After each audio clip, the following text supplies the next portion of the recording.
感谢主。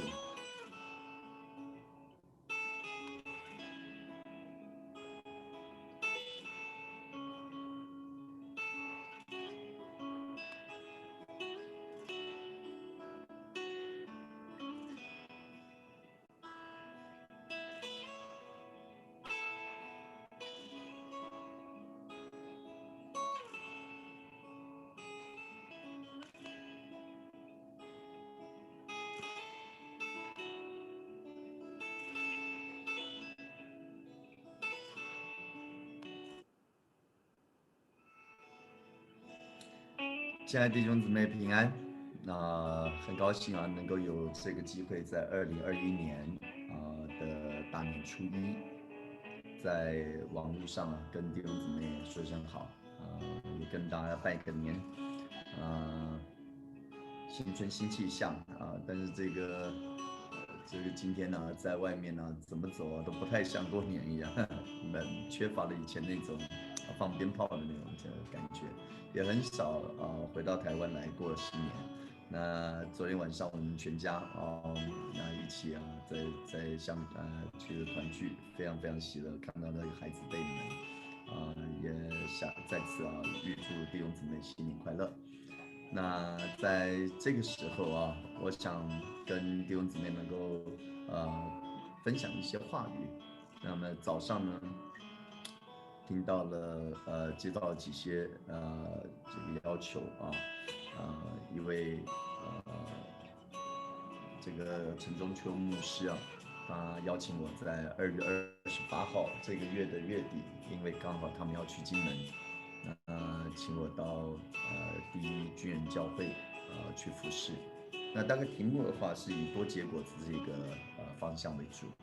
那我就在祷告过后我就写了这个多结果子，天父得荣经文的话会使用在这个约翰福音的15章7到9节。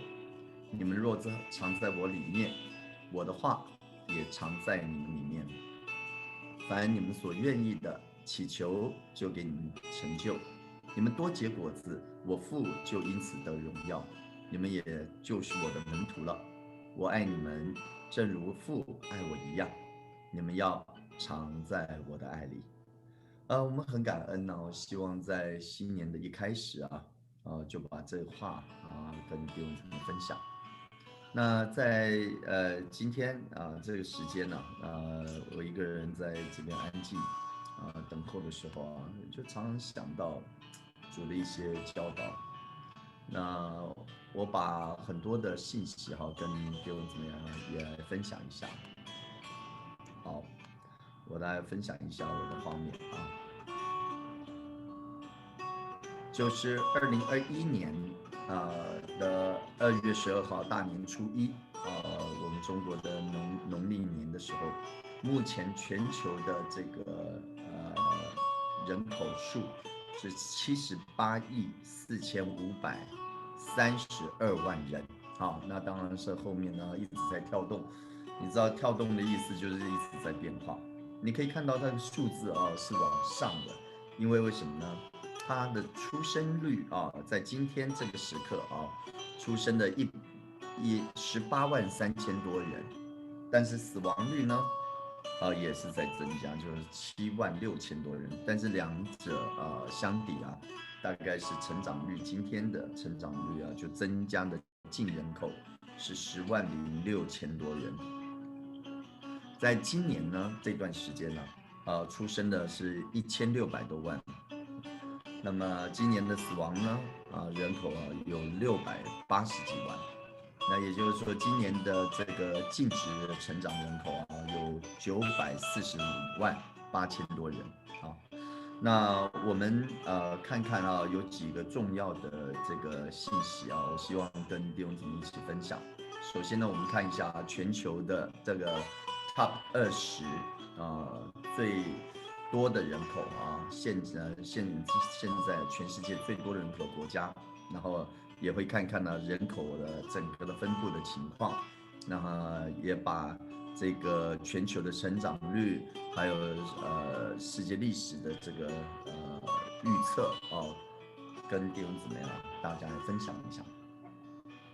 首先，我们看目前的这个全世界的这个人口最多的国家第一个是中国14.42亿人口，但第二名的话不遑多让这印度13.88亿人口，但美国呢是第3名，但是差距就是零头的概念了它只有3.32亿人。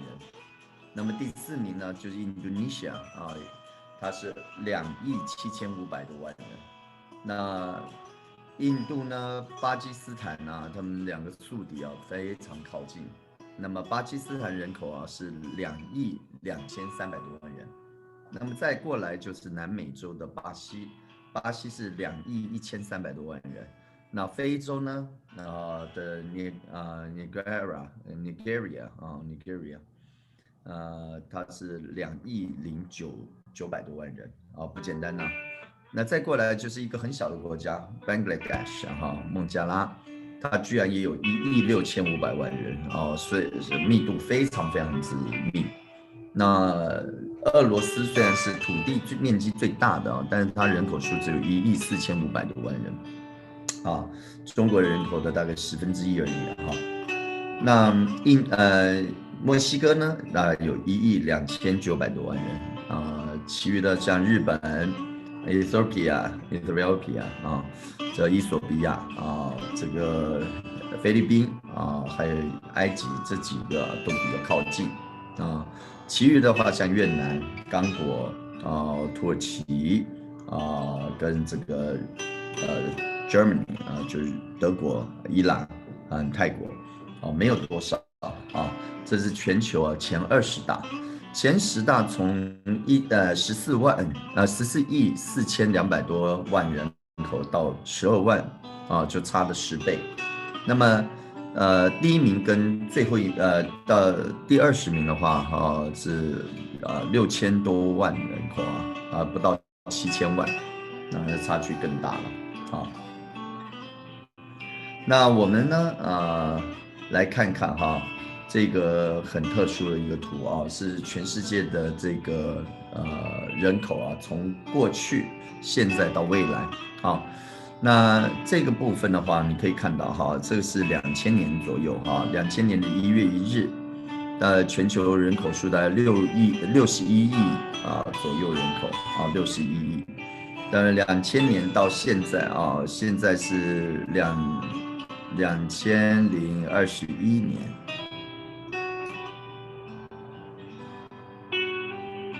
在这个2020年的7月1日的时候，已经到了77亿。但如果你往后面的话大概最高大概是2100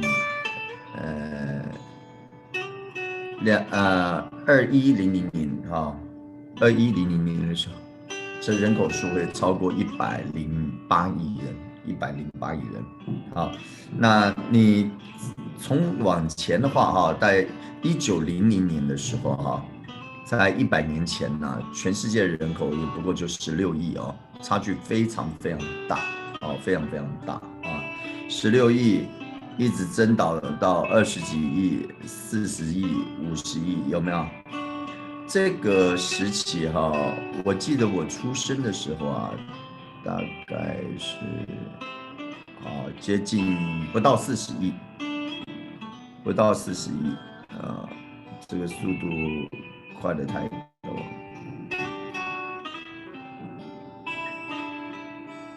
好，35亿多35亿多。我小时候读书的时候大概是40亿左右吧那么40亿左右，然后没有想到才短短的几十年短几十年，现在是已经到了78亿，也就是世界人口在我出生的时候到现在增长了1倍。增长了1倍以上就是短短的这个时间点。那也就是说，这个时代已经变化很大了跟我们小时候的那个感觉、那种竞争压力、那种世界的局面效率各方面都在变好。好，那你稍微往前再推，大概是1804年的时候，人口才到10亿啊。那之前的话，1700年18世纪初才6亿多啊。那之前的话就非常非常少非常非常少。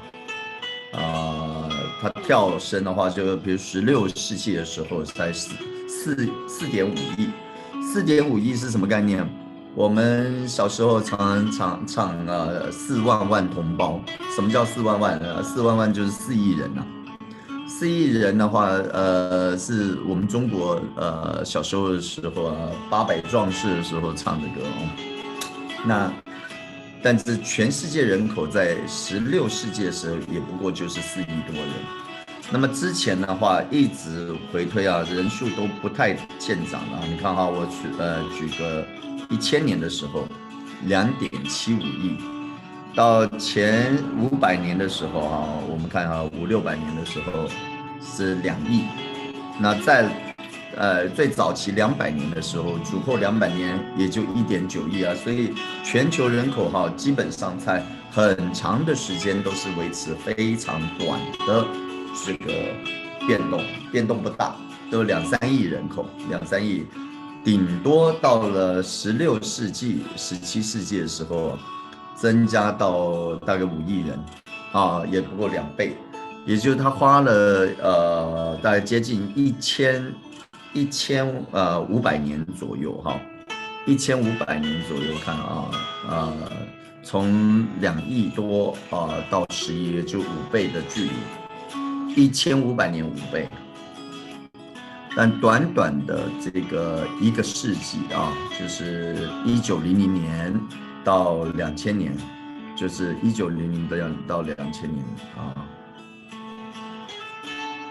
那就从1900的时候才16亿人口，但2000年的时候已经到达大概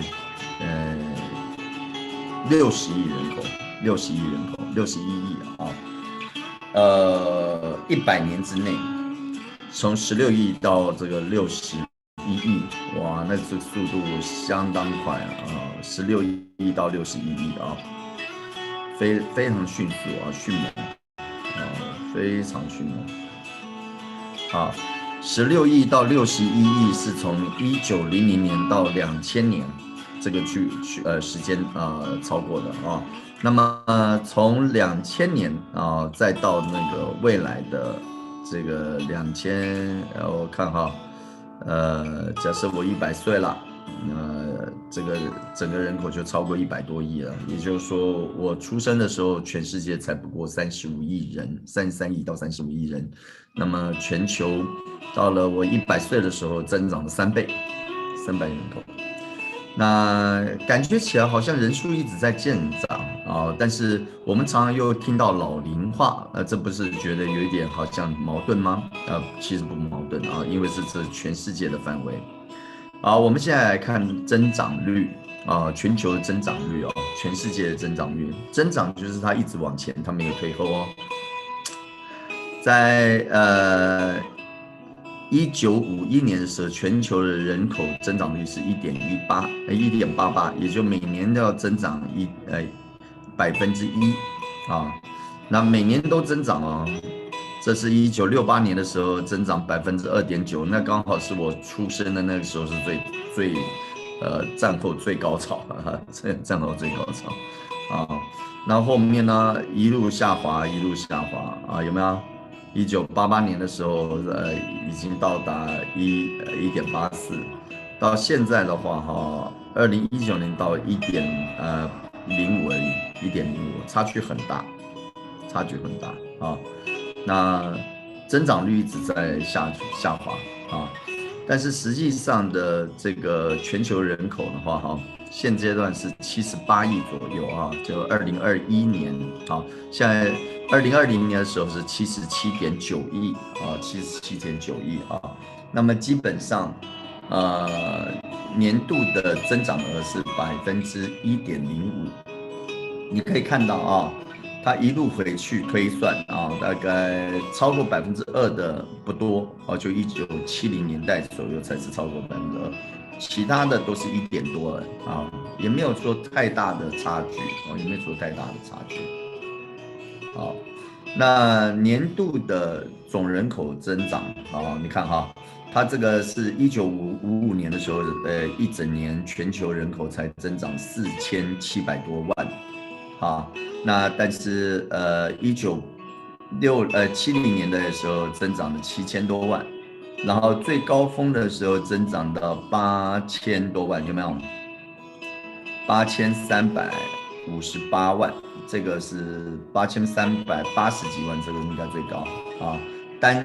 单纯的看人口数，因为基数不同嘛，基数不同。2017年那一年就增长了这个8380几万，这个也就是说这个时候生的人数很多的。我的孩子是1993年出生，那年哦还有9000多万的，还有9000多万的有一次啊，相当高，啊相当高啊，所以那个九几年的竞争力还是蛮大的啊。那么再来的话，就是到了97年也是8、9千万，然后2003这7、8千万，那2007也是7、8千万啊，所以不一样的竞争我4个孩子的时间都不一样。那么 median age 的话，中位数的年龄层，你看哈，在1955年的时候，平均全世界人口平均23岁，也就是这个老年人不多，老年人不多的啊。那么23、22、23、24这个基本上1990年之前，平均的人口都还比较年轻，比较年轻。从90年之后，我记得是我是1980几年的时候去日本，1980几年时去日本，那时候日本已经开始步入老年化那我就不知道为什么他们那么早就看到这个问题了，现在越看越清楚了从24岁、25、26、27、28，也就是这3、4年，基本上每年人口的平均这个中位数都一直往上增，什么意思啊？科学昌盛，医疗发达，所以老人家这个死亡率降低，但是年轻人又生长很多，那就一直往上推进了所以平均年龄就一直每年往上，每年往上的意思就是这个年龄层呢死亡人数很少，然后一直它多长1岁就是多长1年的意思，从28跳升到15年的时候已经到30。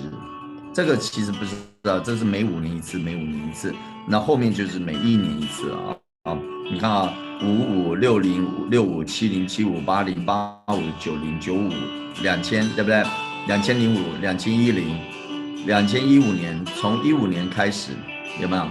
所以这几年都是每5年才1岁了，意思那但是10年到15年就增加2岁。然后之后的每年呢，每年29.8，然后连续几年，然后30.9，跳升的很快。也就是说这几年反而接近，可能有战争，所以维持一定。但是后面的话，啪一下又上去了只要没战争，就年纪又往上，中位数往上升，现在已经到了30岁。全世界有70几亿人口到70、80亿人口里面的中位数是30岁。Fertility rate 这个我不知道要怎么样说Fertility rate 的话，我们来查考一下。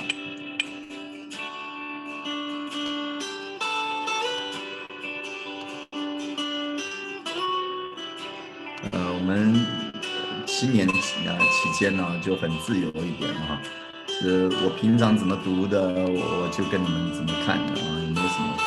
好，我们看一看它是怎么翻的，它是有一点怪怪的。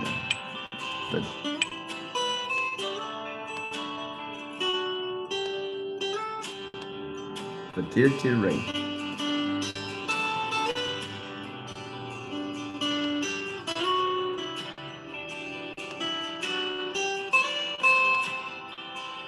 生育率啦，我想是繁殖的意思，生育率啊。来，我们看看繁殖率啊。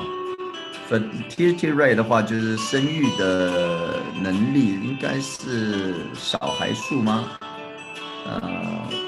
百分比啊，100个人生育的4.97。哦，早期生育率很高哦。你看啊，到1960几的时候5%哦，那后面的话就是2%多，没有降太多，但是很明显在降，很明显在降啊。那 density 的话是这个它的密度，你看啊，1955年的时候，每平方公里才19个人住着，我小时候哈大概20几个人。然后我小孩子的时候呢，就是30几个人，40几个人，哇，这个是很有意思的，40几个人啊。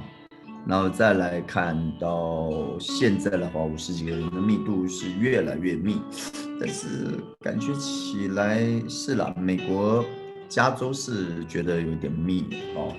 那台湾的话还好，也是啊，房子也是很多，也是事实啊，平均都在。中国大陆也是嘛，urban 的 population 的比例的话，就是在城市的居民啊，urban 啊或者是郊区的人口，我们看看啊。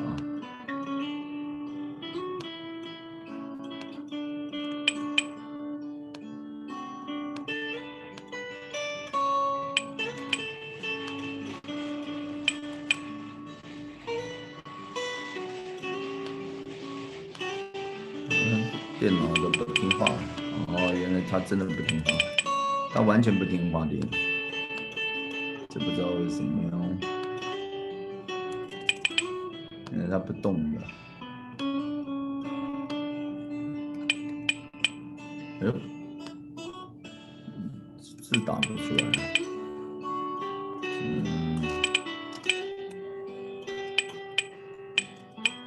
还是打得出来了，好，城市的人口数，那城市的人口数我们看啊，现在的话，也就是说全世界的城市人口啊，只要是在城市，就是那个密集型的地方的话，你看哈，我小时候才20%几住在城市，然后孩子的时候是30几，40几，现在已经超过一半人口住在城市里面了，一半人口是住在城市。好，我们看看那个从2020年，然后预测未来，2020年来预测未来，从现在大概78亿多，到2025 81，到2040，2025、2030的话85亿，2035就88亿，2040就91亿，2045 94亿，2050 97亿，就是2050几年的话，它产生一个 milestone，就2057年就要到100亿了啊，2057年。就是全世界的人口现在的增速啊，还有20几亿的人口增长到2057。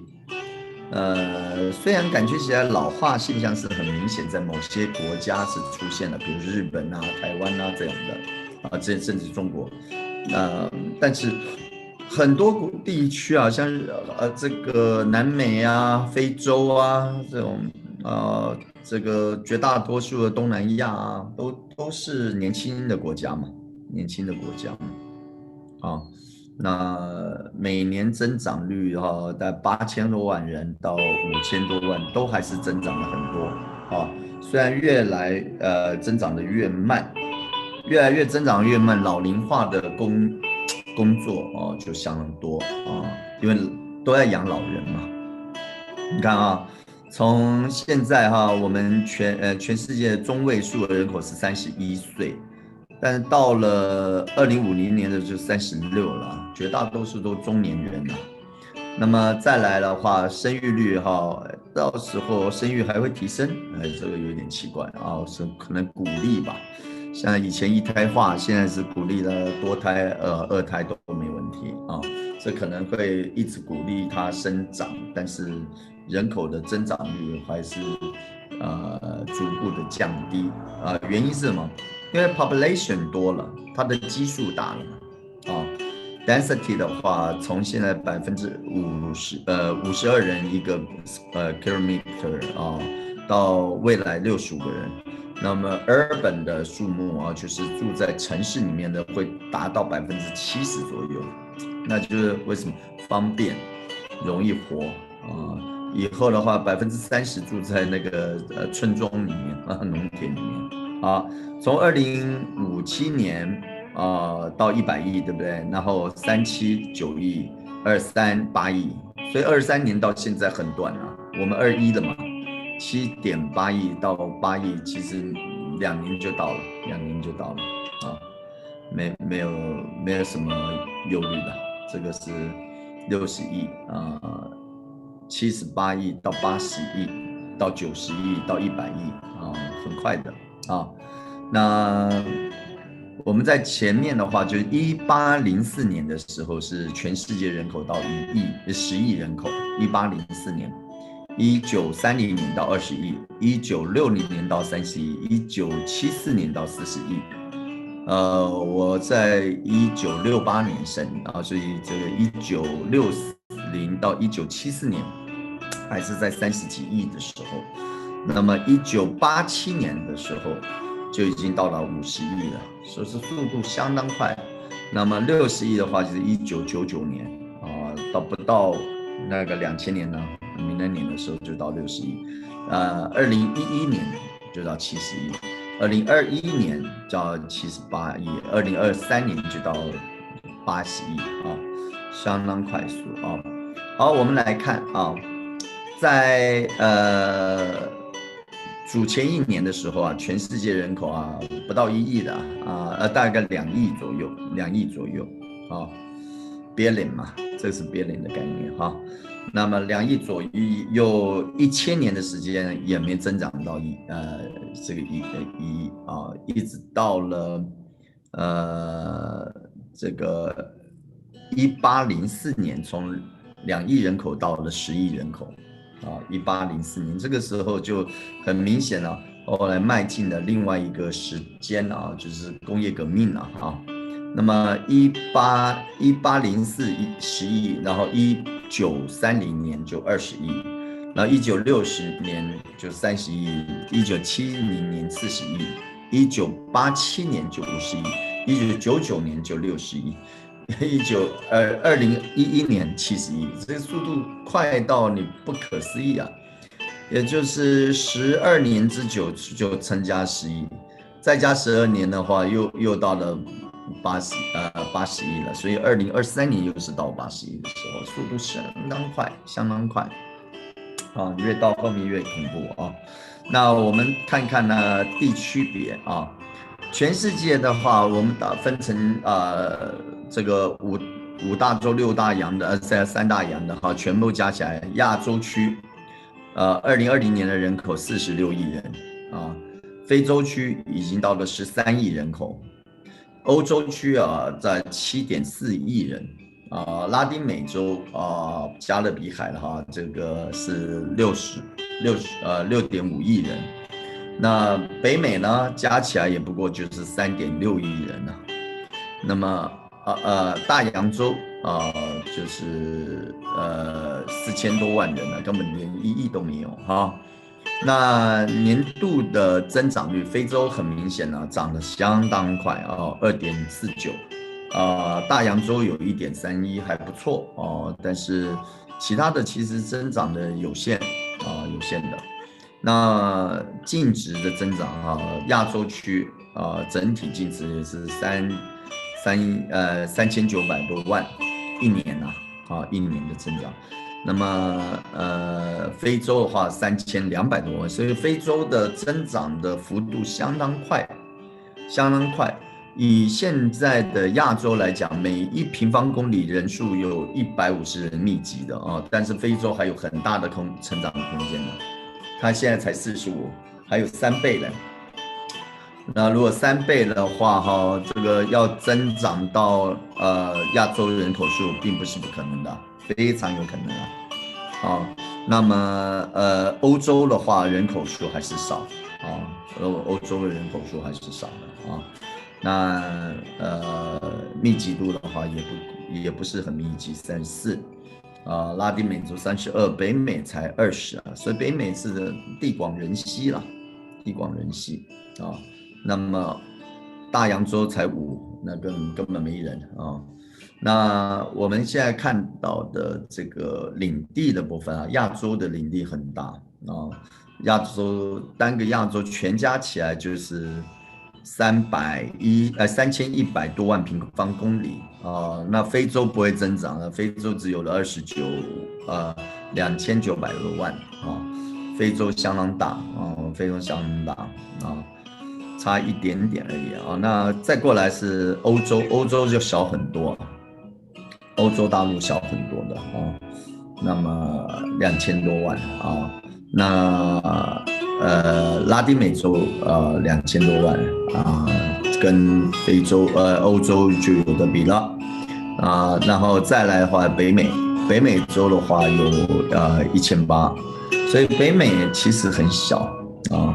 北美加南北全加起来是3800多3800，就是应该就比亚洲大了啊，再加上非洲都大啊，所以北美南美加起来3800是很大的啊。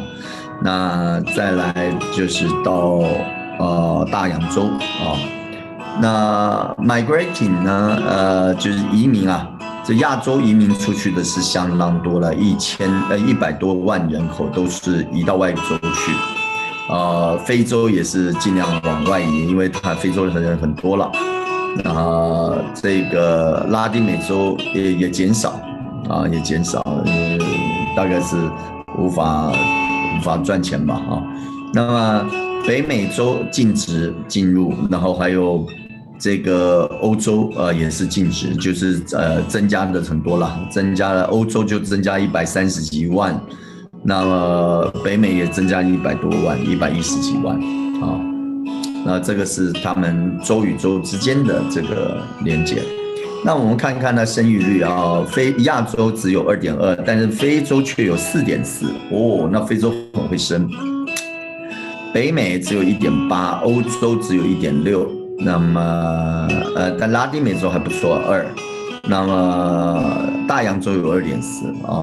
中位的年龄的话，北美很老了，北美是39岁了，欧洲就已经有43了，所以欧洲人口老化的情况非常严重。亚洲的话也不过32，但是非洲却非常年轻，所以未来的希望还是在非洲啊。然后再来大洋洲是33岁啊。那世界的人口比例的话，亚洲就接近了59.5，那非洲是17.2，然后这欧洲是9.6， 10都不到啊。拉丁美洲加上这个北美呢，加起来也不过是12点多啊，所以我们这个按照这个比例是很合理的啊，按照比例好。那我们看看哈，你看它的颜色啊，每平方公里啊人口数超过1000的就黑色了啊，棕黑色。那这个表示什么地方啊？这个人数少的地方啊，大多数都没什么人。你看澳洲没什么人，那南美也没什么人的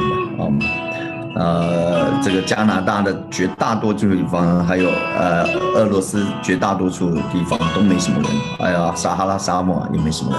但是啊，很多人的地方，你看黑的啊，就是从日本、韩国、台湾啊，中国大陆沿海地区、越南、菲律宾，加上这个新加坡这附近的马来西亚马来西亚人口也不多了。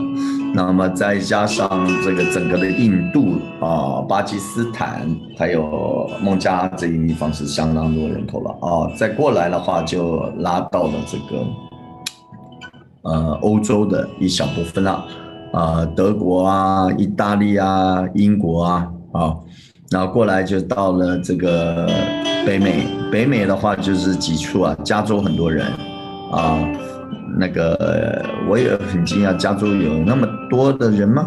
好像也不觉得，但是纽约州还有佛罗里达这些都是非常多的人的那再过来的话，就是到了南美南美的这个地方，一点点的 Brazil 的那个地方。好，我们看一看看 religion 那我们从这个图就看得出来，整个的教会还有全世界的信仰族群它的分布。Christian 呢，大概是31.5%的人口是 Christian， 也就是21亿7000多万人Christian那 Muslim 的话是23%，就是15亿到16亿左右是 Muslim那 这个 religion affliction 就是比如说很多的这个非基督就是无神论者怀疑论者等等都是属于这种有11亿人口，也是还不信的人口也是相当多了那再来的话，我们要看到 Hindu 印度教15%也不少人有10亿人口左右然后Buddhist 是全球的佛教徒的话有4.8亿，其实它并不多并不多的那一半呢是住在中国地区。那么再来的话，就民间信仰6%，4亿人口那过来的话，像犹太教徒他们就是大概有1000多万人其余的话呢，道教什么日本的那个神道怎么样的加起来，也就是5000多万人不多的那基督教显然目前是还是最多，稳居第一，22亿左右22亿左右。好，那我们看一下那个Catholic 的话就是用这个紫色的紫色的这个都是天主教人口分布区，然后这个是新教人口更正教的人口还有这个东正教的人口，这个是有一点分门别类了但全部这些都是基督徒的部分。那么再过来的话就是中国的一些民间信仰跟这个佛教为核心的那佛教核心的就很多种了有好多种佛教但基本上的话，这个印度教的就在这里然后有一些话还传到那个藏传佛教或者是什么密宗或者有的没的都是传的地方也相当多好了，我想该看的看了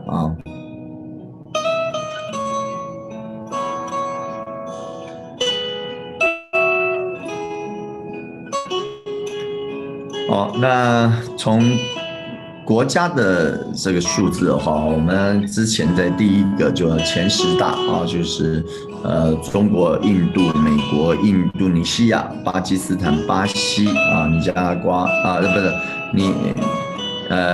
尼盖尔亚尼尔吉利亚尼日利亚尼吉利亚那个还有Bangladesh 啊，就是孟加拉啊、俄罗斯跟这个墨西哥啊，大概这个部分我们都已经讲了啊。中国人口数还是全世界的18.5%，那么印度有17.7%，那美国人口有4.2%，然后再来就是Indonesia 3.5%，跟Pakistan 是2.8%，哦，就是大概是这样的一个分布，后面都是2%多而已。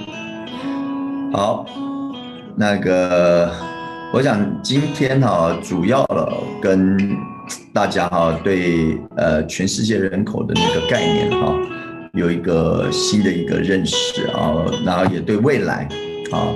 那个未来学很重视的就是你看到他的一个成长，你看到他的年纪，你看到他未来性你就知道这个未来的可能性是什么啊。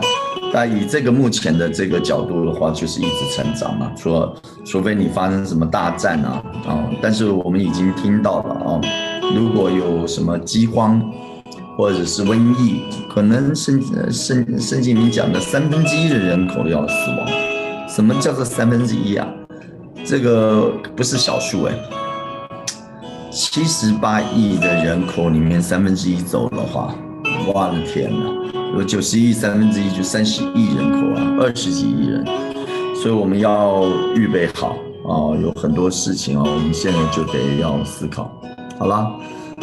我觉得这个1/3其实如果你看它成长太快了1/3也不过是维持一个基本的样子而已并不是说好像连原来的人都不见了，不是只是人很多就是了。好，我们现在稍微再进入一下最近最严重的是叫 COVID-19 这个事情，就是新冠病毒现在目前全世界人口已经有1亿多人1亿800多万人感染，那么死亡人数已经超过了237万了，237万。当然我们说的 recover 并不等于它不会再受变异型的感染就是只是你现在比较没有症状了是8000多万人。那我们从现在看到的现阶段还是在这个感染的状况下有2500多万人，但是结案的就是他已经可能已经死了，或者是可能已经没事了大概8000多万。那我们看死亡的人数已经有200多万，也就3%的人死亡。感染的人里面3%死亡，97%就是恢复了健康，3%也是相当恐怖因为人数多就会有更多的3%会参与嘛那我们看到重症的有9万多，就是濒临死亡的很严重的9万多到10万就99000多人那还好的普通的大概2500多万那你感谢主在这段时间我们看到一个好消息，就是它的每天感染人数很明显有降低的趋势，那但是死亡人数还是蛮高的，虽然也有降低的趋势，但是感觉起来还是蛮高的主啊，我们求告你怎么帮助弟兄姊妹然后我们来看一看以现行来讲的话就是一直成长，从2020年就去年的1月22号开始没什么人，才短的现在2021年现在这边的话是2021年的2月人数就从这个感染数就一直扩增，在短的1年而已1亿多人。什么叫1亿多人？78亿人口里面的78%，78个人里面有1个人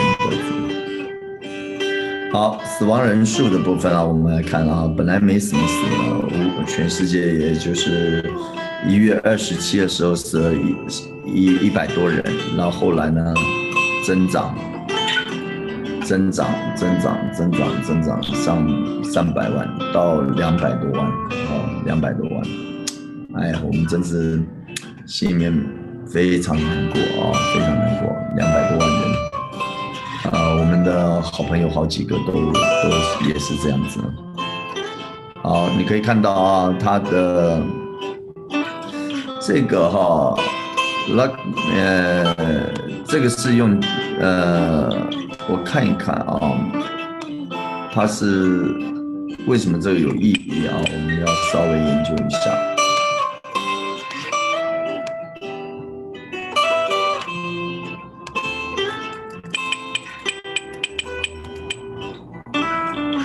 对数的刻度有什么意思呢？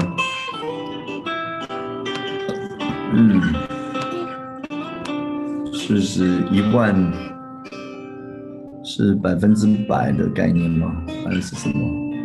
我不太了解它对数刻度的主要的目的是什么啊？哦，主耶稣啊，告诉我们啊，你看啊，他就说，刚开始是没有什么人，突然之间增加，即使突然之间增加，哦，所以它跳升期是在2020年的什么时间？是不是这个意思呢？这个我需要有人告诉我啊，这个比较不太能够理解。好，那我们看看呢，好几个图啊，这个是美国的case 啊，每一天是10000个 case 的话，有 by numbers，cumulative number of cases，意思是它成长的是相当快速上，是怎么计算的？这是什么？300是什么？patient count 有多少得病的，是不是？哦2800多万，是，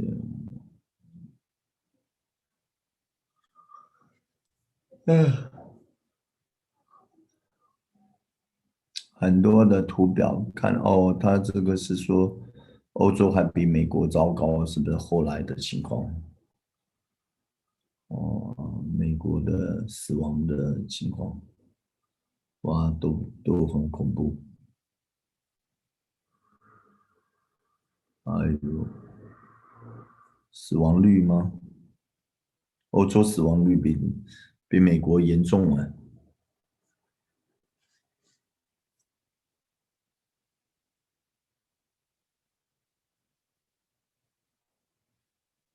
哦，天数，这是300天，300天的时候死亡的情况，所以说啊，真是不容易啊。切换画面也能继续听。我们要求助怜悯哦。啊，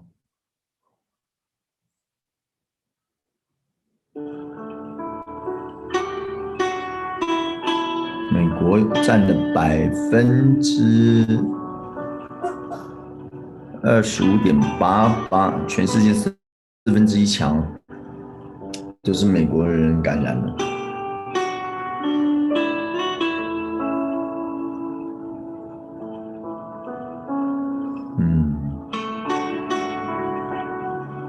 线性人口，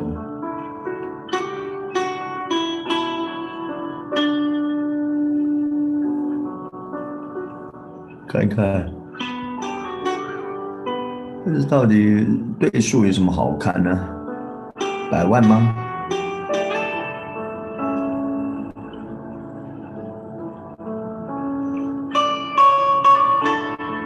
不会上吗？追溯的案子是什么概念 ？Total case，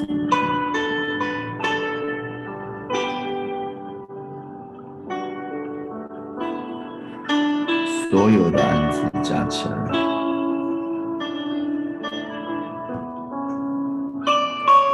每天增长的情况。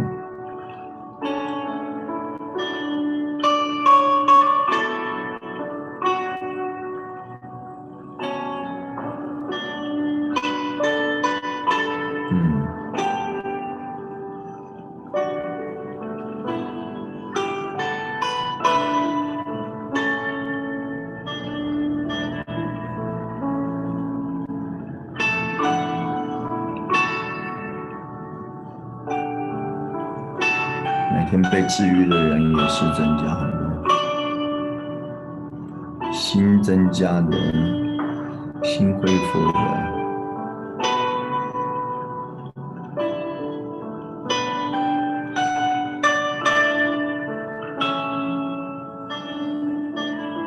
非常严重的 outcome case recover or death， 死亡率从29%，然后到18%，然后5%、4%、3%，哦，也就是说死亡率其实是一直在降低。哦，感谢主啊！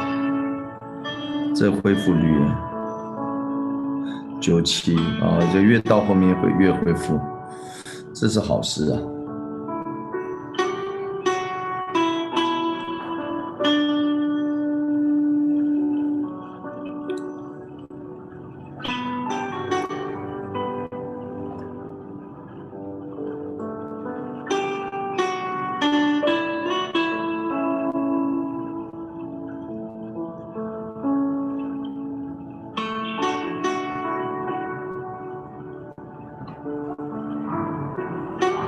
哇，这是发生的情况，从一开始到现在，哦哟，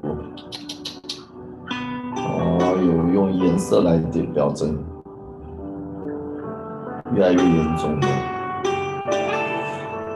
看到了没有？这个实在是很悲哀呀。按照时间来讲呢，才短短1年多。欧美真是丢脸了，没办法。来，我们再看一次啊，这是所有发生感染的情况。一开始的时候啊，只有西班牙200多人跟中国40几个案子，最早的时候，那你开始要按照时间来。好，中国很多了，有中国8万多了。等一下，这个8万多的时候停一下。中国8万多的时候，哇，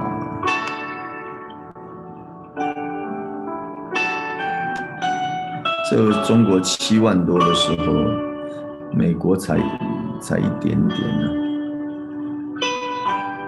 有几个案子怎么可以这样子？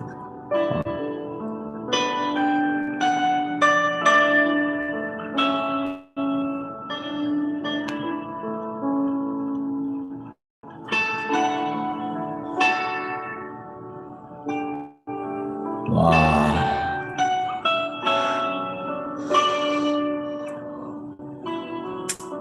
真是啊！美国现在是一直在增加，还在增加，还在增加，还在增加。哎呦，增加啊，都在增加。哎呦，真是昏倒。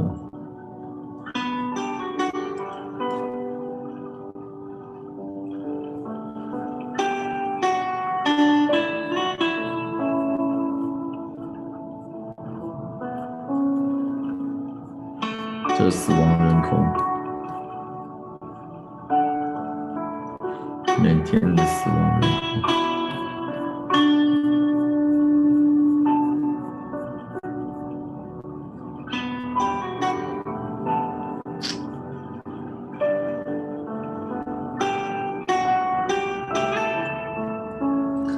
好，我觉得弟兄姊妹，我们看到这些数字大概心里面就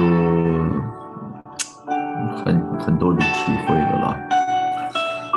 这是希望接下来会降低死亡率希望是降低，是不是能够做到？我们真的很难讲。最好的期待，最糟糕的情况，最好的。这是美国的状况有好多的信息值得研究了。但是我想今天的话主要来看一下这个未来式未来式。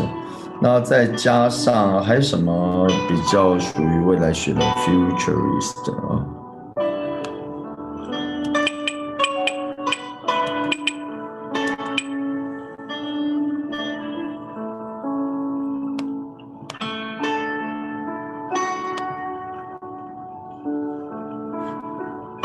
这是未来学者他们对未来的一些图案式的想法，未来学的图案式的一些想法，你可以看得到。一般来讲的未来，他们是有什么样的想法？好，那我们从另外一个角度来看这未来。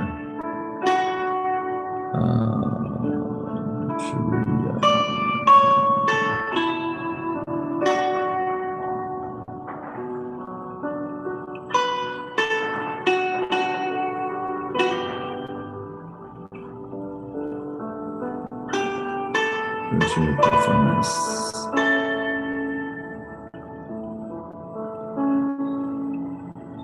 这是 what's the future life would look like after。 好，这个的话值得我稍微看一下来，我们再分享一个画面给大家。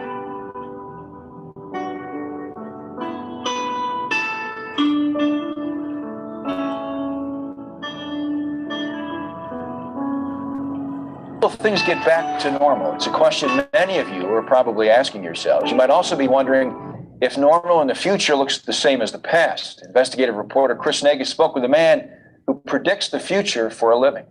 My job is to help expand people's thinking about what the future holds. Thomas Fry's job title, Senior Futurist at the Da Vinci Institute in Colorado, an organization with a mission to understand the future of humanity.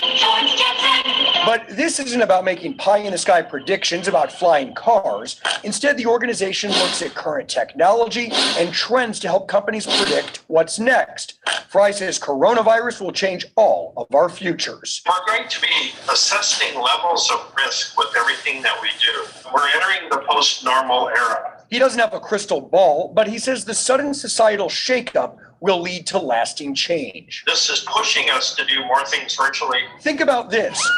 We know it will snow in the future, but with kids getting used to e-learning, will school actually get canceled? So I think we're going to see lots of experimenting to see if we can eliminate snow days, but not only that, but we can actually do a lot of things online. He also predicts a fundamental shakeup in the labor force and believes many will not return to the jobs they were forced out of. Well, there's a lot of people that don't feel that their job's giving them the meaning, the purpose that they wanted.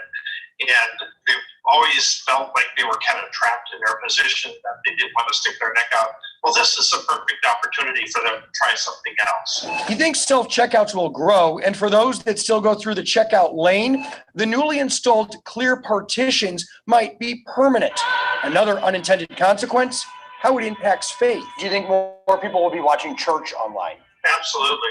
There's a lot of despair, and there's a lot of people who are just feeling very uncertain about things. And this, I think, will drive a lot of people back to church. When it comes to retail, he sees major changes. Since so many people are shopping online, stores will need to be creative. They're going to have a much larger entertainment component to it. I mean, does Walmart put a trampoline park in the middle of the store so kids can go there and play, and that draws mom and dad to come and do their shopping there? In Chesterfield, we already see it happening. Part of a newly built outlet mall was already being demolished to add more entertainment before anyone knew about coronavirus. Fry believes the post-COVID-19 world means more stores will be mobile as consumers expect things on their doorstep. Think of the meat counter at your grocery store coming to your driveway so you can pick out what you want. From shopping to customs. Will people stop shaking hands? Oh, they're going to be hesitant to do that for quite some time now. And even if the future doesn't look as futuristic as Fry's website, he's certain priorities for most everyone will change. The things that were important in the past are just suddenly they just fall off the edge. That's not important anymore. And perhaps that looks different for everybody. Fry also believes a lot of people on unemployment will begin doing side jobs that could turn into permanent jobs. And because people don't want to impact the state and federal benefits they might be receiving, he believes we could see a rise in cryptocurrency, more cash transactions, and even more bartering of services as we move forward. Now, do you have any thoughts on what big changes might be coming in the future? You can let me know on my KMOV Facebook 感谢 page. 主， Chris Nagus, 看 News 到 4. 这个节目，看到我们很大的未来，因为我们基本上哈，跟我们的想法非常非常靠近啊，非常非常靠近。这个是很有趣的哦，那个。也就是说，我们有好多的想法哈，已经相当前卫了啊，就是整个的 Kingdom of God 的这个想法，感谢主。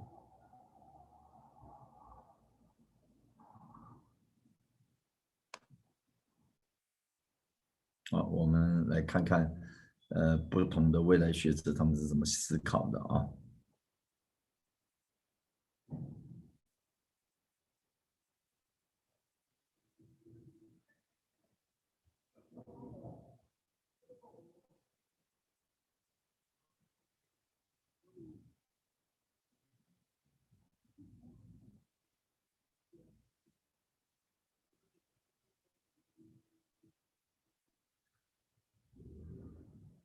Are you ready to learn how to think like a futurist?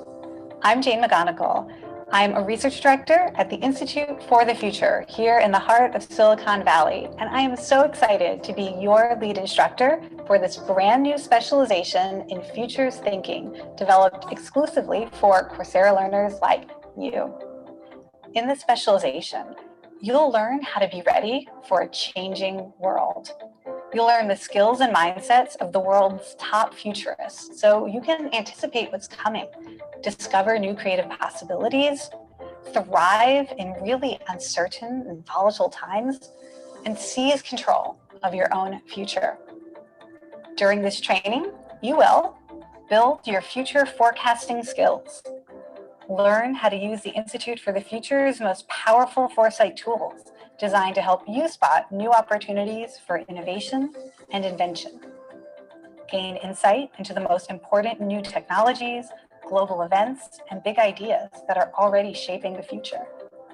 Think more creatively and optimistically about what's possible in your future. Develop new strategies for creating a future that's better for everyone. Each course will feature stories and forecasts about important emerging technologies like virtual and augmented reality, artificial intelligence, robots, drones, blockchain, food innovation, genetics, and we'll look at global future forces like climate change, space exploration, and migration. The 5 courses in the specialization are Ready, Set, Future, Introduction to Futures Thinking, Forecasting Skills, How to see the future before it happens, Simulation Skills, This is your brain on the future, Collaborative Foresight, How to game the future, Urgent Optimism, How to turn foresight into action, These courses adapt the How to Think Like a Futurist workshops that I teach at Stanford University's Continuing Studies program. And they also include key lessons and tools from the Institute for the Future's Professional Certificate program in Foresight Training. Taking these courses will prepare you to be a leader in futurist thinking at work and in your community. And it will also help you start to make positive changes in your own life as you begin to see new possibilities more clearly and start to craft the personal future that you want. I want you to join me in this specialization because I know that futurist thinking is the most important skill you can build next here on Coursera. Futurist thinking is bigger than any single technology or work skill. The work of the future will require expertise in technologies that haven't been invented yet, platforms that haven't been created yet, and skills that nobody knows how to do yet today. So how do you prepare for a world that doesn't yet exist? Well, you can take inspiration from computer scientist and fellow futurist Alan Kay, who once famously said, "The best way to predict the future is to invent it." This specialization will give you the skills to become someone who invents the future, someone who actively makes a better future instead of letting the future just happen to you. The specialization is for everyone. It requires no previous expertise or knowledge. So what are you waiting for? Welcome to the future. 好，这个是我们可以思考的一些课程啊。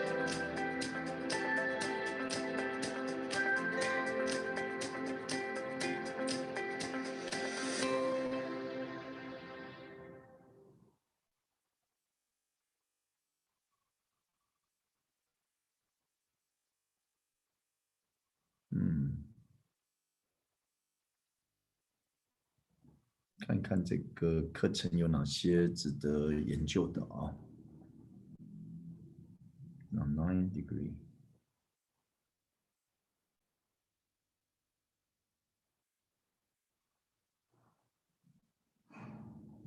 这个值得读啊，很有意思哦。这是很值得读的。哎呦，网络上这么多，这些都是网络的课。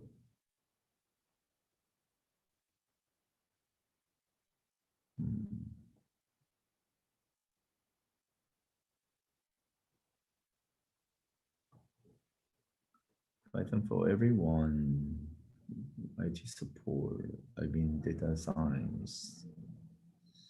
Oh, for business. 速度很快，我们有蛮多东西这还跟不太上的，digital marketing，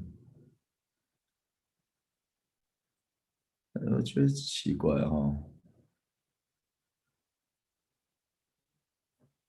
既然是这样，为什么呢？那么我们还是感觉起来 World Leading Institute，所以这个课都很吸引人的非常非常好 ，Free demo。先看一段。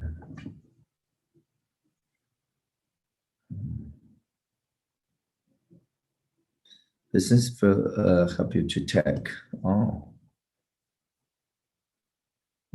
这个就不想要 enterprise，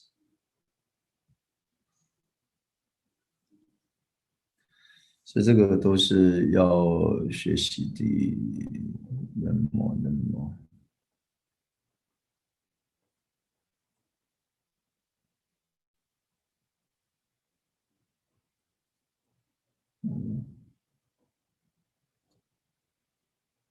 哇，这个是这样子看，这很厉害哦，非常厉害。非常厉害 ，self-service option，这个有一点意思啦，有一点意思了。Try this for free，是吗？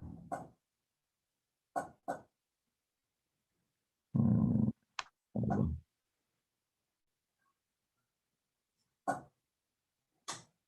试试看呗。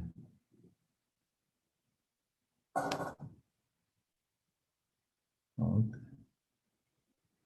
试试看，会有什么特别的结果呢？好，今天就是想要看一看啊，有什么可学的啊，在一个新的季节的开始哈，我是觉得我们都要有一个好的开放的一个思考哦。我是怕很多的人啊，对这些没有什么概念了。我们看看啊。If you want to think of like futures, do these 4 things every day, says new nouns. Futures of 20 years. Train a millionaire who bought a home at 26 is biggest downside of paying off your mortgage early. Focus on trend, not facts. Okay, 很好。Look for signals. Okay. Watch for emerging patterns. Create expert community.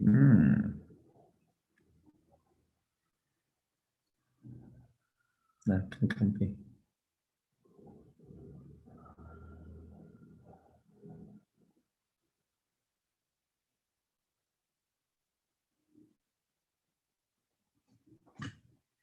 这个刚刚开始的时候，他也是我看他也是差不多的，被人家骂的要死，后来现在成了全世界首富，这个很正常。为什么？因为看到一个 trend 本身是有可能的，但是中间肯定会有起起伏伏啊。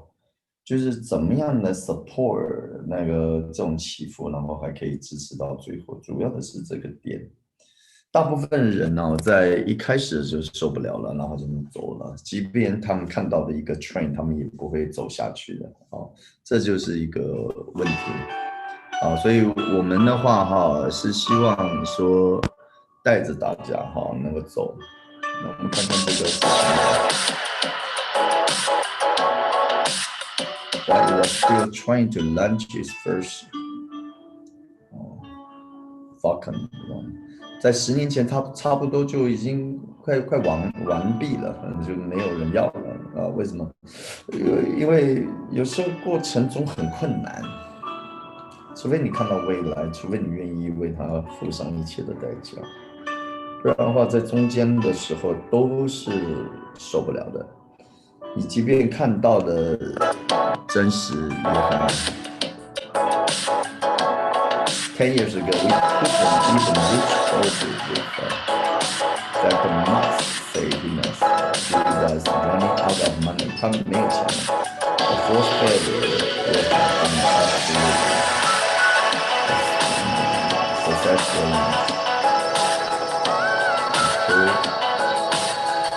Raise up. You even hold your phone. Love that. The saints landed and isn't finished yet. We want to travel to Mars so we can help the future. Supporting our 在这个就是一个成功者的故事，也是让我们能够学习到很多啦马斯克他刚开始的时候也 couldn't even reach， almost died a decade没钱了嘛。While he was still trying to launch first rocket 这个是非常困难的。We can reach with a little focus on. The same is the combination with tweeted mask with little ring.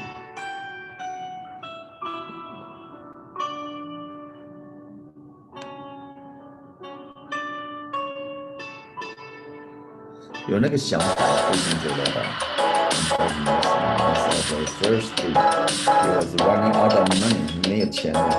我是跟那个，那时候快2008年的时候居然成功了。After 150亿，contract was could have even hold it. Global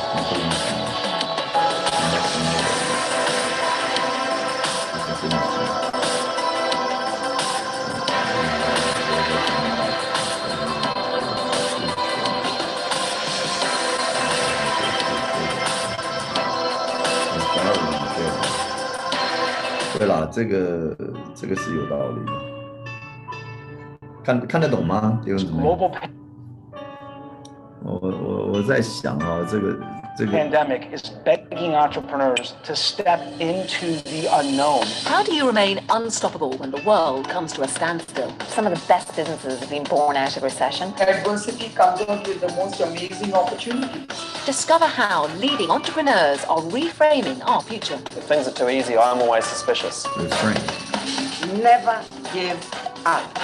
Never give up. The Unstoppables only on CNBC. 对了，这个。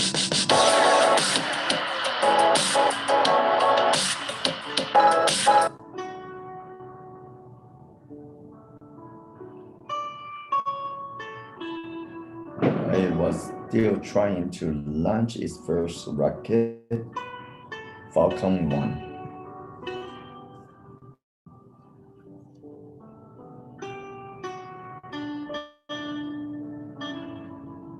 这速度有点怪怪的每次到这边它就停下来，你有没有发现？我们再继续。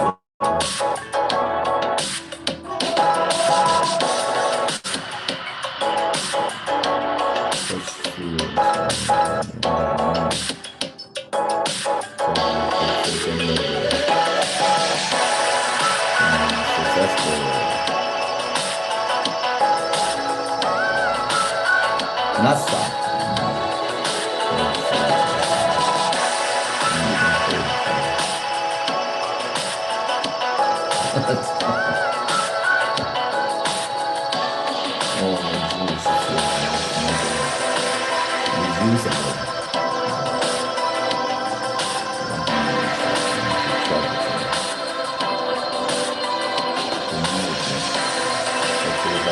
Future that inspire and appealing 很好真的很不错所以拥有未来的人通常都必须要有这样的看见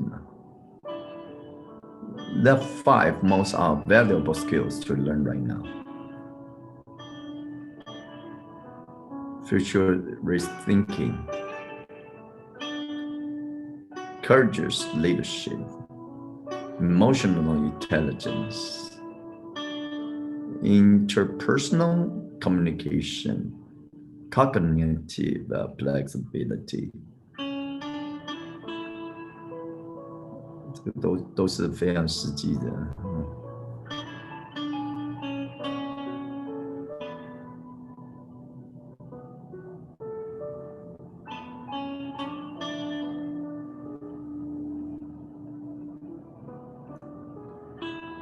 Make it，这个不错，这个网站不错。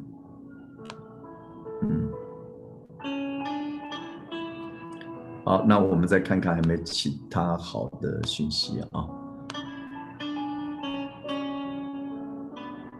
Future's life， 看看。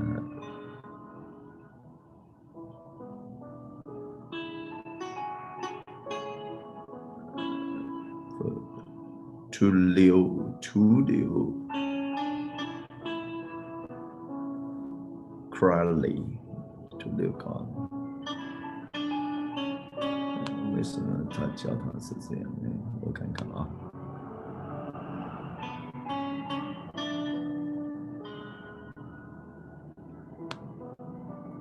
但是在这边看比较快一点。图灵吗？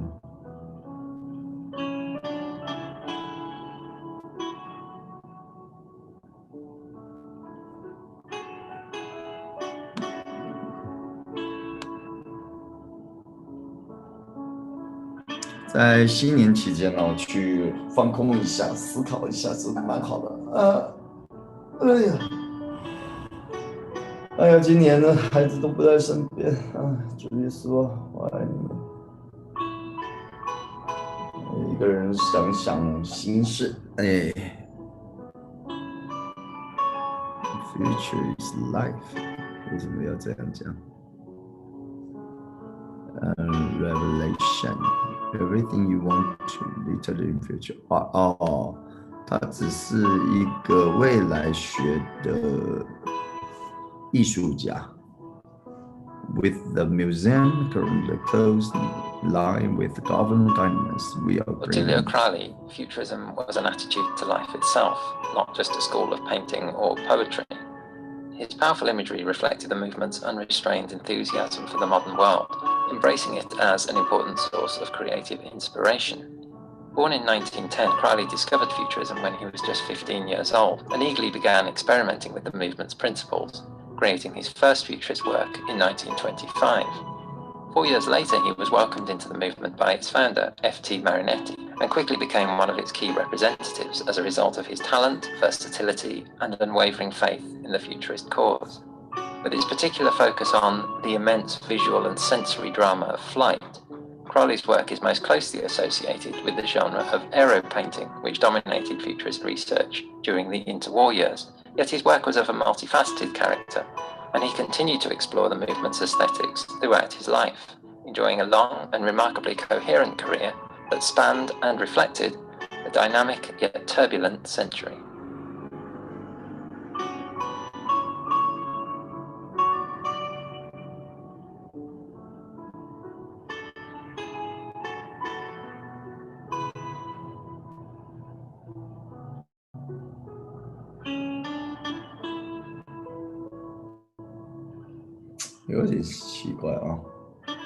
A future is life. The futurists had always been fascinated by flight, but this interest would reach a peak with the emergence of aero painting at the end of the 1920s. Over the following decade, countless attempts were made by the movement's artists not only to capture the visual novelties experienced in flight, but also to explore the metaphysical implications of humanity's newfound ability to rise above the earth.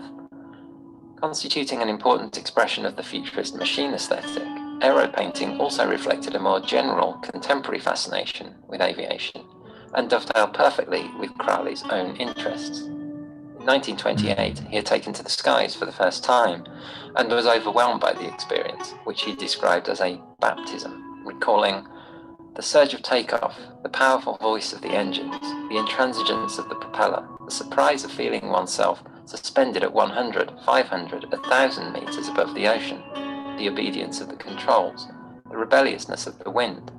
Everything was wondrous, and when I found myself back on the ground, I felt as if I had been robbed.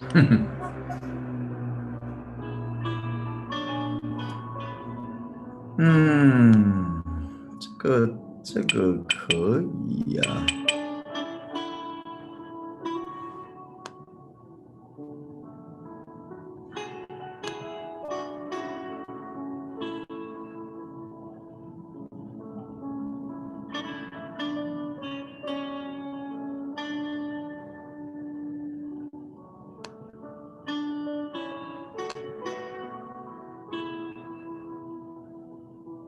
Hey everyone, hit the like button.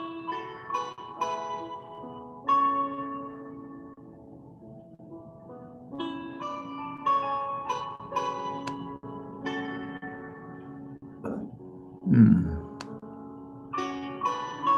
全宕机了，真是。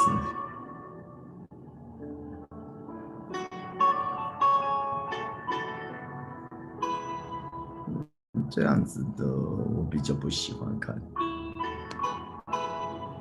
我知道他是要用一个来讲，但是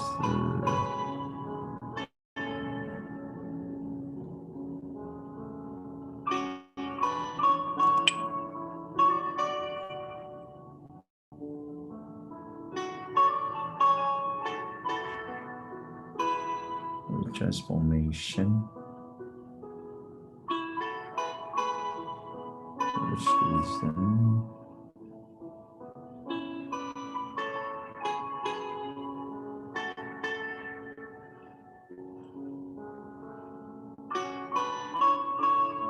What change next?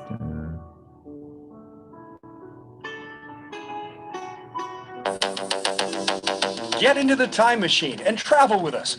Futurist Steve Brown is in the driver's seat. It is about looking at how technology trends, business trends, and most importantly, thinking about what people will want in the future, putting all of those together to imagine what will be possible in a certain time frame. Brown spent 30 years at Intel looking into the future. Now he's consulting businesses, municipalities, universities. Any client that is just trying to figure out what does the world feel like to live in 5, 10, 15 years from now, and how do I make plans to make sure I can thrive in that world? This futurist is making a bold prediction. My expectation is that we're going to see more change in the workplace and more change in our lives in the next 10 years than in the last 40. So in the next decade, 6 technologies will transform every business on the planet. And those technologies are artificial intelligence, blockchain technology, Internet of Things and sensors, 5G networking and satellite networks, autonomous machines, and then ultimately augmented reality, when we start to blend holograms into our field of view and see digital information in new ways. Artificial intelligence and other automation technologies are going to completely transform work in the next couple of decades. And for some of us, our jobs will go away. For some truck drivers, manufacturing workers, agricultural workers too. But for many of us, it is going to improve the quality of our time at work. It's going to make our life more meaningful. It's going to make our jobs more rewarding, because AI is going to take away the tasks that we really don't want to do. Traveling around will be a lot different in 10 years as well, according to Brown. Yeah, the future of transportation is going to become autonomous and operate in 3 dimensions. So it's going to go under the ground and fly in the air, as well as operating on the traditional 2D road network. And to your health. The future of healthcare is going to be much more personalized to us. Building a real picture of you and being able to predict using powerful AIs whether this medication will be effective for you or not is going to be a breakthrough medication. So much more personalized. That requires the gathering of lots of data. Think how exciting it's going to be when the way that we interact with doctors, the way that we shop, the way that we get educated, the way that we experience entertainment, the way we experience news is transformed in the next decade. Right? The future is built by people working together. So I deputize you all as futurists. Think about the future that you want, and then figure out how you can participate in that and get the future that you want to build, because we build it together.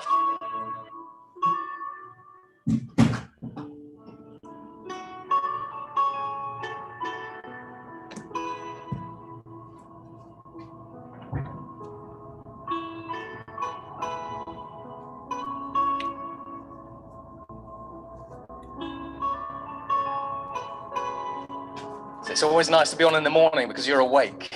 So at least that's what I'm always told. My name's Matthew Griffin. I'm a futurist, but I'm also the founder and CEO of a global think tank called the 311 Institute. We go between the timelines of 2020 to 2070. The reason why we push beyond 2050 is because if you're working with sovereign governments like the G7, like the Middle East, if you're building a $500 billion city like Mion in Saudi Arabia, you don't care so much about the next 5 years, you care about sort of longer term. So I sort of get around, to be frank. I work with companies like Area 2071 in Dubai, where we are literally building the Dubai of the future. So if you go to Dubai, anything that is future orientated has my fingerprints all over it. I work with the BBC, I work with Bentley, for example, as well as Volkswagen, BMW and the Audi groups to help them ideate kind of the next generations of cars. I work with Centrica. So Centrica, I'm on the Technology and Innovation Committee, where we are literally reinventing the company. Ernst & Young, Huawei. If any of you use Huawei or Samsung smartphones, I've helped design the next 20 years of those, so kind of the next 5 generations. And when we talk about the future of smartphones, for example, because everyone always wants to know what comes after these things, the biggest issue moving from this format to the next format is getting rid of the screen. Because we can eliminate the compute and everything else, put it onto a button, but where are we going to stick the screen? And then I work with a whole variety of different companies and bits and bobs, as well as organizations like Qualcomm, where we talk about the next 20 years of intelligent machines, semiconductors, and so on and so forth. And with one of these companies on here, we have built 5 generations of biological computers now. So within your business, you'll be talking about silicon-based computing, you'll be talking about quantum technologies and quantum computing. We're already starting to move beyond those. That's me. What I want to try and do with this presentation, because I've got sort of ostensibly 30 minutes to really talk about life in 2030, which is a huge topic in itself and could probably accommodate a whole day. What I want to try and do is sort of demonstrate to you some of the drivers of change, where they're coming from, how they're going to accelerate, how they're going to have an effect on your industry as well as every other industry on the planet. So you can really sort of get a sense of why things are accelerating. So on the left-hand side, basically, we have organizations with an exponential culture. Over the past 5 years, we've seen a 10-fold growth in the number of newly registered startups in the world. There's now about 100 million a year. So what we have on the left-hand side is we have startups as well as established organizations that are increasingly focused on identifying new needs in the marketplace and innovation. When they find a need in the marketplace, they inevitably want to put together a next generation product or service, or maybe build a new industry. And if we are building a product today, invariably it incorporates some form of technology. And then at the bottom, what we really care about is, while it's easy for me to talk about the future, what we really care about isn't necessarily sort of what's coming, it's the impact that it will have on our daily lives, basically our businesses, our industries, our countries, and then it's when. So if we take self-driving cars as an example, you can identify the need, you can build the world's best self-driving car, you can deliver it into the marketplace for free. But if the regulators say no, it won't change anything. It won't have an impact on any business because it's going to be shelfware. So I work with a lot of the regulators as well to help them speed up regulation. So organizations like Ofgem, Ofcom, Ofwat, the FDA, the FAA, the CAA, as well as a variety of European regulators. Most regulators in the past would take about 3 years to get something through. We're starting to get to the point where regulators are teaming up with companies to get products and new services through in about 6 months. So we speed all of this stuff up. Over time, increasingly, we're going to be devolving more and more decision-making to the machines. We already see that. You know, if you went into a hotel and you took a lift up to your hotel room, you're trusting that machine. You are trusting that lift to stop when you're going up and when you're going down. As we look at self-driving transportation, for example, you are trusting the car to brake. So increasingly, we are emboldening machines with more and more trust. And this changes the equation. The other big benefit that technology has on companies, which is one of the sort of underspoken ones, is technology drives the cost of individual transactions, whatever those transactions are, whether they're compute, whether they're storage, whether they're network, whether they're workforce, whether they're energy, either to zero or very close to zero. And we see that in the energy industry as well. From a business perspective, if you step back 20 years ago, and I asked you what impact you thought technology might have in your business or on your business, you might have looked at something like Moore's Law, or you might have looked at traditional computing technologies and said, well, next year we think that computer chips are going to be faster and cheaper. Therefore, we think that we can probably process more information than we do today, faster and cheaper than we do today. And if I asked you to extrapolate that out and say, well, what does that mean for your business? What can you do with that? It's fairly easy. It's not too difficult. One of the problems that every industry on the planet has today is this. You don't just have one exponential technology coming at you, you have multiple. So as a business, even yourselves, your suppliers will be talking to you about, have you moved to the cloud? Have you digitized your business? And you're starting to go through that process now. But as you're going through that process, they will start saying, well, okay, have you had a conversation about blockchain? Have you had a conversation about artificial intelligence? And you'll be saying, well, we're starting to get a point of view on that.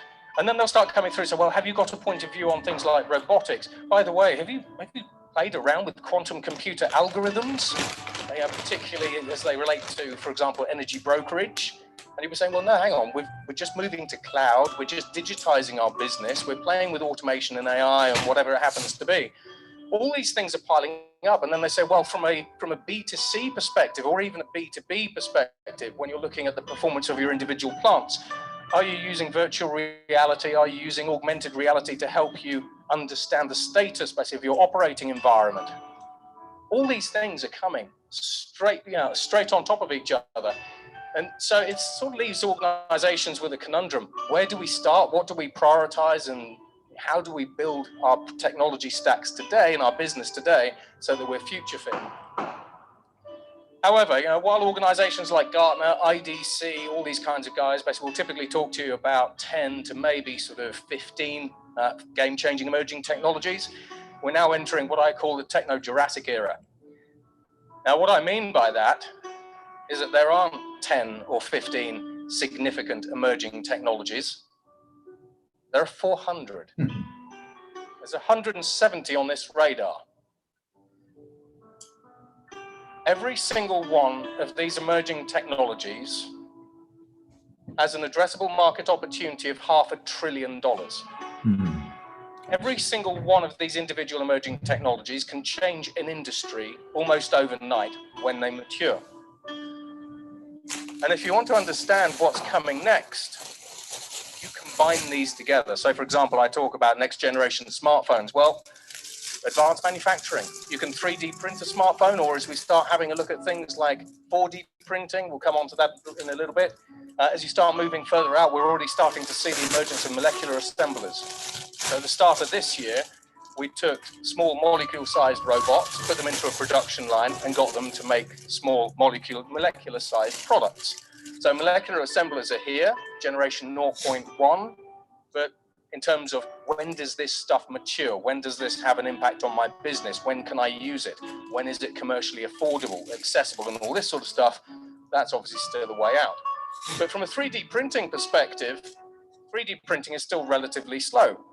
So we have 3D holographic printing. If you want to make these chairs with a traditional 3D printer, it'll take you about 6 hours, and that's if I'm being kind. With the holographic printer, I can make one of these chairs every second. And that's here today. As we start having a look at biotechnology, biotechnology, again, a lot of these technologies have an impact basically on other industries. If we have a look down here, there's gene editing. So gene editing here. Advances in gene editing in the biotechnology space has an impact on energy. Because increasingly we are able to play with the DNA of whether it's plants or whether it's organic organisms to create everything from diesel basically to new photovoltaic solar collectors. So recently, for example, in the energy sector, we use gene editing to create cyborg bacteria that can boost the efficiency of solar panels up to 32%. From today's commercial perspective of kind of what's 15, 17%.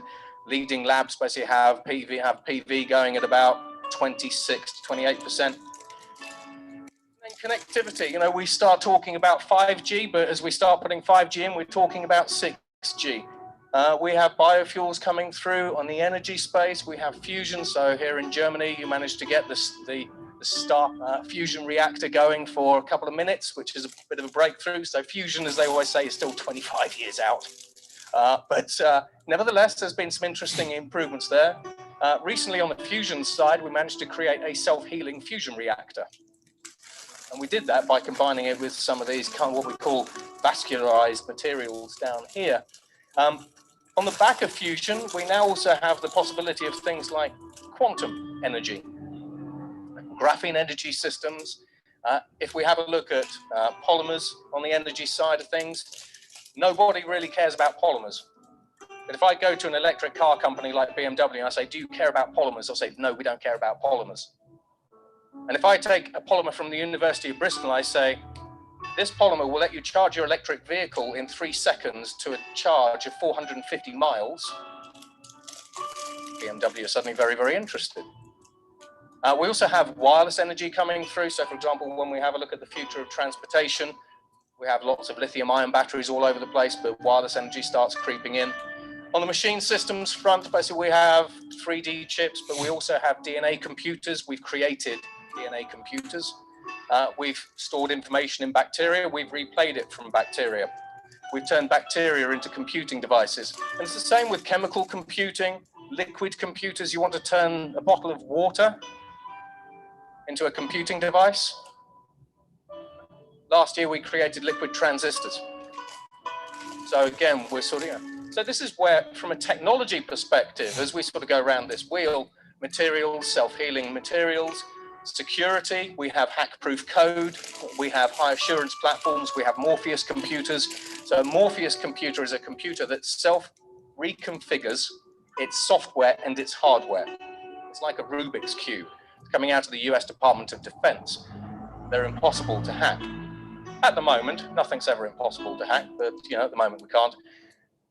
Sensor systems all over the place, so lots and lots of different types of sensors. We have quantum sensors that are coming through that make GPS irrelevant. And then from a user experience, because that's really what we care about, we have the traditional things, virtual reality, augmented reality. We have neural interfaces coming through as well. So it's not in this deck because of the time, but by using brain-machine interfaces and artificial intelligence, we can read your thoughts. So we've been able to stream images and movies from people's heads in real time. So technology is a rocket ship. And where you actually think we are in terms of technology, we're all the way over there. So one of the things I want to do is over the next 10 years, basically, you're going to see these machines coming up more and more. And these will have an impact on your business, but also your customers' businesses. These are the creative machines. So I'm going to show you a little video.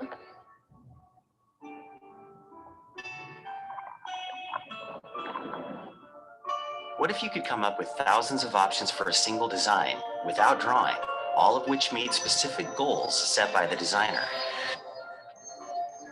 And from those options, pick the one design that delivers on the most important criteria, the design you couldn't possibly have imagined. This is generative design, a technology that harnesses massive computing power, creating forms with precise amounts of material only when needed, achieving maximum performance while wasting nothing. The generative design can be about much more than simply turning out alternatives. Prototypes can be scanned and equipped with sensors that provide real-time performance data that can be looped back into the design process, so the object, in effect, co-designs itself. And depending on the material and method of manufacture chosen, the software can optimize the design for those choices. The things that have limited us in the past, software, materials, manufacturing, no longer do so. With generative design, the world can look and perform any way we want it to. This is the next stage in the evolution of design, and it's happening now. So this is where, say for example, I asked you to innovate a drone, something fairly basic. I took a drone, I said, innovate the drone. I would like it lighter, more reliable. I'd like it to use less energy. As a human, basically, it would probably take you a while. You sort of say, come back in 3 months' time and I'll have a better drone for you. These generative adversarial networks are very, very good at innovating. They will take those drones, they will innovate them 10,000 times a second. But this is where we can combine this stuff together. So now what I do is I take a wireframe of a drone, for example, put it into a computer, and I now ask the computer and say, computer, make me a drone that is stronger, more reliable, and uses less energy. and it will go off, and it's an AI, it will look at all the data sources that it has access to, just like that one there, and it will come together and say, is this what you wanted? And by the way, those aren't gimmicks. Airbus are using them to design aircraft. Under Armour are using them to design trainers, and then you 3D print the trainers off. And we have another little thing here coming up as well. So today, these creative machines are sort of good at iterative innovation in hardware. You know, take a hardware product like a chair, get them to iterate that, they're fine with that, they can do it. But over time, we're going to have more computer power, we're going to have better artificial intelligence, we're going to have new materials, and we're going to have new advanced manufacturing techniques. And when we do that, we can start doing new things. So how many of your children are in school at the moment? Probably should be. Some of them are probably being taught robotics, because robotics is a future job. Robotics engineering. This is from the University of Oslo. This is the world's first self-revolving robot. The robot is tasked with getting from one side of the room to the other as quickly as possible, and we have sensors in the robot. Those sensors are feeding information back to a generative adversarial network, a creative AI. It knows what it's supposed to do, so make the robot go from one side of the room to the other faster. It innovates new designs, and off the robot goes again. But once the AI has created a sort of robot version number 2, and so on and so forth, it sends the information to a 3D printer.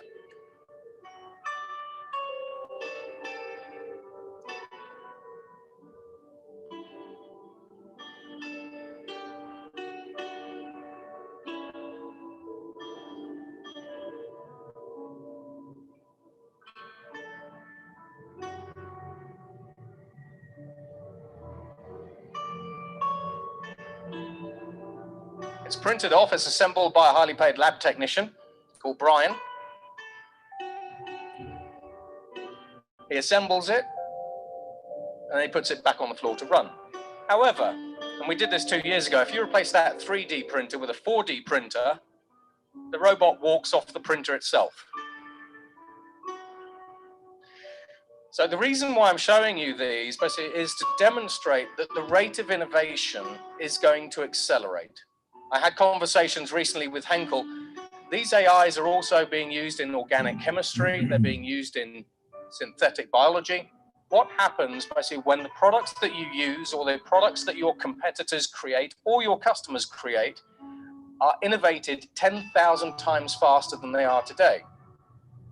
But stepping on from that, we now have AIs that are self-evolving, self-designing, self-replicating, and self-coding.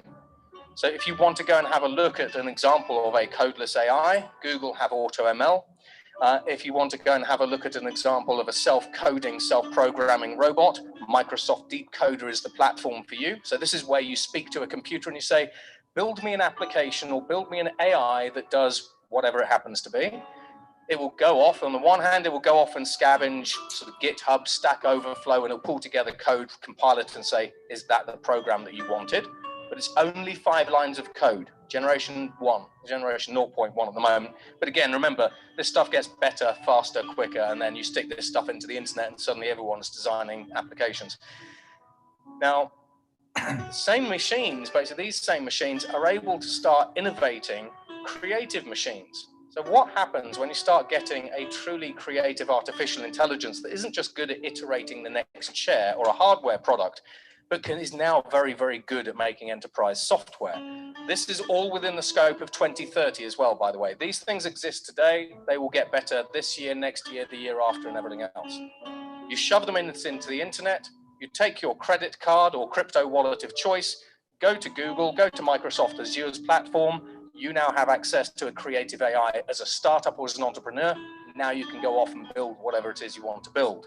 So suddenly the pace of change accelerates, the amount of competition in the marketplace accelerates, and so on. However, as we start having a look at sort of the future of living, per se, basically in 2030, the way that we interact with computers basically is going to change. Have you noticed that more and more organizations are trying to get you to talk to computers today? You know, how many of you have keyboards in your car? You know, So increasingly, we're going to be talking to computers. This is obviously Alexa. This is a fantastic disintermediation play from Amazon. It's not just a conversational interface. They're developing those that'll come out next year. These are disintermediation plays. Alexa, switch my energy provider from A to B. Alexa, order milk, but it doesn't order it from Carrefour, it orders it from Amazon. It's a disintermediation play. Google a little while ago democratized access to information. So for example, if I asked you what the melting point, or what the freezing point rather of nitrogen dioxide is today, take you 5 seconds to find out. Democratization of information. Where we are going now is we are democratizing access to expertise. So for example, we're starting with lawyers as well as lots of others. If you want to have access to an artificially intelligent robo-lawyer, as they're called, then we have Law Geeks, we have Ross Intelligence, which is backed up by IBM Watson and so forth. Increasingly, you'll be able to ask the computer for something. Can you put me together an NDA contract? Can you do something? You know, how do I make nitrogen dioxide or whatever it happens to be? So artificial intelligence in the cloud combined with some clever innovations are helping us democratize access to expertise. So what does that do for skills?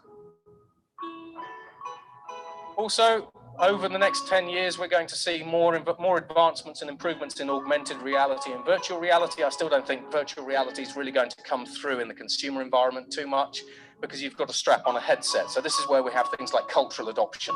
Just because I have the technology to put you into an immersive world doesn't mean that you're all going to sit there with headsets on. It's a cultural thing. So augmented reality. However, again, as we start moving further and further into the future, again, we see this today.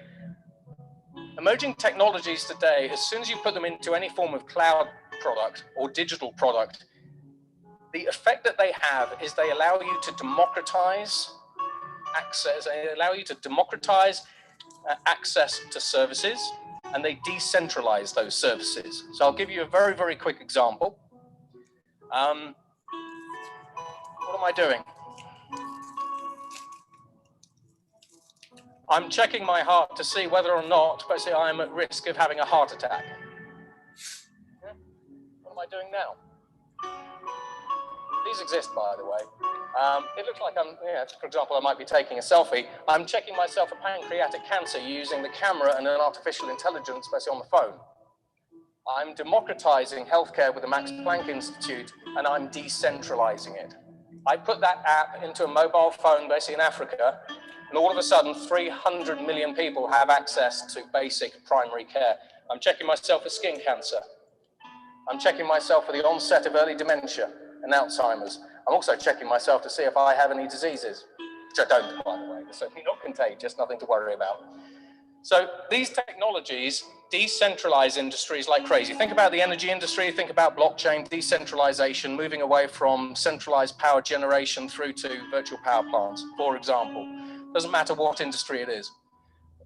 In addition to that, death of privacy. We're all used to being spied on online, but increasingly you'll be spied on offline.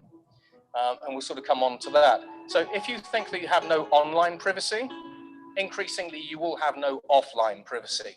We can use the Wi-Fi in here to do a whole variety of interesting things. I'll come on to that in a bit. So in the future, privacy as a service. Now, in addition to that, and I'm just putting this in here just so we talk about it, the more information that you collect on your users, on your products, on your organization, the more insights you can gather.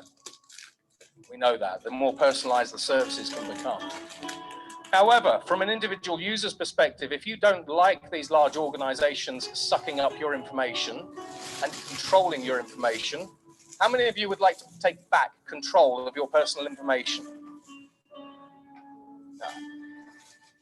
And if I asked you, how many of you, if I said to you, right, I've got $1 million here, I will give $1 million to the first person who can delete all of the information that's held about them from the internet, how many of you are going to be able to pick up that $1 million?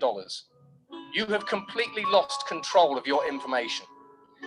So this is why we're now starting to see a revolution come through, both in the multinational arena, but also with Sir Tim Berners-Lee, so founder of the internet, these kinds of things, sovereign ID systems. They're based on blockchain. You go onto a sovereign ID platform, you put your information in there, then you can see who's used it, you can give people access to it, you can rescind access. These technologies are now being baked into Internet version 2. Similarly, at work, the world of work is changing. Over in Hong Kong, we've seen the emergence of the world's first fully autonomous organizations. It's a hedge fund called IDA. It has no people. If you take this same model and you apply it to Uber, particularly if you're in a transaction-based business, there are lots and lots more organizations that can be automated in this way. Insurance basically is a kind of model on this particular one. So the rise of autonomous organizations are here today. But again, as we start heading out to 2030, they won't be everywhere, but there will be a lot more of them. Similarly, one of the biggest challenges that we actually have as people is, almost every piece of press that we read basically is the rise of artificial intelligence and automation. If you have a look at a lot of the academic research, they say that 50% of us will be out of jobs because we'll all be automated in 10 to 20 years. And while I don't necessarily believe that, we are now having to literally rethink basically how we manage our careers throughout our lifetimes. My kids are 4 and 6. They're going through this now. I go and have a conversation basically with the headmaster of a company, and I say, and I say to them, what jobs could they do when they're older? And they go, lawyer.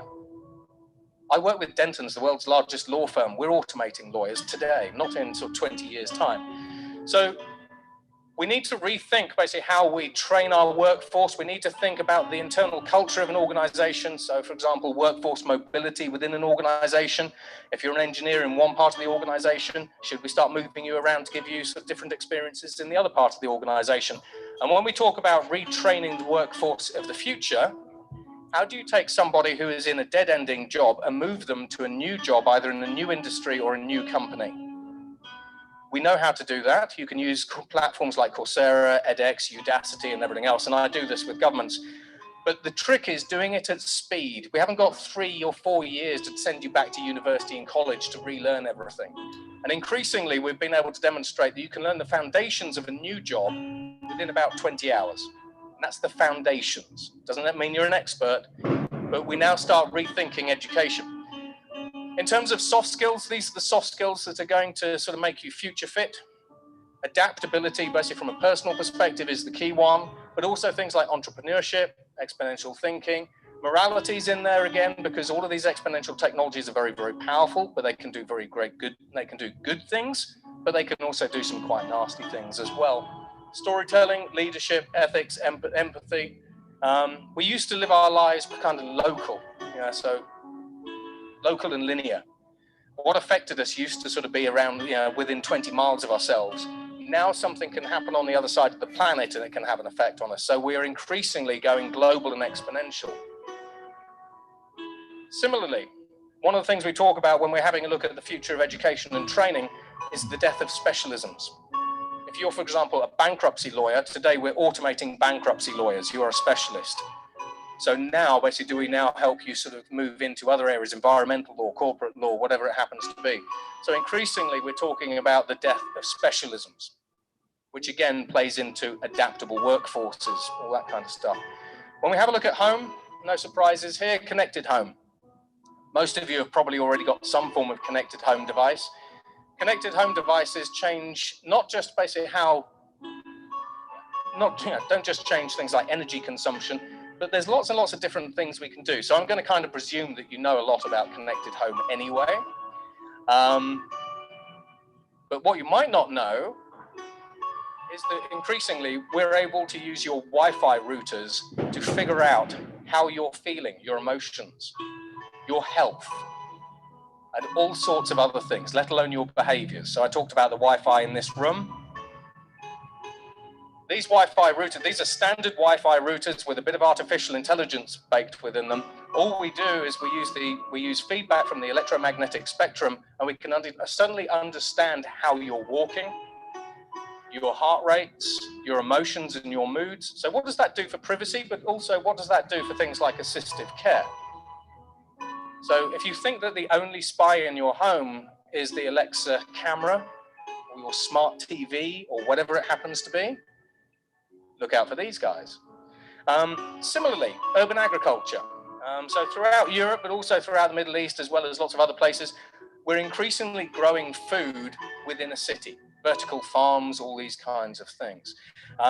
Similarly, we're now at the point where we can grow meat in bioreactors.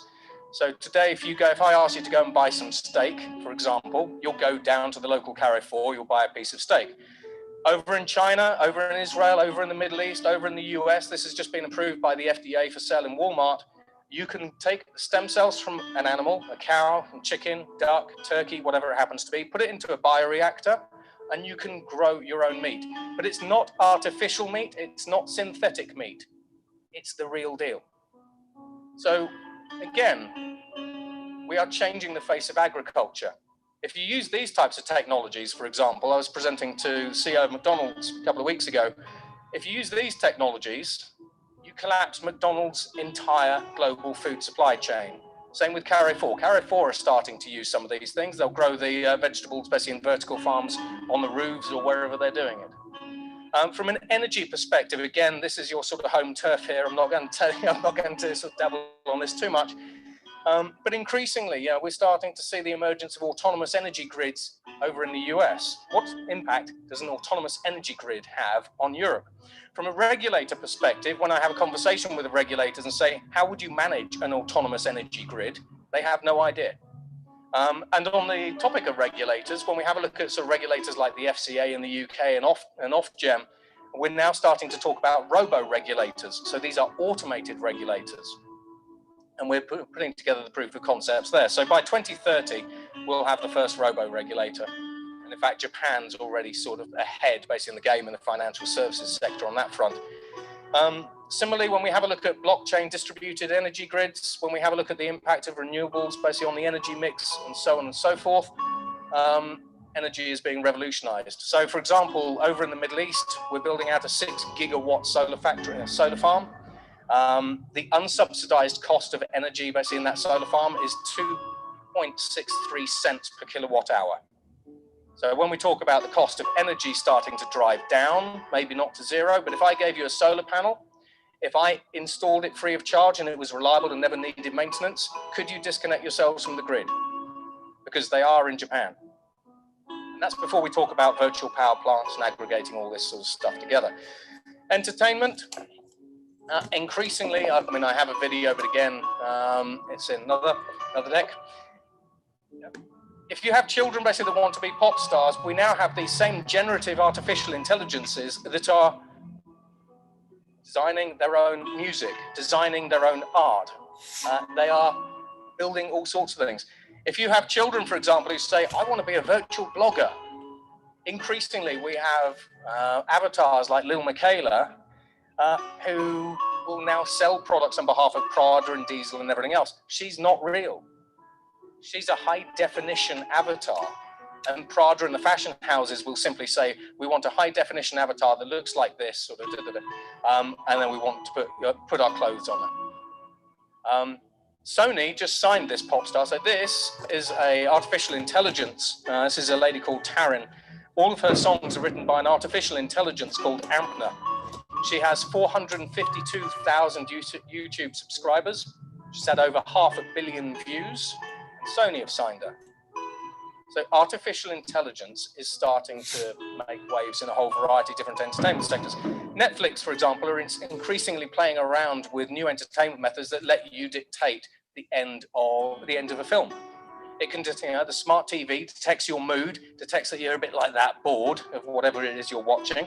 It uses big data to understand what your preferences are, and it starts creating a new ending. Healthcare, as I've already sort of alluded to, the number of things that we can do in healthcare basically are staggering. So last year, we took a man in the UK with Huntington's syndrome, and we used an in vivo gene editing technique. So Huntington's syndrome will kill you by the age of 20, painfully. It's an inherited genetic disease. What we did is we used an in vivo gene editing technology called CRISPR, edited it right out of him. He no longer has it. From an insurance perspective, for example, as well, if you are paralyzed in a car crash, and I hope it doesn't happen, say, for example, in the next 10 years, we've already cured paralysis. So we use carbon nanotubes, and we can use a whole variety of different things, but paralysis is no longer for life. There is a lot happening in the biosector. In the retail sector, Amazon in 2019 basically will become the world's first fully autonomous retailer. So I talked about creative AIs. Amazon have created a creative AI that designs clothes. If you want to order a shirt, for example, what this creative AI will do is it will go out, it will have a look at all the top-rated shirts on Snapchat, Facebook, all those kinds of things, and it will just iterate. It'll create a wireframe, it'll iterate it, and then it might just put a little red fleck in it. It then puts that onto Amazon's website. You go and have a look at it on Amazon's website. There's a little camera basically somewhere in your home. You try it on, virtually. So you're looking basically at the screen. You try a virtual fitting room. You try it on. In the camera, there's a body sensing device as well. It's taking your measurements basically while you're looking at the machine. So now it's creating the perfectly tailored shirt for you. You like it, you buy it. That shirt didn't exist.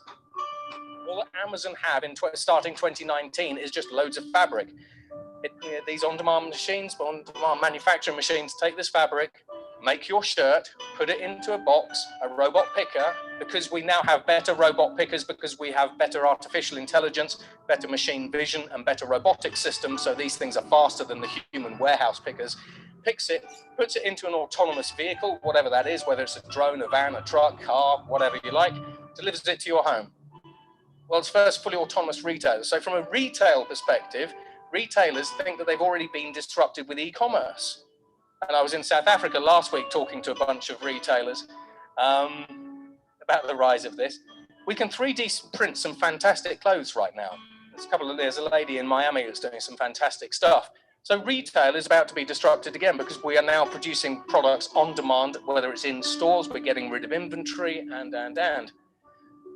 However, as we start having a look at the future of mobility, I always tend to sort of think that the future of transport is relatively easy. Firstly, it's increasingly going to be on demand. Order it with your smartphone app.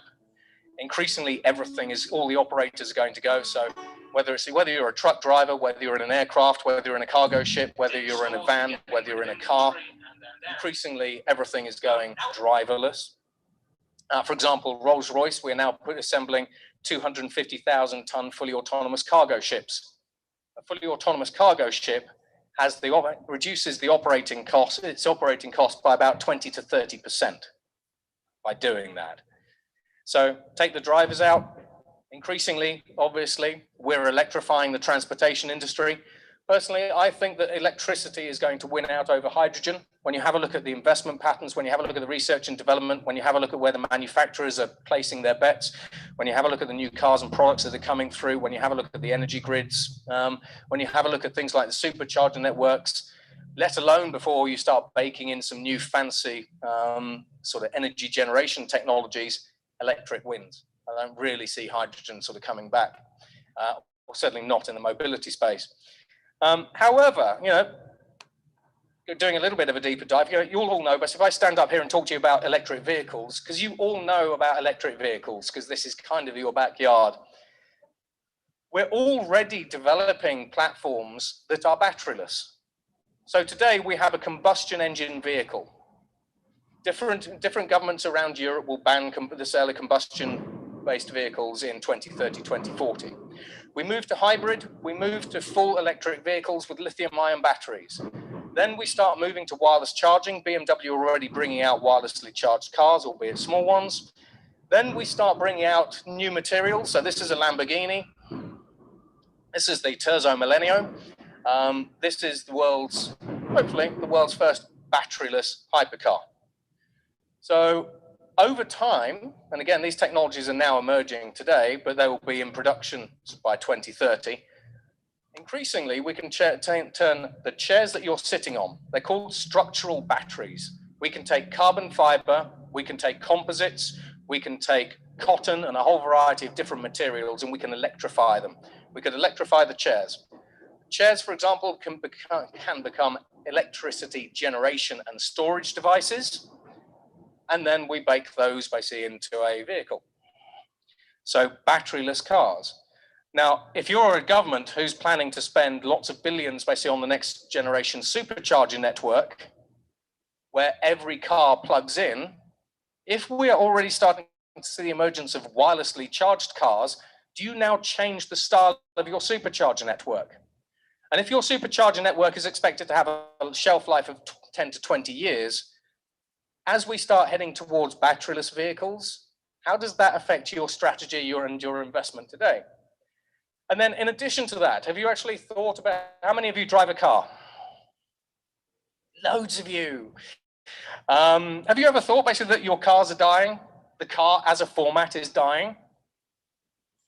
Because if I take away the brake pedals, if I take away the steering wheel, if I take away the dashboard, are you in a car or are you in a pod? So Toyota, Audi, this is the Audi long distance lounge. It's not lost on the car manufacturers that the car is actually dying. And what we have is we have a pod, and pods are blank canvases. So this is a Toyota e-Palette. This is a bit horrible, but there you go. But if you have a pod and you have a sensible way to configure them, this can be a shop. This can be a mobile office. This could be an entertainment lounge, basically for you and your family when you're going on long distance journeys. But similarly, when we start talking about new form factors and we start talking about multimodal transportation, one of the things that we talk about, and actually we've invested in the UAE, is you could get into this pod. So for example, if you wanted to travel to, say for example, you wanted to travel to Marseille, from a consumer perspective, you could take lots of different types of transport. Or you could get in this pod outside. This pod could then go to a train station, load itself up on a train, shoot you down to Marseille, come off the other end.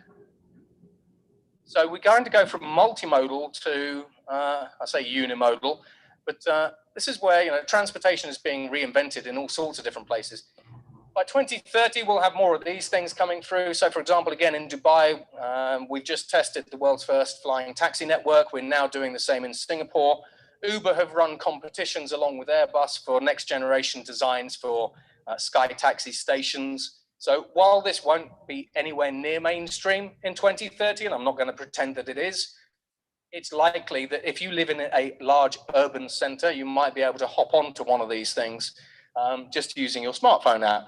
But there won't be lots of them, because again, this stuff takes time to come through. So while I'm a futurist, I'm not going to be one of those that says these will be, we'll all be traveling by sky taxis in 3 years' time. However, when we start having a look at continental travel, would you want to take a train to China? We have Hyperloops coming through.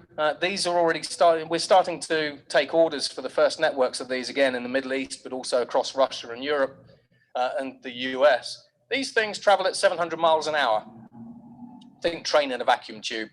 However, in China, we now already see the emergence of 2,500 mile an hour trains. So if you're an airline company and you're now starting to compete with a train that goes 2,500 miles an hour, bearing in mind that the cost of the tickets for these things will be about €30, that's where we're going because it's basically a train.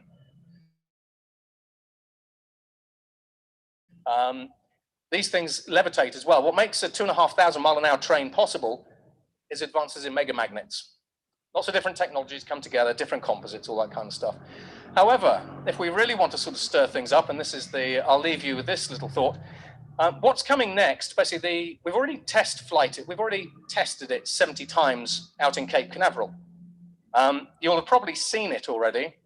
It's coming 2023, 2024. The FAA over in the US are approving the first flights. And the first flight of one of these basically is going to be in 2019, but it's going to be into a sort of more traditional sector. It's going to be going to the ISS first. So by 2030, the people who are building these have already got the investment. They've already got the regulators behind them. They're already proving the tech. This is SpaceX.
We've talked about accelerating innovation. We've talked about lots of different emerging technologies. We've talked about batteryless hypercars and all kinds of things.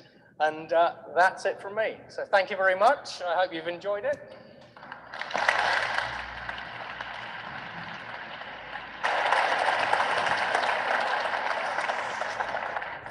Thank you very much. I can imagine that you might have some questions for Matthew.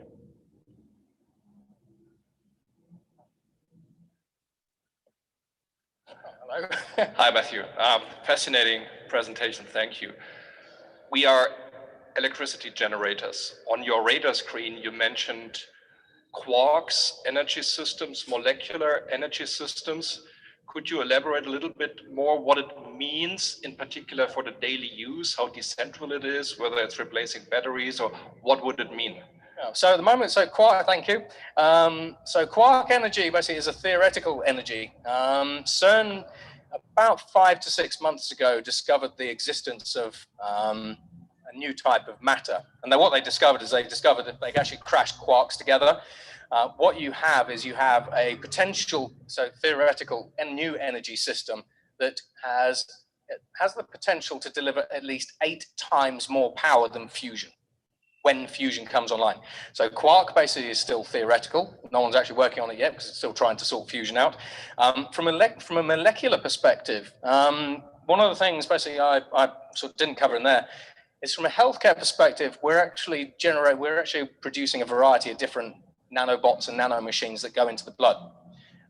So for example, one of the little nanomachines basically that's been produced by Max Planck Institute is it's got a little enzyme engine. So when we talk about molecular energy, there's a variety. We're literally talking about deriving energy from individual molecules at a very, very small scale to power small things. Because whether it's things like biological or DNA-based computers, we need to be able to power those somehow. And you can't just take a lithium-ion battery. To give you an example, we did a test basically with the University of Manchester a little while ago.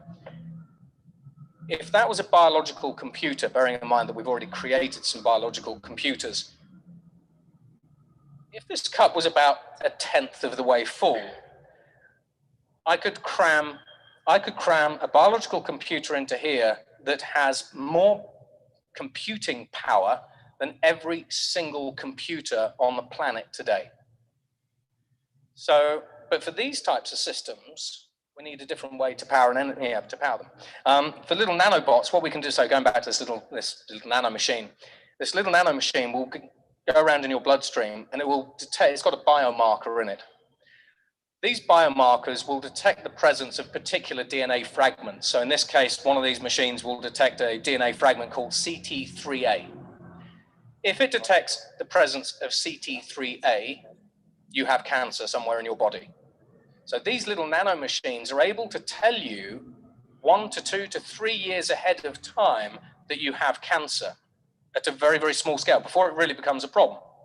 Now, these little machines basically can communicate back to a smartphone, that can communicate back to a doctor. You go to your doctor and you say, look, my little nano machine has picked up a cancerous biomarker, and the doctor can say, well, fortunately, we've caught it early. So when we start, as I say, when we start having a look at biological computers, which increasingly will be used in biofabrication and biomanufacturing, also in the technology space. So for example, if we have a conversation about biological computers again, if you take the US DoD at the moment, have a program called the Molecular Information Systems Program. Taking, for example, a Google data center. A Google data center is a huge hyperscale data center. They cost billions to stand up and they cost billions to run. If we use biological DNA-based computers, we've also created DNA artificial intelligence. But we also use these molecular information systems, which are made out of polymers. So you can think of these as polymer-based computers. What I can do is I can take a hyperscale data center that will easily fill this whole site, and I can collapse it into something that's half the size of this table. So exascale processing, exascale storage,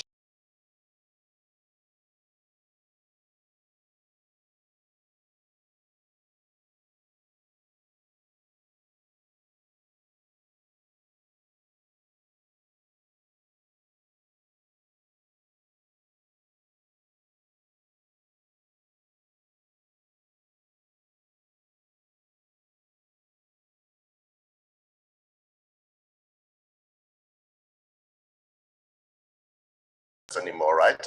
So what incentives, what frameworks do you need to make that work? So good question. So I work with around 400 different investors across private equity, venture capital, basically, as well as institutional investors and pension funds. And that's one of the problems they see. So for example, even if you just take artificial intelligence and we say, if we take a traditional company and we embed it with artificial intelligence, so all of a sudden, does that mean that that organization can run more efficiently? And or can it enter new markets swiftly or whatever? Can it identify a new market that you can move into? And that's before we get into software development and DevOps and all that sort of stuff. So typically what I'm finding with a lot of the institutional investors, basically they're trying to see beyond the curve. They're still very focused on artificial intelligence and some of the more sort of traditional things. But a lot of the community are now starting to make relatively smaller bets in smaller companies. So rather than taking $100 million and investing it in one big company, they're taking that $100 million, splitting it into $1 million, basically, and then putting it into 100 smaller companies. So the fear of disruption is haunting a lot of the investors because they are starting to see how fast things can change. Yeah, they're also starting to see how quickly an industry incumbent can go from being the king of its hill to suddenly being in second, third place, or even just made redundant. I mean, if we have a look, Uber with the taxi medallions, a taxi medallion used to be worth $1 million.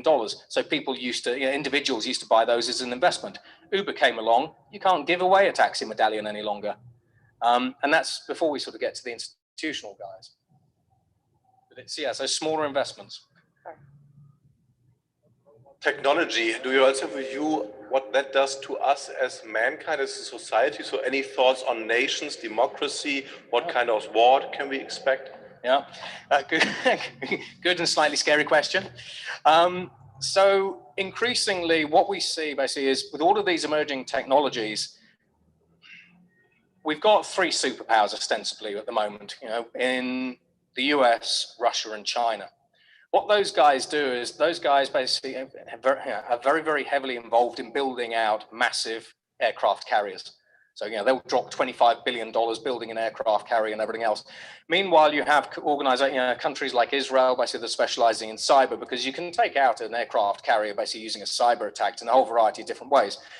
So when we start having a look at security, for example, security and the emergence of war,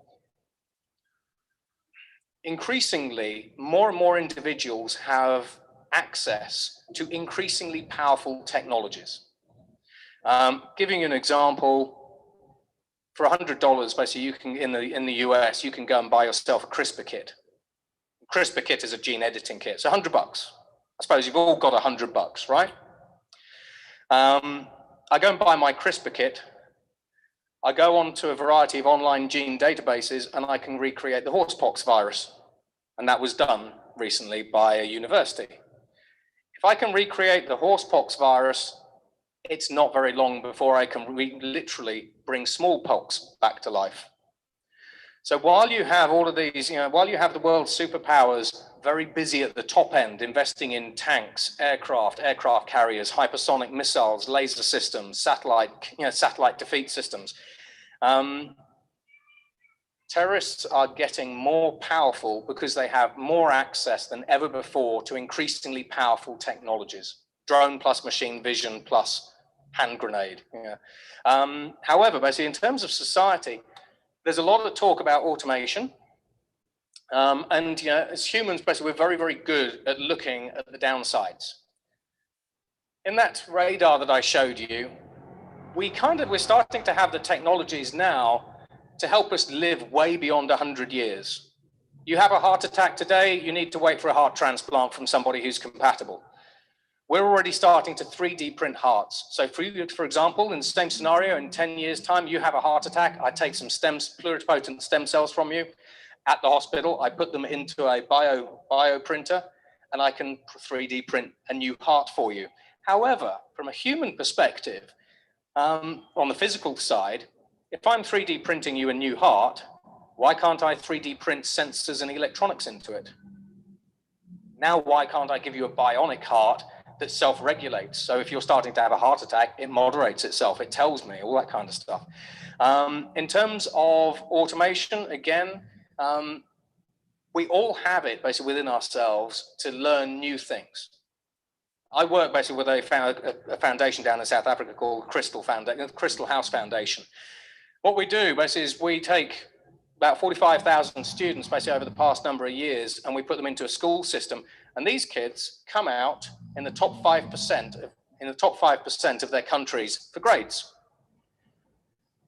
But the point I make with Crystal House is the entry criteria is that you have no money, you live in a slum with open sewers, your family basically are typically either abusive and or drug addicts. So what we're able to do is we can take people who have absolutely no future, put them into the right education and training environment, provide them with the right resources, and these guys are working at NASA and Boeing and everything else now. So we all have a huge amount of potential within us to change. But in addition to that, as particular jobs dead end, about 3 years ago, we managed to upload knowledge to people's brains. So what we did is we took, and this was with DARPA, we took 35 Top Gun pilots, and we put them into an F-35 simulator. We took the F-35 simulators up to 35,000 feet, and we put brain skull caps onto these pilots. We then put the F-35s into flat spins, and we told the pilots to land the aircraft. So they all landed these aircraft. Flat spins, very, very hard to get out of. We then took 35 volunteers who'd never been in an aircraft before, put them into the same simulator, put the skull caps on, and replayed the brain waves to them. Took the F-35s up to 35,000 feet, put them into a flat spin, and 60% of the people landed the aircraft. The 40% of the people who didn't land these aircraft didn't have the necessary sort of motor skills basically to land them. The critics at the time basically said, well, that's all very well and good, but so you've uploaded knowledge to people's brains, and there are now big programs, as you can imagine, going on around this, because the human brain is plastic. And they said, yeah, but the effect only lasted half an hour. And the researchers at the time said, you kind of missed the point. We've uploaded knowledge. So this is sort of where, not necessarily 2030, but as we start pushing the boundaries to 2050, do you really just think that you are only going to be human? Do you really think that things like these smart watches are just going to be on us? Yeah, eventually, technology goes inside us. Increasingly, basically, we are augmenting ourselves. So, for example, when people talk about AI, we also talk about it in terms of augmented intelligence. What happens, basically, say, for example, if you were doing a particular job today and you wanted to learn a new job, what happens in a time when expertise is democratized and you say to a computer, teach me how to become a data scientist? Teach me how to become a synthetic biologist, and it pulls together all the course materials, uses avatars to teach you. And again, we're doing this in the Middle East. We already have avatars teaching people. What happens basically at that point to your skills? Suddenly, does that mean that you can flip from this job to the other? So it's not necessary, when we talk about automation and the risk of us all being made redundant, I can be made redundant like most of them. It's not that we don't have the potential to do something else. It's the fact that in a lot of cases, a lot of the governments haven't laid out the right frameworks, the right journeys, or the right plans. We now have those frameworks and we're now implementing them across a variety of different countries. Do you have any recommendations for us as being leader? What can we do? What kind of skills are required that we can actually tackle those challenges? Yeah. So starting today. Yeah, starting today. It's no, absolutely. A long period. So fortunately, basically, a lot of the things I've sort of shown you here, basically, a lot of them, we've got some of the things that are in the labs, and we've got some things that are now starting to be commercialized and coming out into the market, electric cars and all that kind of stuff, virtual power plants. I would encourage you, so firstly, get outside of your comfort zones, get outside of your industry, because a lot of the new things, basically, that affect individual industries don't come from within that individual industry. Creative, when we talk about creative AIs, basically, if you take a creative AI, you shove it into a electric BMW, we've already demonstrated it. You can reduce the power consumption of that BMW by between 20 to 40%. Yeah. So get outside of your comfort zones, realize basically that technology is a rocket ship. Have conversations with startups and incubators, go and have conversations with other communities around the world as well, because while there's a huge amount of innovation in Germany, there's a lot in Singapore, there's a lot in London, there's a lot in Paris, there's a lot in the US, there's a lot coming out of China. And go out and have a look and then bring it back home And then this is sort of where you bring it back home and you say, we've seen all these things, and you lay it down in almost a sort of what if. You know, we saw this, we think this could have a big impact on our business, yes or no, whether it's a threat or an opportunity. Could it help us reduce costs or move into a new market? And you just grade it all. The other thing that I would encourage you to do is when I have conversations basically with people in the energy sector, the retail sector, financial services sector, and I say, what industry are you in? If I asked you guys, what industry are you in? They don't know anymore. I know. Looks like it. Right. Arguably, yeah. Arguably, they're all shocked now. Arguably, you're in the energy industry. If I go and ask the car manufacturers and say, what industry are you in? They will say transportation. I go and ask Lufthansa, they will say, we are in the airline industry. I ask Deutsche Bank, they will say, we're in the financial services industry. Okay? I go and have that same conversation basically with a technology company, whether it's Baidu, whether it's Alibaba, whether it's Google, whoever it happens to be. And I say to them, what industry are you in? And they say, all of them.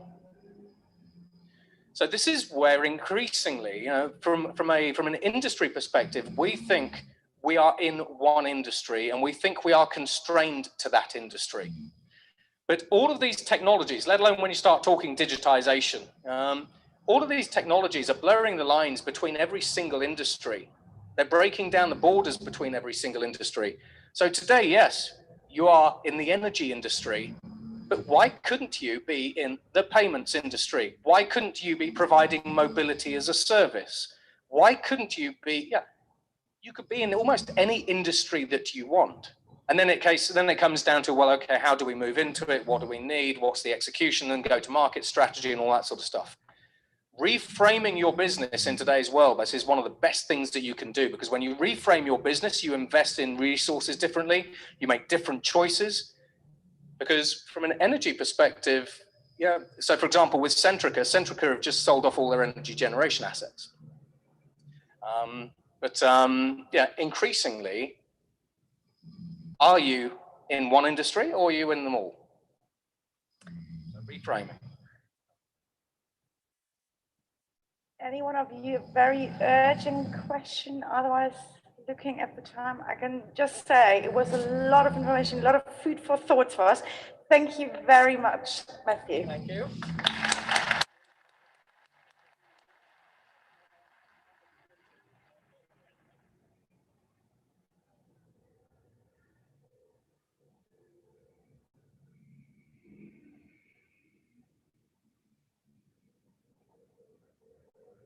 But for the time being, I'm so pleased to introduce you to our next speaker, who believes, as I do, that the future is not coming, it's already here. Gerd describes himself as a futurist, humanist, keynote speaker, author, filmmaker, and musician. This is a gentleman who will never run out of great stories to tell and wisdom to impart. So I think we're going to have some good dinner conversation later this evening. Gerd considers himself a musician by origin, connecting technology and humanity, algorithms and androrhythms, which I think we're going to hear about, for a 360-degree coverage of the multiple futures that present themselves at any one time. In his work with his team at the Futures Agency, he turns futurism into a very pragmatic science. Their purpose is to master the complex challenges that dictate evolution or extinction in the digital age. His newest book, Technology versus Humanity, he's going to talk a little bit about over the next 45 minutes, and all of you will get a copy as you leave tomorrow. So let's welcome Gerd to the stage. All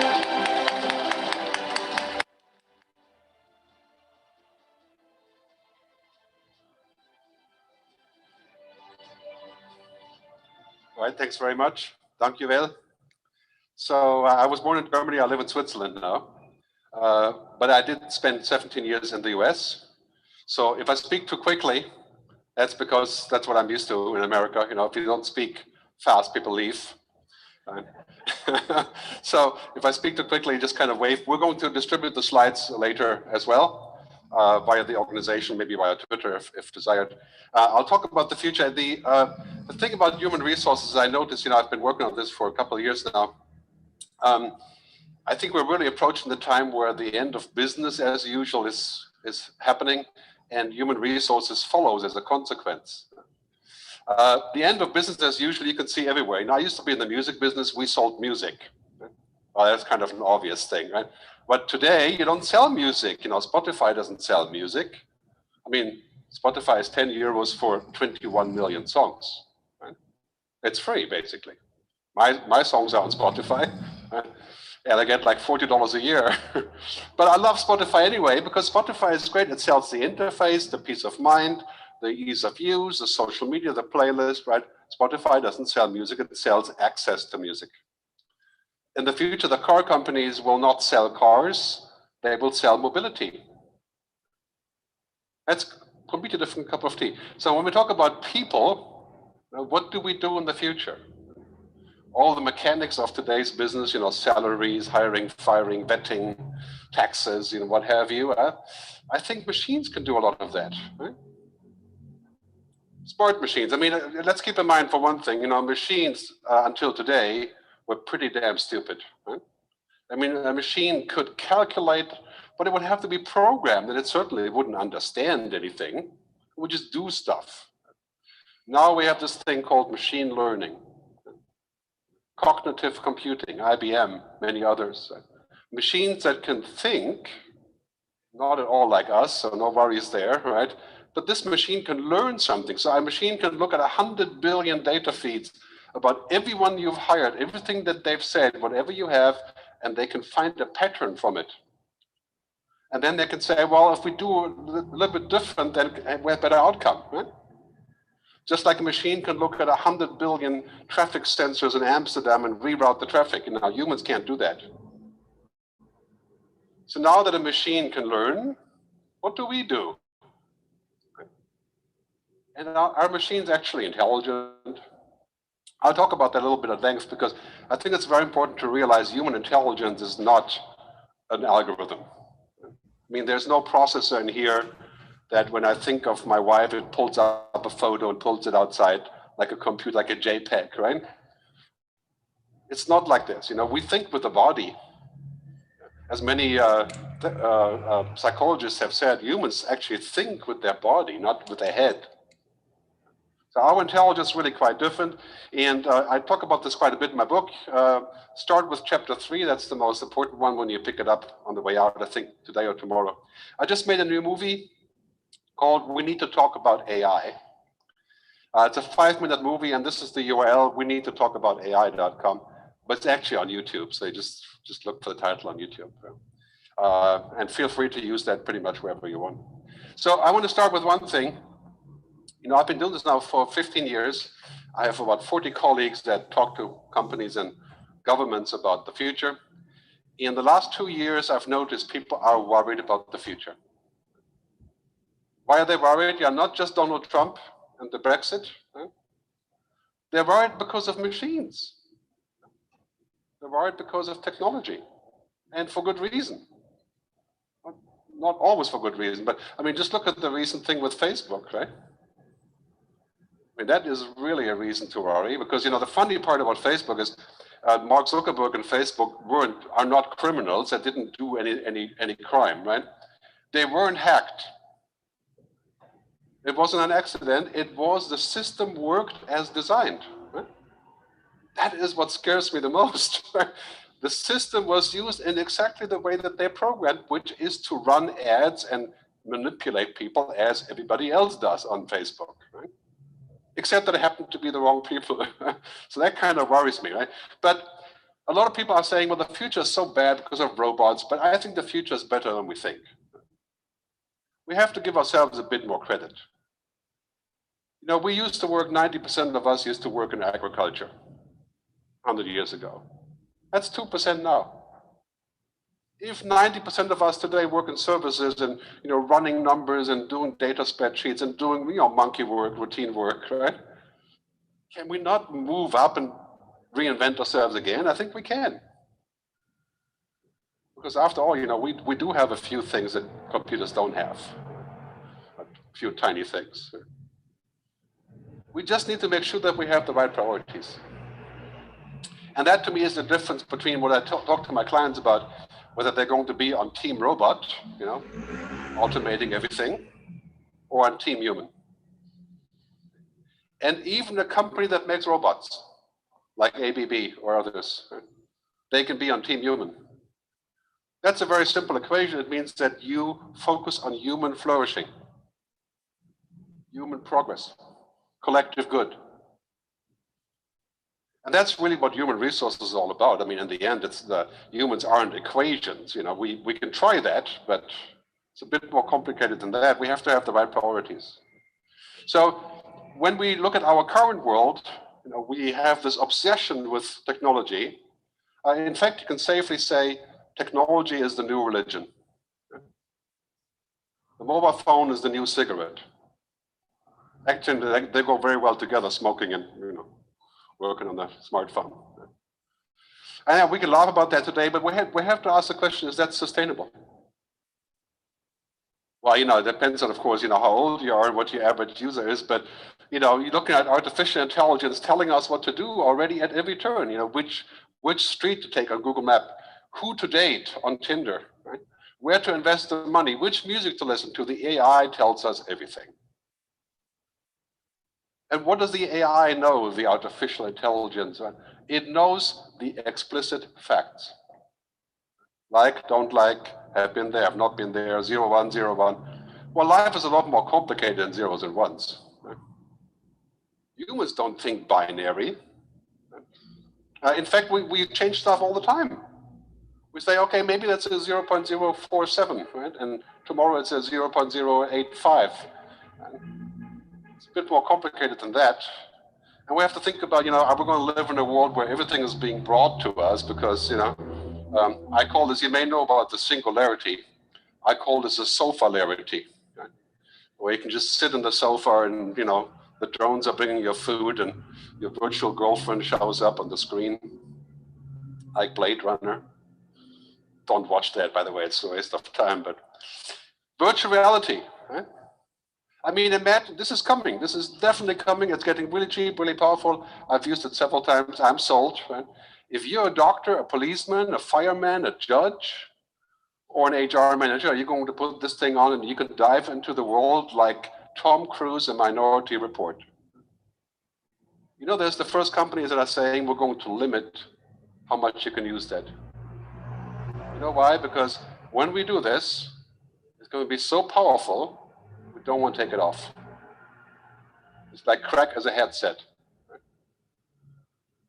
That's an interesting question, right? How can we actually make this work? How can we live in a world where this is the new normal? I'm not saying it's a bad thing. I'm just saying I think it's a question of balance, right? I mean, Steve Jobs wouldn't let his own kids have the iPad because it's too good, he said. It's too good. So the question is, we can't really say, well, we're not going to let our kids have iPads or so, or we're not going to, do the cloud computing. That's not going to happen. So we have to find compromise, and we have to find a balance, because here's the bottom line. Many philosophers have said over and over again, for humans, because we make technology, technology is not what we seek, but how we seek. Well, what do we seek in our humans? Simple question of purpose, happiness, contentment, whichever way you want to put it. But we don't seek tech. You buy a new iPhone, you're happy for about 2 hours. But you go hiking with your kids in the mountains for a week, you think about that the entire life. It's completely different. That's not actually either or, but in positive psychology, they say this is really what people are looking for to get from tech, right? Positivity, engagement, relationships, meaning. And then we have to ask the question, is technology going to make us happy? Well, the answer is, yeah, it can. I make free phone calls to my kids in New Zealand using WhatsApp. That makes me happy. But that's not the same kind of happiness we're talking about here, right? That's actually sort of a medium that I'm using. So really where we're going to is this brave new world where we have new relationships of humans and machines. And some people would argue that we are converging with machines. Well, I think that's probably right, but I don't think I want to. But if you are taking your mobile device, right, this is your external brain. This is your second brain. And for some of our kids, it's the first brain. Right? That's all the brain they have. But I mean, this machine now that I have here is as powerful as the computer that brought the Americans to the moon. Same computing power. You can only imagine in 10 years, this will be 1 million times as powerful. Quantum computing, 5G, unlimited battery life. This will be our brain. So we have to think about, this could be an amazing challenge. Could be also some great opportunities, of course. I mean, just look at this. Graph shows because of technology, we can unrestrain ourselves from work. We can work from anywhere, which of course we work too much as a result, right? But we can be in the gig economy on a global level. But we don't want the gig economy that's going to abuse us. Right? We need to find one that's actually going to work for everyone, not just for Ubers and Airbnbs. It's an important question. But in 10 years, some people are saying 50% of us will work in the freelance economy. 50%. Well, think about the social consequences, the contracting, all of those things. I mean, this is going to be your job to preside over all those satellites, people that are virtually in the cloud, so to speak, right? Internet penetration doubled in just a few years. In 5 years, we'll have 80% of the world population. That's roughly 8 billion people then. I mean, imagine the amount of resources we can get from that. That's both terrible and frightening, but also really exciting, all the things that become possible. But I would say that it's quite clear for us. I've observed going around Africa and Asia, everybody who's not connected wants to connect as fast as possible with the best device, so that they can get on the internet. And people like us who have it all the time, they want nothing more but to disconnect, to get off it. So it's just as bad to be overconnected than to be disconnected. Overconnected means you can't make a decision without looking something up. You can't improvise anything because everything is planned. Right?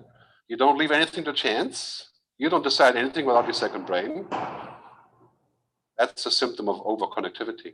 Yeah. Humans are not designed to connect to that kind of information 24 hours a day.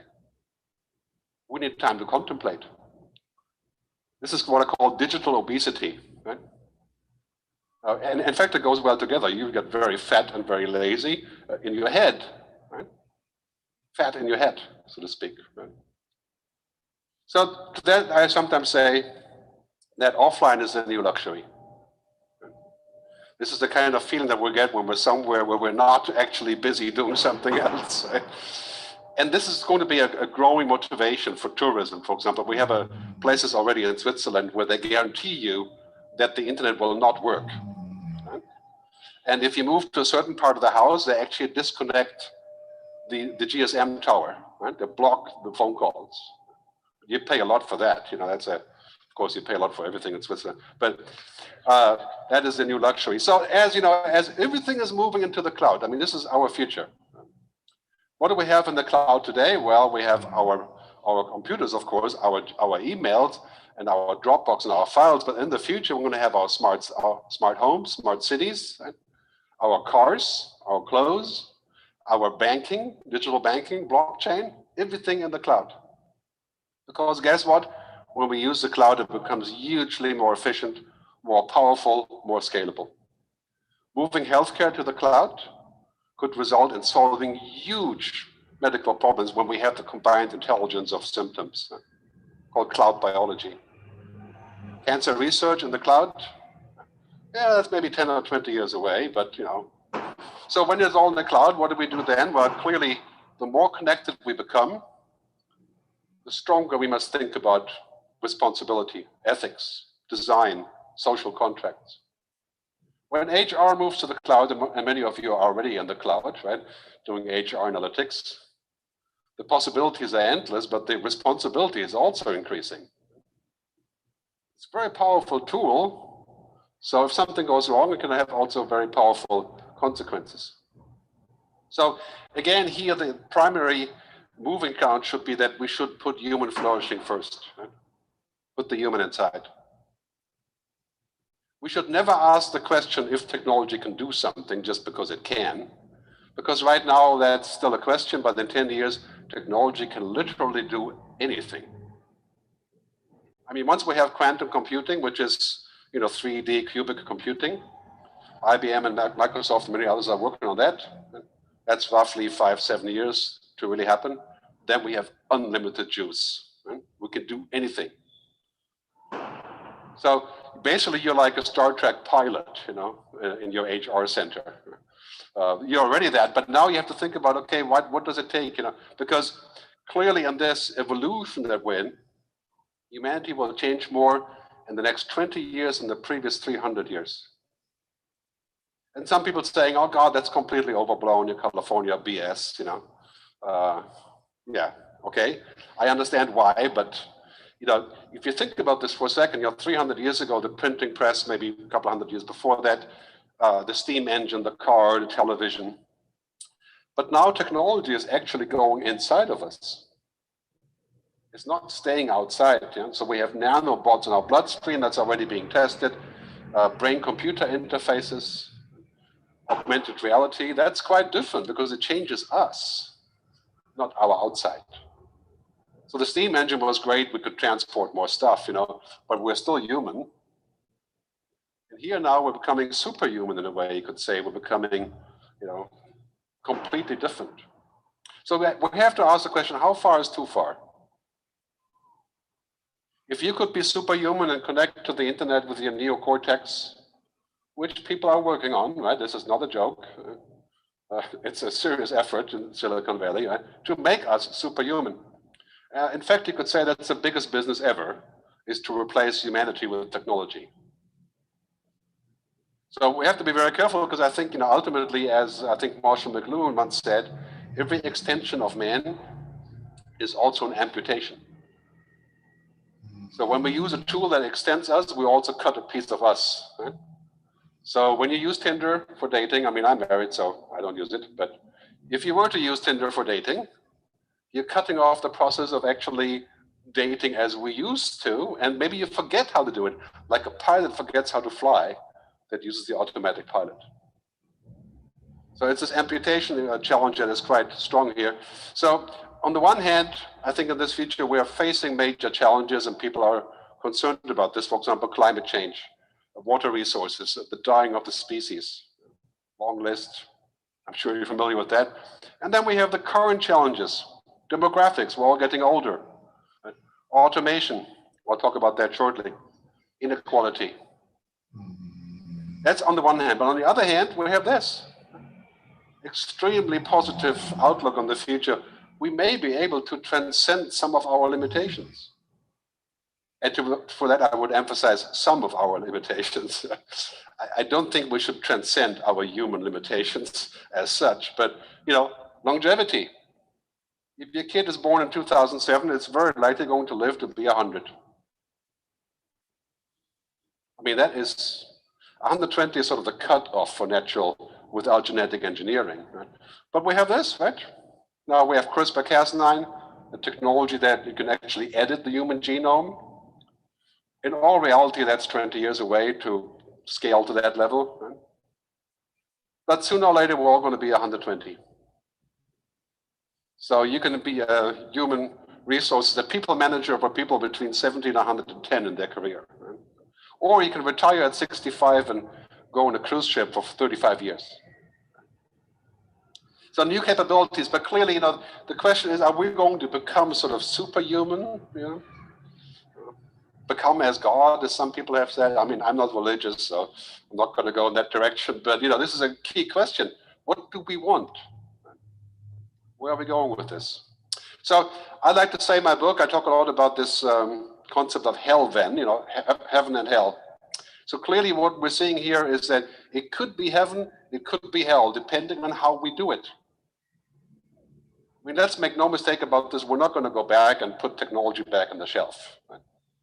I mean, we have invented all this stuff. I mean, if you want to get away from technology, you can move to the Amish country or, the mountains of Switzerland. But even there, right? Impossible. So we have to find a way to think about this. So no longer thinking about if technology can do something, but why. This is the key question you have to ask yourself in HR when you're looking at all those fancy tech tools that make your life supposedly easier. Right? Why are we doing this? Are we using this to make our lives easier and to actually increase benefit to the people we work with? Or we're just doing it because it will save a few dollars or euros? I mean, the most famous example really is the airlines, in my view, because I travel a lot, right? The airlines use technology not to the benefit of the customer, but to the benefit of themselves, by and large. KLM is actually one of the few exceptions. I love what they're doing there with lots of tools, enabling the customer, at least trying, right? But most airlines use technology just, for one thing, which is to charge you more wherever they can, right? Using analytics. Well, that's sort of the wrong way around. But anyway, what we really need here, because of technology, is an ethical compass. Right? You're going to hit this border every day. Now today, you're just worried to see if it works, because we're still in the beginning. I mean, today, artificial intelligence is essentially a promise. Right? It's a huge promise, and I really like the promise that it puts out, right? But today, if you speak to a smart machine, if you stay within certain boundaries, then it can give you some value, right? But we're still a little bit away. But when those machines, roughly 7 years, 8 years from now, have unlimited firepower, then it's going to be about this. I mean, who's in charge? Who's in control? Who says what's right or wrong?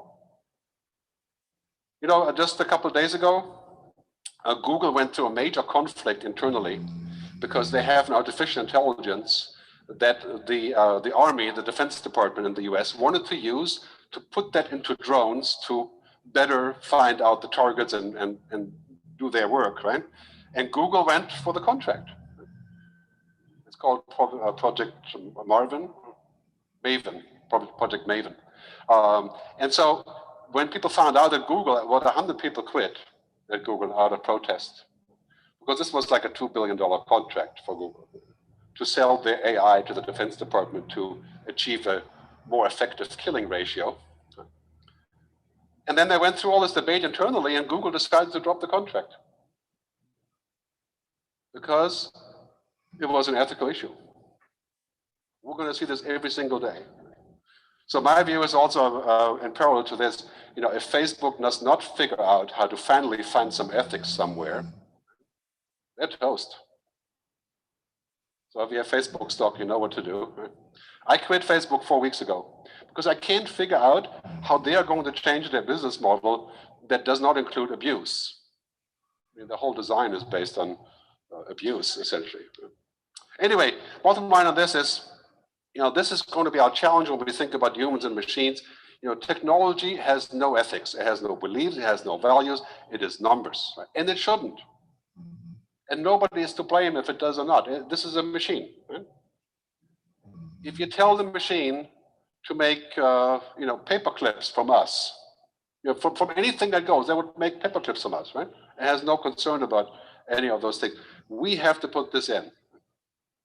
We have to take leadership in the ethics of technology. And I tell you, you will get tools to use in HR that you can't even imagine. I mean, they will put Minority Report to shame, right? The tools that are already there. It's quite clear. So just as a definition, right? Ethics is the difference, knowing the difference between what you have a right or the power to do, what is the right thing to do. Now, that's a tough one, right? But it was how in the world would you know what is the right thing to do, right? That is the question, right? I mean, where do you look for the right thing to do? I mean, Google had to figure this out in this debate, right? They finally found out the right thing to do is for Google not to license their stuff to the Defense Department. Even though, of course, many people from the Defense Department are on the board of Google. That's a different story. So technology is now transforming every single sector of our society. Let's start with music, where I was part of this, media, advertising, publishing, transportation, mobility, cars, right? And now we're finally here on the beach. We have education, The banks, insurance, the military, energy, food, right? That's all in the next waves. And education is currently heading into that wave right after transportation. So here's the key point on this. As we're moving into the future, it's an exponential change. You've heard about Moore's law, Metcalfe's law, the power of networks. It's an old story, but here's the bottom line. We are actually at the takeoff point of this curve. 10 years ago or 15 years ago when I was doing internet startups, we were in the beginning of the curve, and then you double 0.01, you have 0.02, 0.04, it's still nothing. But now we're at 4, 8, 16, 32, 5 years, 100 times as far, 30x up the scale, 1 billion. 1 billion. So we're going to have a world that's 1 billion times as different in roughly 40 years. That's hard to imagine. The kids of my kids will not know how to drive a car because the car will just do it. They may not know what a book looks like. They may not learn languages because they can just get the app to do it. Well, they don't know what an app is by then, right? But we need a future mindset. And I would propose to you that in HR, you have to be the leader on the future mindset. Because nobody else can do it. Because guess what? This is not a mindset of productivity, of efficiency, of margin increasement, of the CFO. We have to think exponential. We have to think combinatorial, which combines all the things going on around us in all of the industry segments, convergent of the industry, interdependent, and finally, holistic. The only business model that will work in the future is one that puts together all of the pieces of the puzzle. Not just disruption, not just progress. I mean, you can clearly see how we're moving into a society that's going to head in towards a different direction than just straight out profit and growth, because we're sort of at the peak of this. So that's the future mindset, and that's the question of how do you build the future mindset, and which way do you go? And I think it's very important to keep in mind as we're assembling this mindset, what exactly that could mean for us. So part of that is the hybrid thinking. So I've put together two worlds here. Right? On the left, you have the old world and the new world. As companies are reinventing, we have to have this hybrid approach. Right? We have to focus on what is and also explore what might be. As Peter Drucker once said, and Scott Fitzgerald started the conversation here, the test of a first-rate intelligence is the ability to have two opposed ideas in mind at the same time. So today you have this job, you have to execute whatever the KPIs are, and tomorrow you have another job at the same time. You're fixing the airplane as you're flying. And that is, I think the job is to think of those two things at the same time, the hybrid world. And part of that is this concept here. If you work for a larger company, it's a very narrow focus a lot of times, revenues, growth, quarterly reporting, GDPR, compliancy, whatever you have there, right? It's just practical, right? And then you have to have a larger focus to think of the future at the same time. How do you take a wider view? So in the music business, the wider view was from the CD to the cloud. Right? That was the view that we're seeing now. In the car industry, from the car to mobility, right? To autonomous driving, to car sharing. In banking, from the building to the blockchain and digital money. Taking a wider view. So I will guarantee you that very few people in your company can afford to take a wider view. Right? Because it takes time. Usually you would get that from a CIO maybe, or the CMO for that, sometimes. That's something I think it's very important. So let me talk about humans and machines and where that's taken us. I'll play a short clip. Whenever I'm reminded of humans and machines, I go back to the very first science fiction movie that made deep impact on my work, even though I didn't know it back then. And that was the original Blade Runner. Not the new one, no. The original one, okay?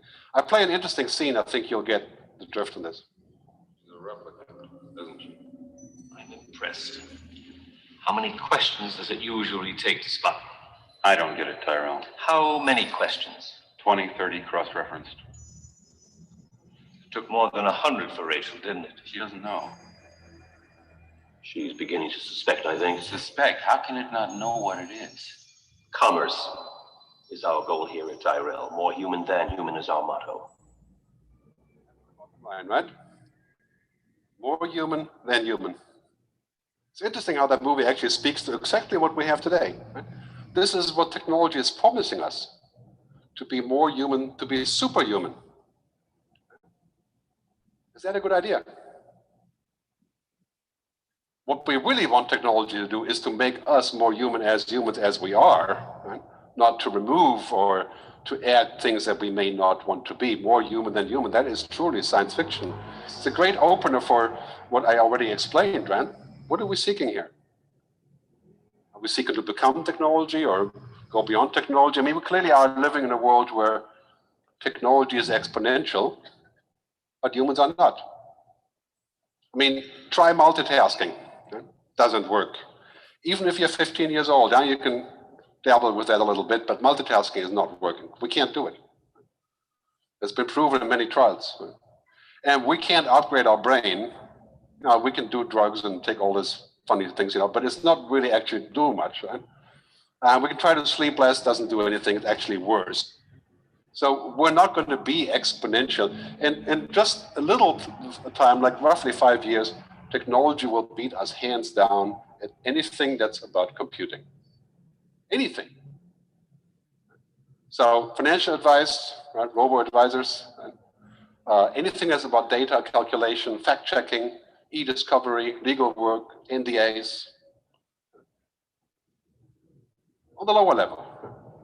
So very interesting, the quote here from Arthur C. Clarke, who is really my idol as a futurist. You probably know his work from science fiction. Right? He says, before we get too enchanted about all this great stuff, right, he's reminding us that information is not knowledge, and knowledge is not wisdom. In other words, a machine that has a lot of information needs to first have knowledge. And they're working on that. But can a machine reach understanding and wisdom? I think that's at least 100 years away. To reach wisdom, it would have to be conscious. I certainly wouldn't want that. I would agree with Elon Musk on this one, right? But that is a huge difference, right? So, great summary here, I think, is really this is going to be our future, right? We're going to work a lot more with machines, if they are real machines like robots, or software, or AI, or whatever you call them. That is definitely our future. That's going to be a bigger change in our lives than any other invention in human history. And I would maintain it could be about 90% positive if we do it correctly. One thing we need to avoid is to say, well, this skin job, as they said in Blade Runner, this machine is always right because it is a machine. I mean, that's stupid, right? And we tend to think of it this way because we're humans. We look at the algorithm and saying, oh yeah, it must be better because it doesn't have bias, It's not man or woman. But is that really true? I mean, if you look at the definition of human intelligence, this cuts very close to HR, right? I mean, you know from your daily work that it's very hard to define intelligence. Gardner and many other researchers saying we have about 8 to 10 different kinds of intelligence. So we have social intelligence. Some of us, mostly women, have emotional intelligence. Just joking, we have some of that too. But kinesthetic intelligence, our body, right? Musical intelligence, and many more.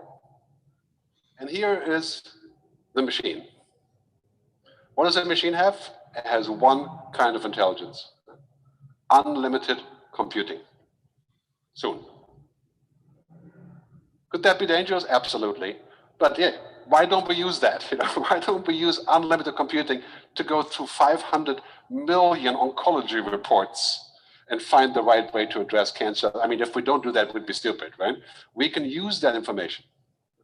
So those entire different things. I think what we need to do is focus on intelligent assistance, what I call IA. And that's machine going through all the logical processes, to augment humans but not replace them. I think that is the key to how we can use technology in the future. So let me show this example. This is a great example of, if you had an accident and you lost your hand, you can buy a prosthesis today. The most advanced one, well, you always do that, but now the most advanced one is €1 million. And the most advanced prosthesis for your hand can do 1% of what your real hand does. You can pick up a glass, maybe steer the car, 1%. We have no idea how we're going to get this machine, even if we spend €1 billion to do 100% of the real human hand. Can you imagine how long it will take us to actually replicate the human thinking? Never mind the hand. So I think it's a great achievement that we have the prosthesis. It doesn't have to be like a real hand. It's okay if it doesn't, it still works great. But Moravec said, a famous scientist, whatever is very simple for a human is very hard for a computer, and the reverse. Keep that in mind when you're using software. And let the computer do the work that's hard for us, which is mostly large amounts of data. But don't let the computer do things that are easy for us, which is relationships, trust.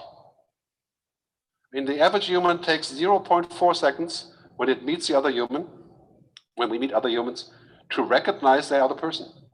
Can you be trusted? Are you a threat? Are you interesting? So when you do an interview and in HR, right, it's 0.4 seconds, you're already done. The rest is just sort of added information. Some people are quicker at that than others, but it's a quite human accomplishment. So when we look at AI, we see movies like Ex Machina. I think they're interesting, but don't let yourself be influenced too much by science fiction here. Dennis Wasabi, the founder of DeepMind, says that AI means computer systems that turn information and data into knowledge. That could be a real threat for us, right? Considering that we consider ourselves knowledgeable. But is it really? What we have today in AI is this, right? This is what AI is being used today, and I'm sure you're familiar with this. It is used for crunching purposes. Right? Image recognition, trading strategy, efficient text queries, and so on and so on. Right? It's not used for anything that we can do better. And the financial industry is these things, right? Risk assessment, analysis, right? Crunching. Could that eventually change? Yeah. Well, I think we have a long way to go. This is the low-hanging fruit. That's what you should be using. Intelligent assistance. Don't think of the machine as being some miraculous lord that knows everything, right? This is just assistance, augmentation, like this thing is being used in newspapers now to write stories, right? To scrape stories from Twitter. Also a great tool, but now here's Ginny Rometty. She's the CEO of IBM. She talks about the future of man and machine in a particular way. And I want to say IBM is one of my clients. I'm not playing it because of that, but in fact, I will have some critique on that, but you will see shortly. This is a world that's going to solve so many problems that aren't solved. And so, as I always say, we'll solve the unsolvable, like healthcare, like risk, like food safety. And on the other side, everyday life. In fact, I've really been bold. I think in the next 5 years, you'll use this kind of technology to make almost any important decision. Well, that's interesting, right? Of course, you heard about IBM before in your turf. It's a very prominent offering there. Right? To solve the unsolvable with data. To quote, big business decisions will not be made by experts or intuition, but by big data and predictive analytics, such as politics, probation, immigration. There's already the first bots that do probation courts, right? Is that really true? And I would say, IBM is doing a fabulous job with a lot of their stuff, but take it with a grain of salt, saying that half of that is true because it could be very helpful. The other half is like, okay, I think there's things that we should decide, that we should keep. So take an example, very soon you can scan your DNA, your genome with a mobile phone.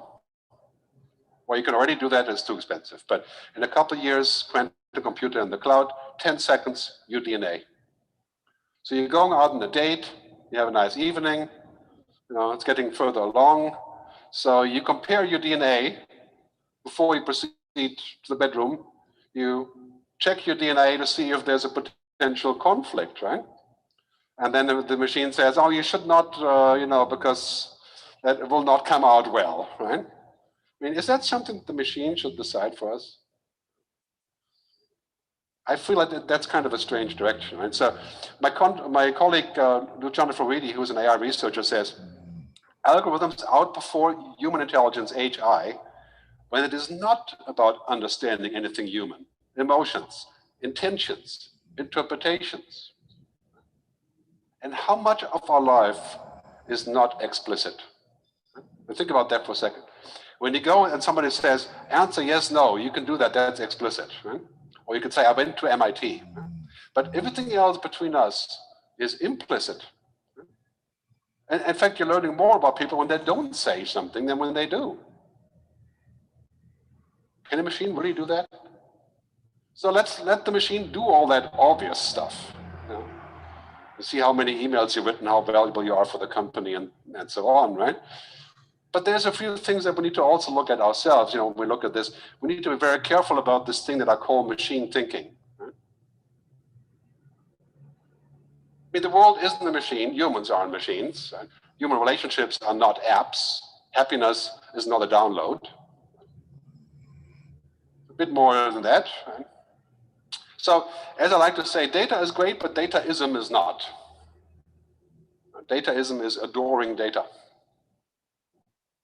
Everything has to be data. Well, life doesn't work that way. And in fact, you could say data is really amazing, but it's like TripAdvisor. How many times have you used TripAdvisor where it was just totally wrong?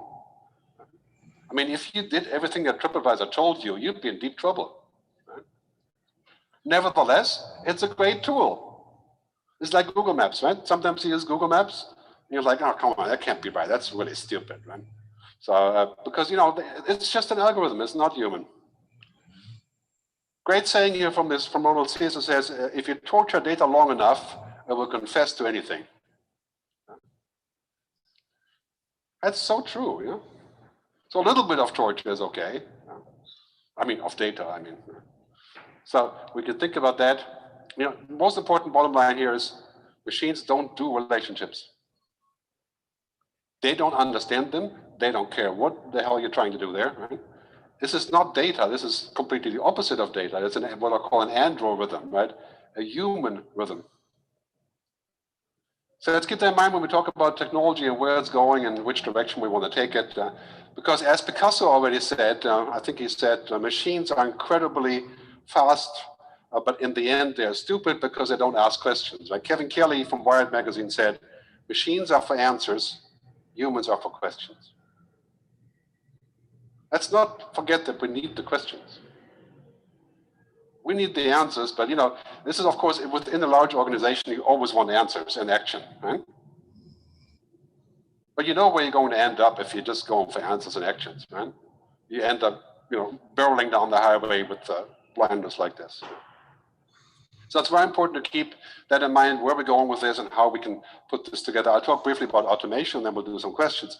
So what's happening here is quite clearly, this is a statistic from McKinsey showing how much automation is impacting our world. We see the employment growth or decline by occupation, mid-level automation. And we see predictable physical work is declining a lot, and office support work is declining a lot. Interesting to see that India is increasing pretty much across the board. Right? On the positive side, when you see the PDF later, right, care providers exploding. Now here's a solution for our new workforce, right? If there's no more taxi drivers, let's have them become care providers. We just have to find a way to pay for that. I mean, the demand is here, right? And the demand is, of course, with technology, also usually explosive, for the next decade. The best one, however, is this. I love this one. Right? Creatives. The world needs creatives. I think this is clearly showing us where we're going. We want creative people who have creative skills to battle automation, because it's really quite clear. McKinsey study also says, as opposed to most other studies, it's only very few occupations, less than 5%, where everything can be automated. Everything. Like a driver, right? You can automate some of it, but not all of it. So it's not as bad as it always sounds that we're going to have everything automated, but we're going to have our tasks automated, pieces of what we do. So what we really need is what I call transition support. That's going to be your job, to transition people who are outmoded. So if you have a retail company and you're doing away with the cash register, you have to transition people to other jobs. And that is what's called transition support, reskilling, upskilling. That will become essential, I think, for our future. Because this is really where it's going, and it's quite obvious, We're heading into a future where more and more of our work is human-only work. Human-only work, I'll explain in a second, but that's work that only humans can do. Not left brain, logic, routine, robotic, automated work. It used to be very little, but in the future, it'll be close to 100%. We're just going to do the work that the machines can't do. That could lead eventually even to the fact that we may work 2 or 3 hours a day and get paid the same. It could lead to the basic income guarantee in 20 years that we already discussed in Switzerland. Larger discussion here, but quite clearly, we need to close the skills here. Do your employees have human-only skills? Emotional intelligence, creativity, negotiation, compassion? And where do you learn those? I mean, is there a university for emotional intelligence? A college of compassion? Probably in India that exists. But here's the important part. Again, don't misunderstand this, because machine learning is essentially the idea of machines learning context and patterns, and then simulating what we would do with that information if we could actually read it, right? And that's going to happen everywhere, in the legal system, in driving and flying, in financial negotiations. So we're going towards the end of the knowledge economy. Machines will have knowledge. That's about 10 years. So our future is to go beyond the knowledge, understanding, imagination. That the human species is one of the only species that actually thinks about the future the whole time. Animals don't think about the future. Well, we don't know, really. No way to tell if the whale thinks about the future. I don't know. Interesting thought. But, we constantly think about the future. So it's really, this is what's going to make us different, what already makes us different in this future. I'll talk briefly about the future of work. Many people ask this question all the time to me as jobs are being automated, like receptionists or judges, doctors. Are we the horses of the digital age? In the old days, the horses especially, they were transporting stuff, we're using them for transportation and so on, right? But, who has horses? I don't know if you have, but you have horses to pet them or to, to ride them on a Sunday or something, but they're toys, right? So are we going to be the pets of the robots in the future, The toys, take a human out on a Sunday. But I think really it's this, machines will replace some, not all of our tasks, but not our work. So what if the machine replaces the stupid task of accounting numbers and putting stuff in the right ledger and, yeah, that's, we make a living that way. But we can go above that. We just have to learn it. And the taxi driver that loses a job because he's no longer driving to the airport, that's a job that's going to be gone. Right? And even though it's a routine job, it's still going to be a job for the taxi driver. Right? We have to think about where that's going. So I really think what's happening is that machines are learning routine, and the imminent redefinition of work is ahead. I think this is a positive thing. Just like the agricultural shift that we went through was in the end a positive thing, but we have to be ready for what it means. For example, we have to stop teaching our kids that life is a machine. Most of our kids are learning in school that the more they behave like a robot, the safer it is. We don't want kids to behave like robots. We want them to behave the opposite, to understand what it means to be human, so that they will not become useless humans. As Noel Harari says in his new book. So not the end of human work. I think ultimately we're looking at this being the future of what we're essentially going to be. Anything that cannot be automated or digitized becomes more valuable. And that is going to be the tough part for HR. Right? I mean, how in the world would you measure people based on those KPIs, so to speak? The KPI of compassion. Well, in a way you do that now, but you do it in a non-scientific way. You do it personally, right? And how do you teach somebody emotional intelligence? You know, it's interesting when you do experiments on this, it's quite clear that the only thing that counts in terms of that is the actual experience with others. Right? It's not theoretical. It's the immersion in that field of this. Right? So the study of the economists already showed what's happening here is we're moving to a world where EQ, emotional quotient, and IQ are moving on the same scale. And I think IQ, of course, is always great if you can know a lot, right? No doubt about that. I think with a low IQ, you will have issues there anyway. But you know, clearly, Jack Ma said at the World Economic Forum, right, that we need to invest the same in EQ than we spend on IQ. So very important in this direction, and we can discuss it a little bit later. I think we're going to need to upskill and reskill and think about lifelong learning. The World Economic Forum has a great chart as how that moves over. So critical thinking, creativity, emotional intelligence, the bottom line in the organization of the future, you want troublemakers. You want dissenters. You want weird people. You want people who fit that agenda, and that's going to be, of course, to a very large degree, also a lot younger people now, which is having brought those kind of skills into organizations, moving from the left brain to the right brain. That's a very old-fashioned image, but moving to the side of the brain that's not just logical. Okay, so I'm going to wrap up by saying that basically the future of Europe and our future is to think about two different things. One is we have thought about in the past about STEM, science, technology, engineering, and that was the education that we thought would be the future.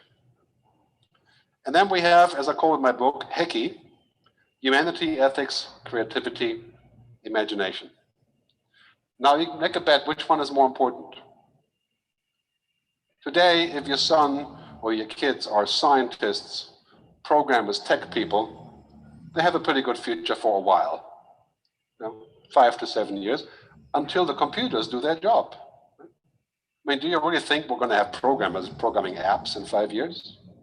I mean, I just speak to my computer and say, make an app for me, and it just does it, right? I mean, this is, after all, it's not necessarily about inventing, it's about doing things. So we're heading in this direction. So we need more philosophers, more artists, more people, more free thinkers, more writers, more lyricists, more inventors.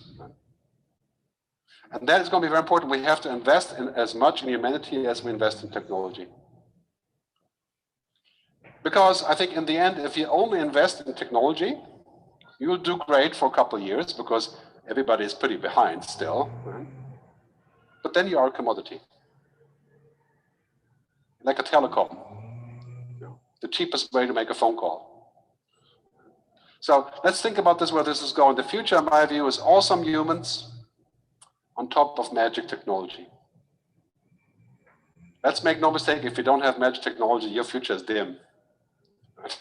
Because everybody wants it. Everybody wants convenient magic technology. But let's not use technology that's toxic. That's spoiling our relationships. That's forcing us into patterns that we don't want to do. So awesome humans on top of technology. Einstein quote from Intel here: computers are incredibly fast, accurate, and stupid. Human beings are incredibly slow, inaccurate, and brilliant. Together, they are powerful beyond imagination. That's the balance we have to find. That is the balance that I'm trying to describe with my scheme here of exponential combinatorial. So I think that's where we're headed, and I'll close. I don't have time to play this one. I'll skip on this one. It's kind of a tearjerker anyway. We'll stop with this, right? So in my book, my final message is we should embrace technology, but not become it. I think that's very true for us personally. and also for our lives. And I think for HR, that holds the key to the future. Embracing technology, but keeping things in such a way that we can still serve humans. Thanks very much for your time and for listening. Thank you.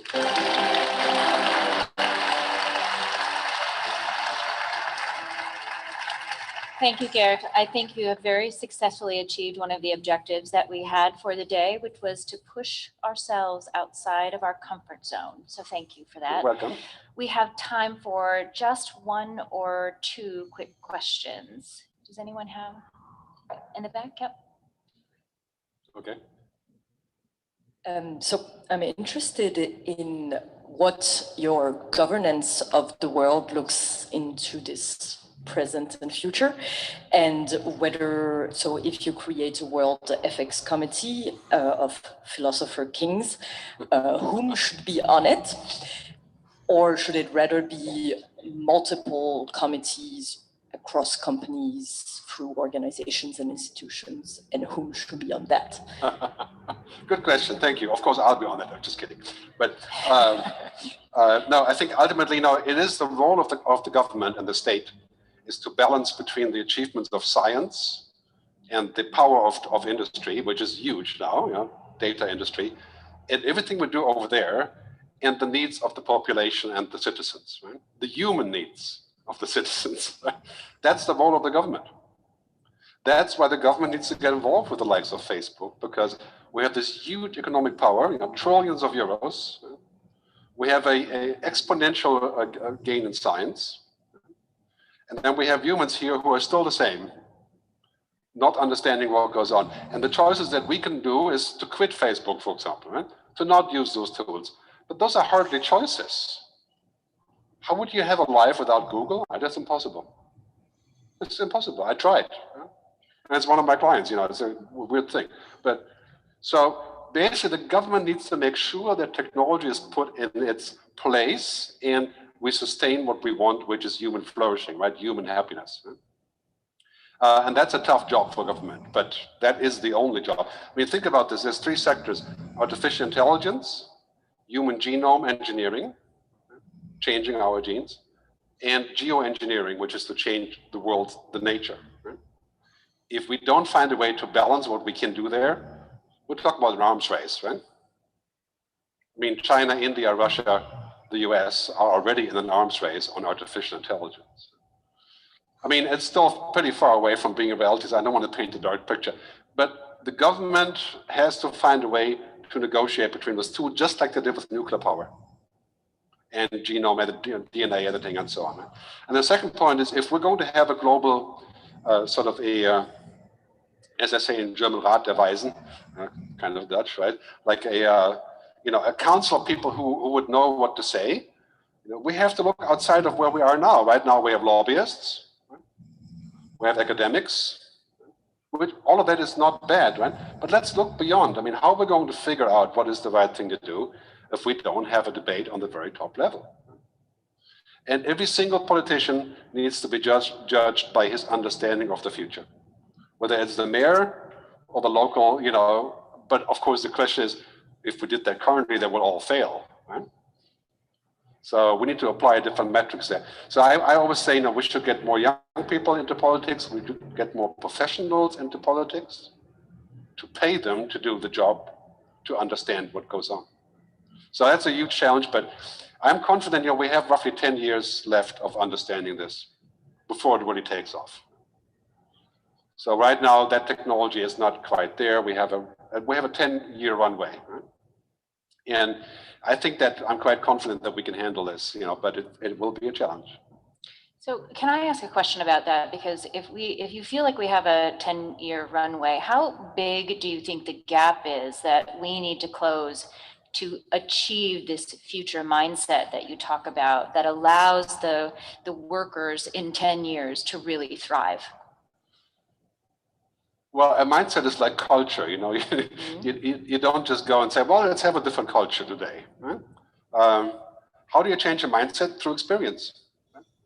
I mean, there's really only two ways that people change, right? If you look at the bottom line, and that's pain and love. Right? That's the human way of change. We don't change if there's no reason, we just keep on going. And big companies have the symptom, they don't feel very much about anything anymore, so they just keep going. And so what we need to do is to find a pain point like loss of revenues, dead relationships and so on, right? And then fall in love with a new idea. And that's the job of HR, right? Is to say, okay, we have a new idea what we could be doing here. And I think this is very important to affect change. There will be no change until you have either one of those two. And pain would be the German way, but I'm thinking about more, the love part of this is more the American way, right? So I think this will be very important for us to find both and to excite people about the future. Now, the future mindset is really something that you decide to get. You can't acquire it somewhere. You say it's very important for me to understand the future because the future is not tomorrow, is today, right? It's already here. I mean, I think you'll find in just a couple of years, people who don't have this future mindset will eventually be phased out from companies. Because, we think of the future as hypothetical, right? But none of that is hypothetical. It's here, right? Just we haven't noticed. Thank you. You will be around for dinner, so I know that there are about 100 people in the room with questions for you. So we thank you very much. Thank you. Thank you. Thank you.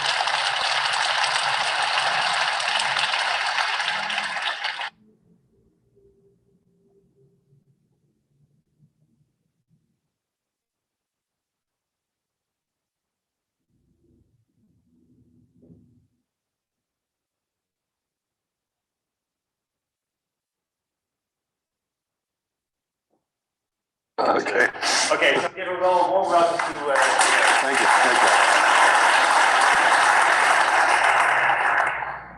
you. Okay, dankjewel. Good morning. So it's a great pleasure. Thanks to the Dutch Future Society and Freedom Lab for having me come over.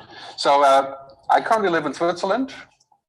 I'm originally from Germany, and I spent 17 years in the US as a musician, producer, internet entrepreneur. So if I speak too quickly, then that's why, because in America, if you don't speak quickly, people leave. Right? If I speak very carefully, that's because I live in Switzerland. Right? People are very careful, right, in Switzerland. And if I'm very exact and precise, that's my German background. So a simple topic today: technology and humanity. It's interesting to see that as a futurist. I've been doing this now since maybe 13 years or so, and I've done over 2,000 speaking engagements. So it's been a very busy time. It's interesting, 10 years ago, being a futurist meant to talk about the future. And today that future is here. It's funny in many ways, I am now a nowist. Right? I mean, what I speak about now is already here. Right? William Gibson said, science fiction writer, the future is already here. It's just unevenly distributed. I mean, it's interesting to see when you go to Korea or the US or other places, the future is obviously there. In Japan, 1.5 million people have an electronic house pet. Right? And when the pet dies, in the sense of mechanical failure, they have a funeral. And it's also funny to see that, we talk about things like artificial intelligence, intelligent machine, cognitive computing, and that's really no longer the future also. It's here, right? So it's interesting to see that the job of futurists is no longer to talk about things that aren't here. Because, if we're going to talk about 20 years, that'll be very difficult. I mean, our society, well, I'll show you, will be so fundamentally different in 20 years, it's impossible to imagine. I mean, we're at the point where on this exponential curve, it's actually taken off. We're not in the prep time. Like, when I started on the internet in 1995, I started a music company for downloading music. And today, downloading music is the only way that you get music, right? In fact, I think Spotify just filed for the public offering, right? Which would have been inconceivable just years ago. So my latest book is Technology versus Humanity. I think you all got a copy. Thanks very much, and feel free to actually read it. I'm happy to sign it later. That will increase your chance of selling it on eBay later. There's a German version now, it's out. I think, for 3 months now. There's a French one coming, and I have Korean, Portuguese, Chinese, and Russian as well. So the book has been quite a success. I'm very happy about that. This is the #1 topic of society. The only thing that matters for us is actually not all the business stuff and revenues and commerce, and that matters a lot, but most people really are concerned about being human. Of course, not in Silicon Valley, that's really all about business, but I'll talk about why exactly that is and where that is going. Right, so these two things are the pivots of society today. You know, all of the money and all of the power is here. Technology companies are the most powerful companies in the world. Facebook is worth $500 billion. Apple will be worth $1 trillion if it goes on like it does. These companies are our de facto rulers. And it's funny, you know, the other day I was in Dubai, and I got a meeting with the ruler of Dubai. It's very interesting. I'd love to be a ruler, but it was nice to meet the ruler of Dubai. And now I'm thinking of these tech companies. Truly, they are ruling our world, right? We live under the conditions that they provide. Sometimes that's great, sometimes not so great, right? And then we have, you know, my book, I talk about algorithms, you know, technology.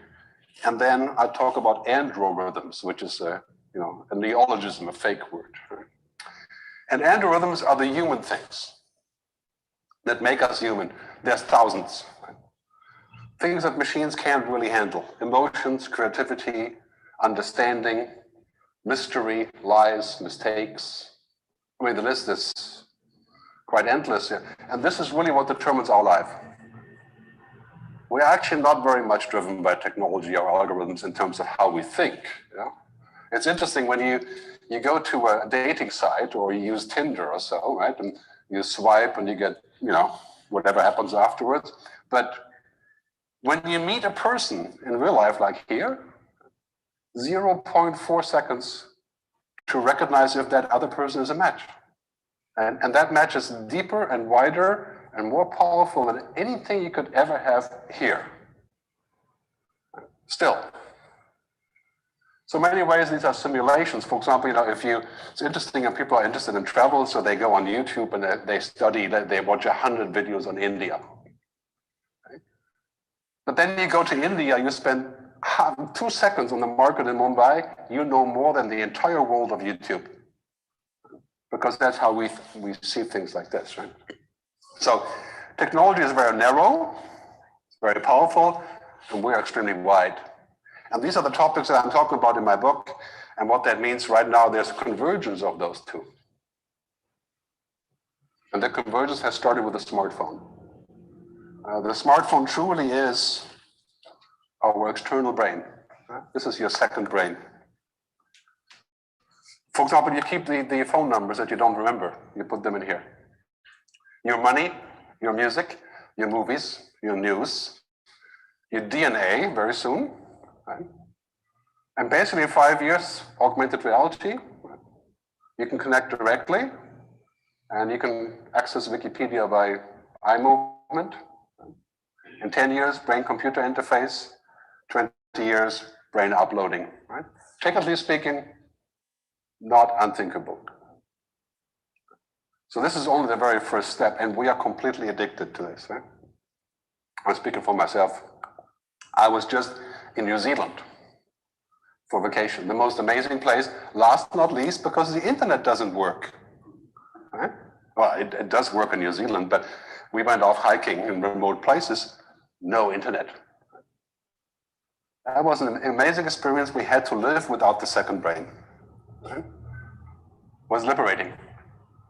So it's funny now, 10 years ago, we were thinking like, oh, the world will be a much better place if we can all just connect and meet each other, and, you know, Facebook, right? And now we're saying the world would be so much a better place if we could just disconnect. We wish we could just be ourselves. It's such a funny perversion of the original thought. But you know, what's happening here is that basically we're living in a world where the exponential curve, Moore's law, Metcalfe's law, is actually real. When I started doing internet stuff, I was here. I started a company like Spotify in 2002. Didn't work because, it wasn't ready. There were no iPhones, no really good internet, no cloud, no record labels weren't talking.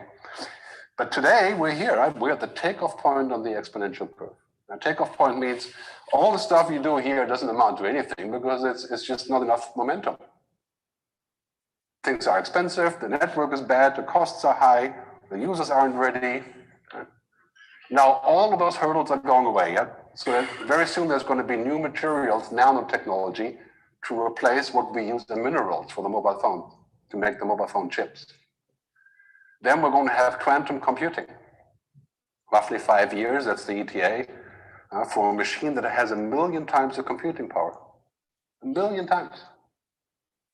So right now, to run your DNA, to your genome on a regular machine is a week. In 5 years, when that works, maybe make it 10 years, right? 12 seconds. Prick your finger, DNA, you're on a date, you can check your DNA match, to see if you're going to proceed or not. That's like Black Mirror, right? So we're getting to the point, it's very important to realize it's also no longer 24 months. For chips, the Moore's law is kind of over, because we have reached a nanometer. But after that, artificial intelligence basically doubling every 12 months, every 9 months, every 6 months. So here, 4, 8, 16, 128, less than 5 years, 30 times up the scale. 5 years. So what seems utterly impossible today is indeed going to be possible. 30 times up the exponential scale, 1 billion. If you have kids, you got to think about that. 30 times up the scale, how many years? Maybe 30 years, maybe less, maybe 25 years. 1 billion. If we're looking at this world, basically, we will change more in the next 20 years than the previous 300 years. And that has to do with the fact that technology is no longer staying outside of us, like the steam engine or the internet or cars or television or the telephone. Right? Technology is going inside of us. Best example is Facebook, right? Facebook has literally messed with our minds, right? It's gone inside of our head. 40% of people around the world use Facebook as a primary news source. I mean, it's a sad thought, right? Because, how does Facebook make the news? Well, there's an algorithm that is designed for addiction. So, that is quite different than saying, that we have iPads where we read the news or something. We're actually at this point where technology is going from this kind of, stupid stuff that we do now. Now we're going to connect ourselves, and very soon we're going to have sort of enhancements, like what we call neotropics in Silicon Valley, and then brain-computer interfaces, what Ray Kurzweil is envisioning, the connection of man and machine. So that's an interesting question. How far are we going to take this? Would you like to have the capacity to become superhuman, to become God, so to speak, right? Everybody would like that, right? Apart from God, maybe. But everybody wants to be more, right? We want to be more using the smartphone. How far do we go with this? If you could upload your brain and be superhuman and live forever, not die, that would be the greatest business in the world. Right? And guess what? That's what all the tech companies do. Right? They're building the possibility for us to become superhuman. So what happens here is basically this, right? Machines are no longer stupid. Well, today they're still pretty stupid. If you try Siri Cortana or Amazon Echo or Alexa, if you say 2 cups of coffee, please, it will figure it out. But if you say anything more complex, usually not so hot, right? But, basically 5 years, machines will be equally smart. We're going to get to the point of overlap of human and machine intelligence. And that is not intelligence like, social, emotional, human. just calculations. So the first thing is voice control. Right? We're about 2 years away from total perfection. So you can speak to your computer like you speak to your wife or your husband, and the computer can speak back to you in the voice of your husband. Well, that already works, it's just not working too well. Right? I mean, think about car navigation, same thing, you know, GPS, Google Maps, perfect. 7 years ago, not really. Right? Exponential. So when that happens, you know, there's an important question here. Eventually this overlap happens, what do we do then? Our jobs, our society, our decision making. Is it better for a perfect machine, parenthesis, to decide things, or for humans who lie and make mistakes and who drunk and smoke dope and, you know? I mean, that decision is 5 to 10 years away. So our society has to think about what do we do at this point, you know, what's the overlap? And here's a great quote from Arthur C. Clarke, one of the most famous science fiction writers and futurists. I like all his stuff. He said, before you get, this is 1972, right? Before you become too entranced with gorgeous gadgets and mesmerizing video displays, it sounds like today, right? Let me remind you that information is not knowledge. Knowledge is not wisdom. Each grows out of the other, and we need them all. 1972. Information is not knowledge. An intelligent computer is not human. Intelligent computer has more knowledge. Like IBM Watson can read 1.2 million pages a week, a minute, sorry, a minute. If I feed IBM Watson all of the works about philosophy, it will take him less than a minute, right? Does that make IBM Watson a philosopher? Well, I could argue he has all the knowledge, right? Well, there's something missing though, right? A philosopher actually knows more than the letters. And when will the computer reach the point to where they can do that? That will happen. I don't think it's going to happen anytime soon. You know? Sentience, consciousness. But that is a question that we have to pursue. So in this future, this is the number one question. And the question is not what we can do, because we can do anything. Today, we're still sitting there and saying, well, that's going to cost, you know, I think the estimate is 35 trillion euros to figure out how to change the human DNA to not have cancer, to mute the gene, to edit the gene of cancer. People are saying 25, 30 years, $35 trillion euros in investment. But eventually we can change our genes.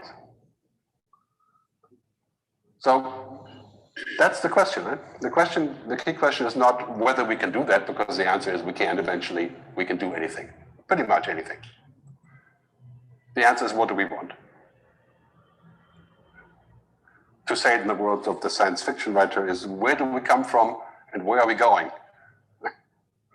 What do we want to be? That is the key question, has always been the key question, right? But now we can literally be anything. And that creates a huge amount of possibilities, you know, commercial ones, obviously. Like social media, we can in fact be somebody else, right? Most of you are somebody else on social media. Right? I am somebody else. I mean, what you see on social media for me is not wrong, it's just not me in the sense of me here now, right? It's a subsection. But we can reinvent ourselves, like use Instagram. Right? Everybody's a rock star on Instagram. Every 14-year-old girl can travel the world and, you know, have a Gucci bag. But so that's the question: what do we want to be? Where are we going with this? You know, what is the goal ultimately? So what we have today is quite obvious. You know, connectivity technology is the new religion. Mobile phones are the new cigarettes. In fact, mobile phones go very well with cigarettes at the same time, right? Smoking, reading your email. So double drugs, so to speak. But so what happens here is, you know, we adore technology, we love technology, connectivity is the religion, offline is the new luxury. In fact, I'm just preparing a post next week on why offline is a new luxury. That's not just for old people, for people who have actually know what offline is, right? I mean, a really funny story, my son, who is now 23, we were in Tanzania when he was 18. He was doing some social work there, and we're sitting on the beach, enjoying the beach, and of course, you know, all kids have to play this, you know, whatever music they're into. So he has to play music, right? So he hits the button, nothing happens. It's like, my phone is broken. This is the first time in his life when he didn't have the internet. And he didn't even realize it was the internet that made the music work. Right?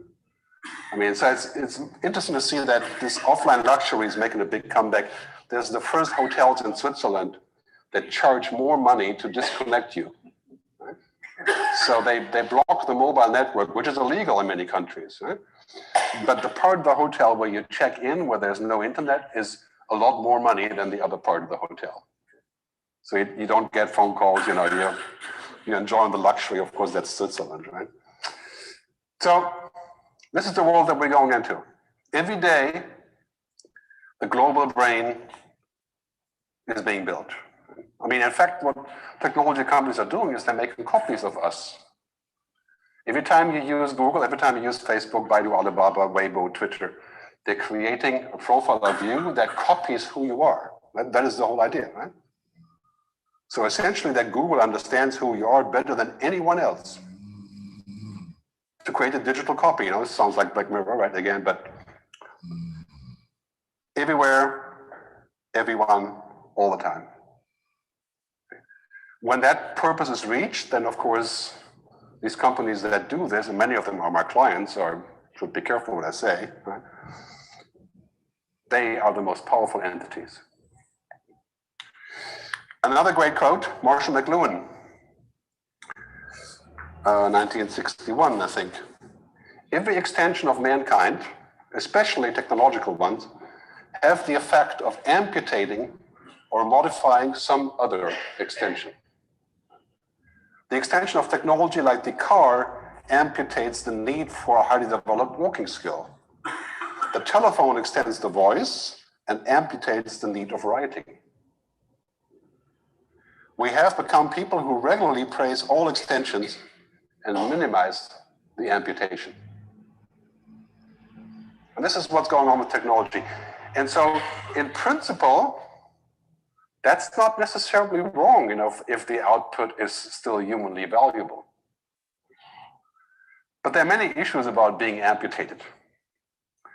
So, for example, if you use Google Maps to navigate around the town, the damage, you know, for people our age is limited. You can still do without the Google Map. If you had to, it would be a pain, but right? That part of our brain has become amputated. Dating, right? In many major cities around the world, a woman cannot get a regular date because all the guys who are looking are using dating apps. Because they are immediately successful on the app, right? There's a lot less work on Tinder than in real life, right? If that's what you're looking for. Right? Not putting it down, just not using it either, right? But something gets amputated, cut off, right? We're forgetting ourselves. So take a good example, you know, you're sitting down to have dinner. Everybody has their mobile phones on the table, which, by the way, is one of the first things to consider, is to not put the phone on the table. There's lots of research at Harvard saying that by putting the phone on the table, the conversation changes substantially, even if you don't use it. So that's rule number one, don't put the phone on the table, if you want to be serious. But people are sitting around and they amputate themselves by talking to their screens rather than to the others. And so if we do this in a minor way, like Google Maps or shopping, or, you know, we laugh about it, we can live with that. But imagine if we undergo 500 amputations. We don't date regularly anymore. We don't know how to navigate. We don't learn languages because we have translation apps. We don't get married to anyone who didn't have a similar DNA check with us. And on the story goes. Now that's a place we don't want to be. So this is not a yes or no, because there's no such thing, right? We don't have a choice. We have to use technology. And I love technology. I try everything. The choice is not to say, well, then we don't do this. Well, good luck with that. You can try that if you live in Amish country, you know. But the reality is we use technology and we will use more technology. So we have to find a gradient and we have to find social contracts. So I was in Santorini the other day with my oldest son, and we're sitting around in the restaurant, and you know, Santorini, you have this amazing view over the islands, you know, it's mind-boggling. So we're sitting there enjoying the view, and next to us is a Korean family. Okay? And I swear, every single person in that family had 2 tablets and mobiles that they were simultaneously working on, and some of them playing stuff, you know, videos, or, you know, cartoons or whatever the hell, right? So everybody was getting pretty upset, and then my son went over to their table and said to them, you know, why don't you enjoy the view and put those boxes away, right? And they got very upset. Of course, the English wasn't so good here. But in the end, the owner threw them out of the restaurant. Says you have to leave if you're going to have this attitude to what we do here, which is a strange thing, right? It's also a strange thing. So the response to all of this, you know, it's really not easy for us in this future because, you know, the word about Mark Andreessen from Netscape, former founder of Netscape, now big investor in Twitter, he used to say software is eating the world. Right? Everything is becoming software, and that's true. You know? Music, films, cars, books. I like to use the word cheating the world. Not eating, but cheating. Right? So now software is at the point to where it's actually cheating us out of things that we would have liked. For example, the filter bubble, Facebook election manipulation. That is a kind of a cheating, even though maybe it wasn't intentional, but it's still cheating, right? The robot is facilitating our relationships. And very soon the robot will be the relationship. Right? This is another story altogether. Right? And the machine is keeping us from seeing things that we would otherwise see. It's funny, you know, you can complain about old media like Dutch television or public TV, right? But at least we know there were actual people doing the editing. Right? And they made mistakes and they were lying and but we knew it when you watch Fox television, they're lying, right? But what do we know now about those people? Now we know it's a machine that has only one single purpose: to keep us hooked. I mean, that is the purpose of the system. It's not the media itself. So this is Ginny Rometty. IBM is one of my clients, but I'll play the video anyway. Ginny is the CEO of IBM, and she talks about what IBM is doing with artificial intelligence. And I think this is very interesting from the viewpoint of understanding the mindset of machine thinking, as I call it. This is a world that's going to solve so many problems that aren't solved. And so, as I always say, we'll solve the unsolvable, like healthcare, like risk, like food safety. And on the other side, everyday life. In fact, I've really been bold. I think in the next 5 years, you'll use this kind of technology to make almost any important decision. And it could be around the weather, it could be around education, it could be around shopping. But at the other end, it will be about risk, finance, whether it's anything to do with anything complex in a system in our world that's out there. It will affect everything. Everything. And so what is IBM and Watson doing with Quest? Solve the unsolvable. I mean, that's a kind of minor claim for a tech company, right?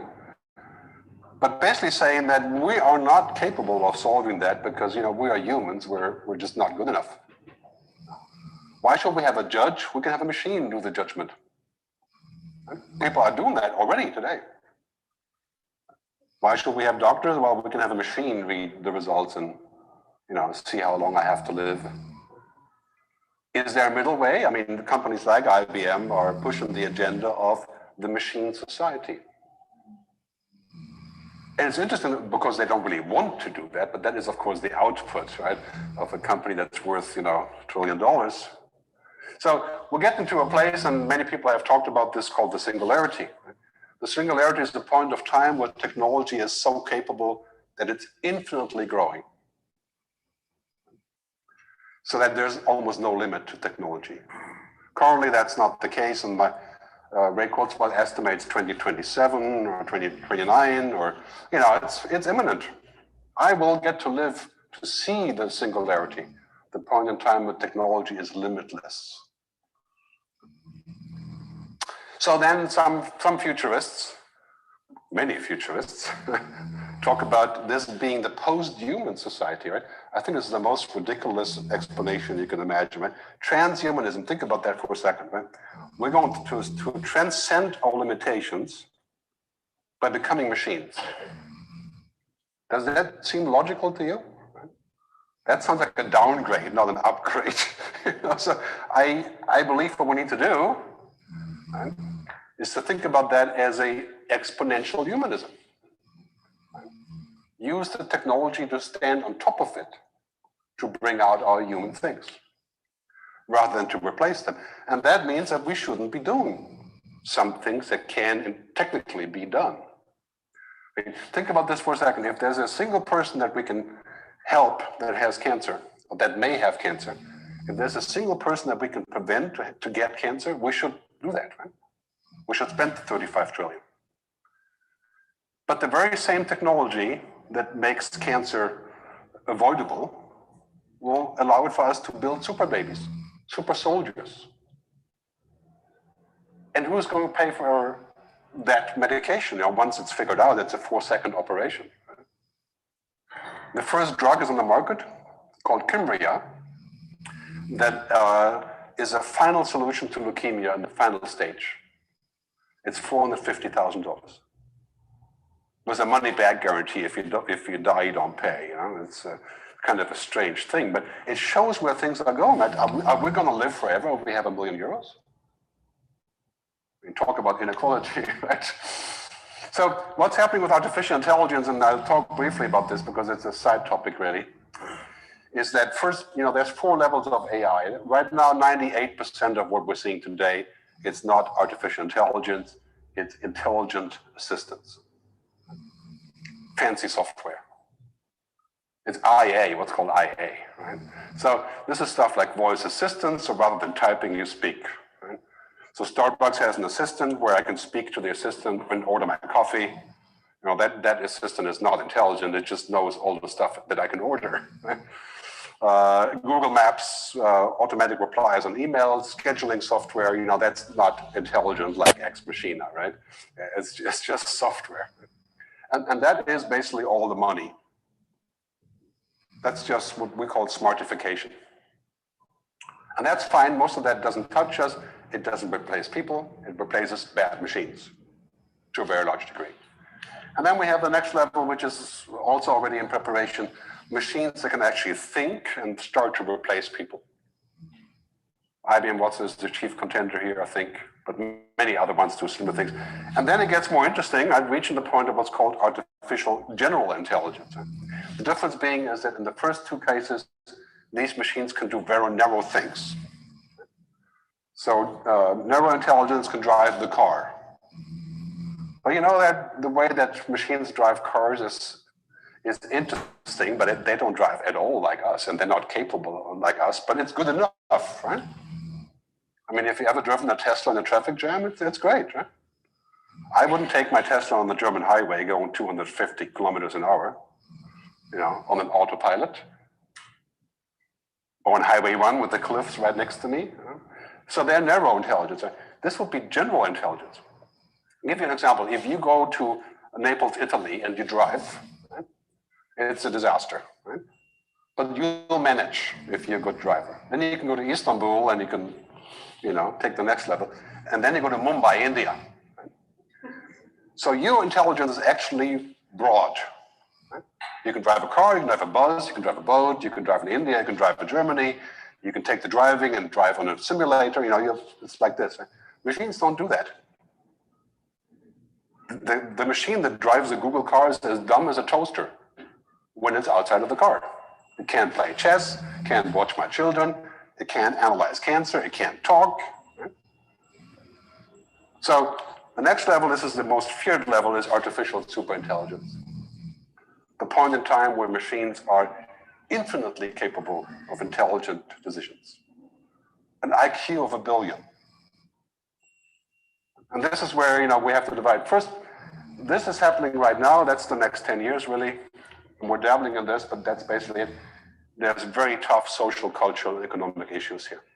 Work, unemployment, education, culture, but it's not existential. These machines aren't going to revolt and do away with us, right? Unlike these, when machines are generally intelligent, it is highly unlikely that we could control them. And that's, we have to start thinking about this. You hear from Elon Musk and Stephen Hawking about these kind of things, right? That is not here now, but that is essentially existential risk. So when you think about AI, that's right primarily in this turf right now. And there's enough issues to worry about, but these are not existential. So if a machine will take a routine and destroy your job, that is important, but it's not going to kill society. Right? So it's very important. We'll talk about that later. But basically, the summary of all of that stuff is the future is heaven and the future is hell. I call it hell-ven.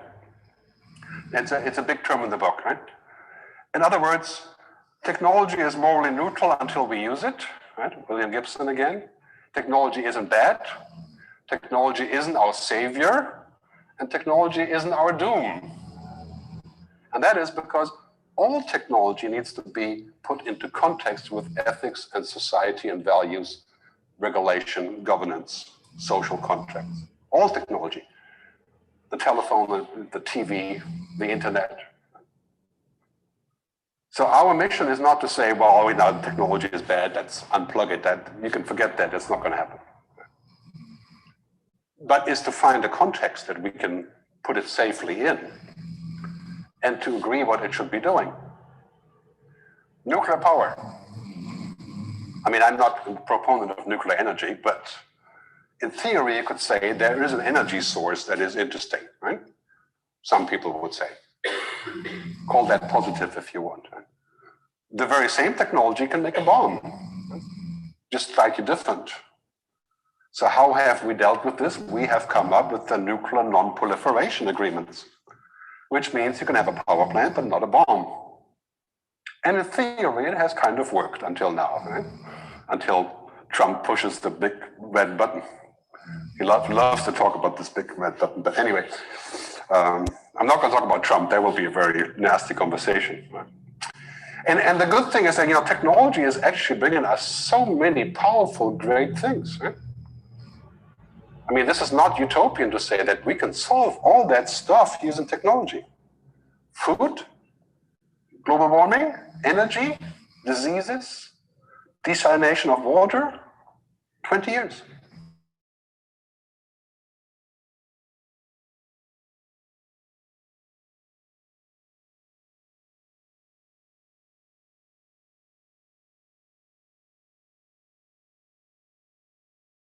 It doesn't give a shit. It solves problems, right? It's science. So this is a really important challenge for us. That's why I like to say the future is going to be awesome. And clearly, if we can do that, I mean, we have already reached many awesome things like, WhatsApp, right? Free phone calls, free messages, YouTube, Spotify, Dropbox, awesome stuff. But we must agree on what we want. What do you want from technology? Well, what does every human want, right? In philosophy terms, is happiness. And can technology provide happiness, right? That is a key question. So if I go to Silicon Valley, the answer is completely yeah, totally. In fact, we're going to go inside of your brain and engineer happiness. It's a great product. Make tons of money. But here's a key question underneath all of those things. In Europe, we don't believe that we are machines, right? It's interesting that the debate is really split up here, right? In the US and Silicon Valley, primarily, the belief is that humans are essentially data. We put it one way or the other, but there's nothing magic about humans. And believe me for a second here, I'm not religious at all. I'm not a creationist, I could care less, even though I did study theology, I have to admit. Right? But it's an interesting fact, if we look at this, if we look at ourselves, can we really be boiled down to this? Can you take me and use my data and then say, well, that's good, right? Is that possible? Is that my future? To be superhuman, or this my future? Well, believe it or not, there's a lot of people who want that future. And that is because you'll be like God. I mean, essentially, when you do that, your mental capacities are infinite. I mean, who wouldn't want that? And that brings up a key question, right? Can we be computed? How computable are we? How much do we believe in technology? So if you believe that people are just fancy data, fancy science, and that's it, right? Then the question is closed. We're going to merge with technology. We're going to become one with the machines, and we will be machines. That is inevitable because it's possible. These things weren't possible before, now they are. So my opinion is this, right? We are, as humans, actually not just brain. Daniel Kahneman, the world-renowned psychologist, says, we think with the body, not the brain. Widely recognized as the truth of human thinking, right, is this is not all happening here. This is not a process of zeros and ones.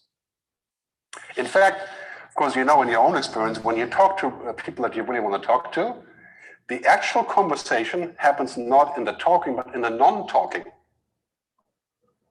What you don't say.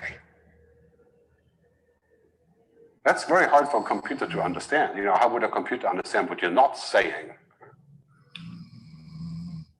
So it's very important to realize, when you talk about artificial intelligence and thinking machines, what actually is human thinking.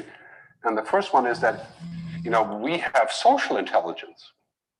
Like we recognize connections and we understand why that's important. Some of us even have emotional intelligence. Right? There are quite a few of those in Holland, of course. Right? All of those are in Holland. So that is compassion and empathy and understanding and, all of those things that are very hard to describe. And then we have, of course, intellectual intelligence, but then there's a big gap. And then there are the machines. Whoop, damn. Anyway, the machines, they come after us, right? They're a completely different level of technology. And so what that means for us ultimately, in terms of work and our future of jobs, anything that can be digitized, automated, virtualized, robotized, will be. That's digital Darwinism. Right? That's as certain as music is digital, and books are digital, and travel is digital, and cars are digital, money is digital. So many people say that because of this, we become useless.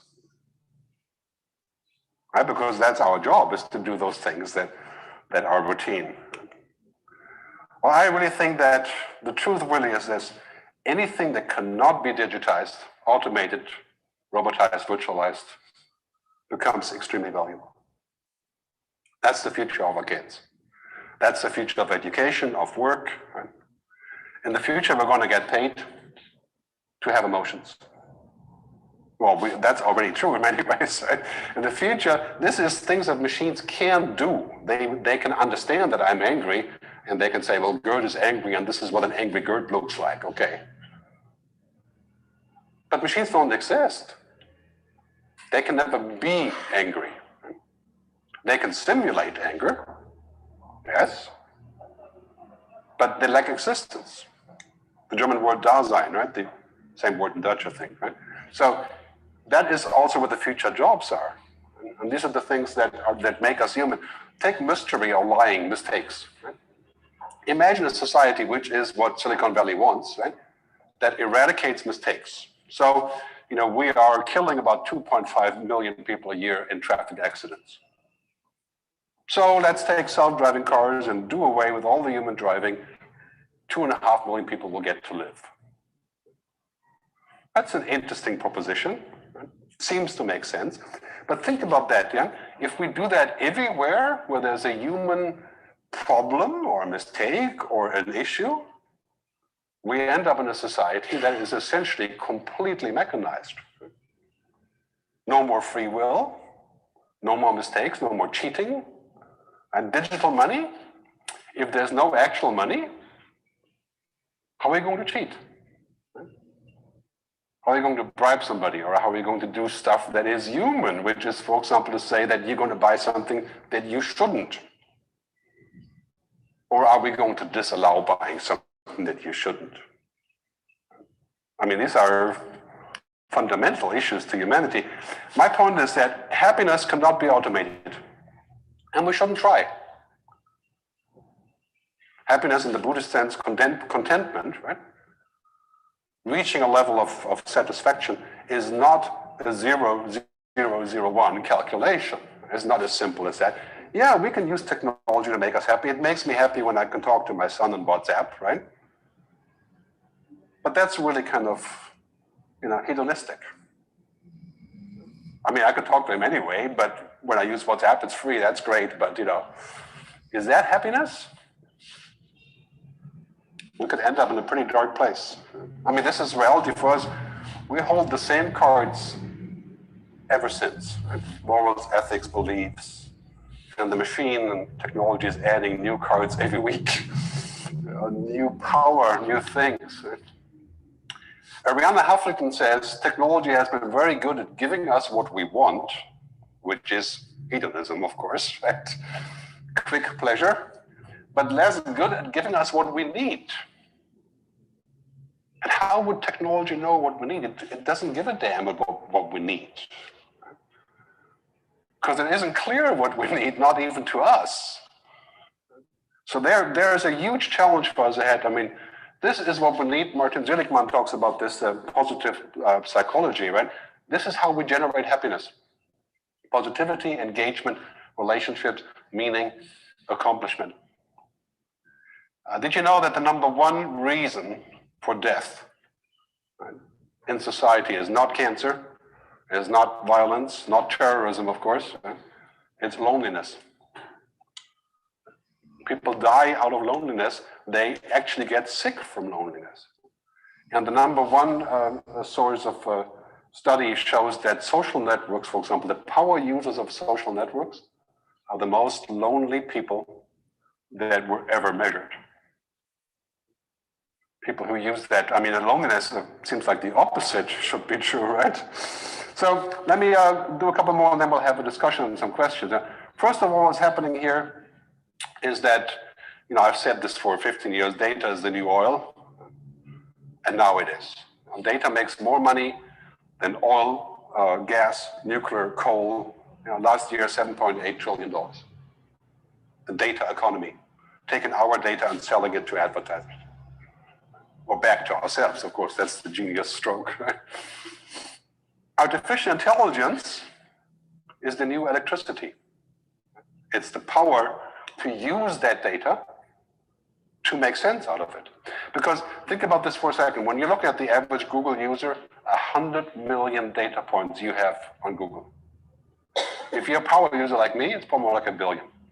Now, a person is going to look at that data and say, who is Gert? Impossible. I mean, every day there's another 100,000 of, data points. The artificial intelligence will look at this in 4 seconds and say, oh, Gert is interested in. That is the gold mine. Irresistible riches. And I'm literally talking about irresistible, right? Any concern you would have about privacy, about whatever, right, goes straight out the window when you can make $1 trillion. I mean, look at Mark Zuckerberg, right? Mark is a nice guy. I met him a few times in the past. Every time he publishes something about Facebook, he's essentially saying, oh shit, I really screwed up. I created something really bad. I want it to be different, right? But hell, those people is the most successful stock you could have purchased in the last 5 years is Facebook. I mean, they're sitting in oodles of money. They can run the world, right? They can fund the entire United Nations if they want to. Irresistible riches using those two things. Do you really think that these companies will self-limit? That's like saying to Shell Oil, you know, please don't drill in California. We like the coast. And I say, what are you talking about? We need the oil. We want to make money. So what has to happen here, and this is what's happening right now, we have to say either self-regulate or be regulated, or both. Because now we're talking about human existential stuff. I mean, look at the money that's happening here. In the old days, we were protesting against ExxonMobil and, you know, those companies. Remember that, those days, right? If they hadn't been regulated, we'd be dead now. Right? If the oil companies hadn't been regulated, the ppm would be 1,000 today, you know, pollution factor. Now we have the new oil companies. Again, most of them are clients. I know exactly what their mindset is. It's a really interesting thing. And now we're looking at the top list, you know, you can see this, right? We don't exist here. Right? These are Americans and Chinese. That's it. Who the hell are we? I mean, especially you guys, right? Or Switzerland. We don't even show up. Most of the people that actually do interesting work in Switzerland, for example, they end up working for these guys. So who's in charge here? Who's in charge of our daily digital life? It's not us. And that needs to change. And because we have a different objective, of course. You know, when you think about, for example, the Internet of Things, right? I mean, the research, making things smart, smart cities, smart logistics, smart government, 14.4 trillion potential. I mean, no company is going to say, well, you know, these people are concerned about surveillance, right? That's a good laugh, right? That is just of no interest whatsoever. It's a side effect. It's like pollution is a side effect of oil. That's called an externality, right, in the oil business. Right?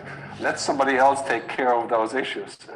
So when those companies are scanning us for information, which is their livelihood, right? When they're doing things like considering basically the idea of making a digital copy of ourselves, creating new possibilities, and doing things like the Kindle, I mean the Amazon Echo, which essentially dives into your brain to find information. Right?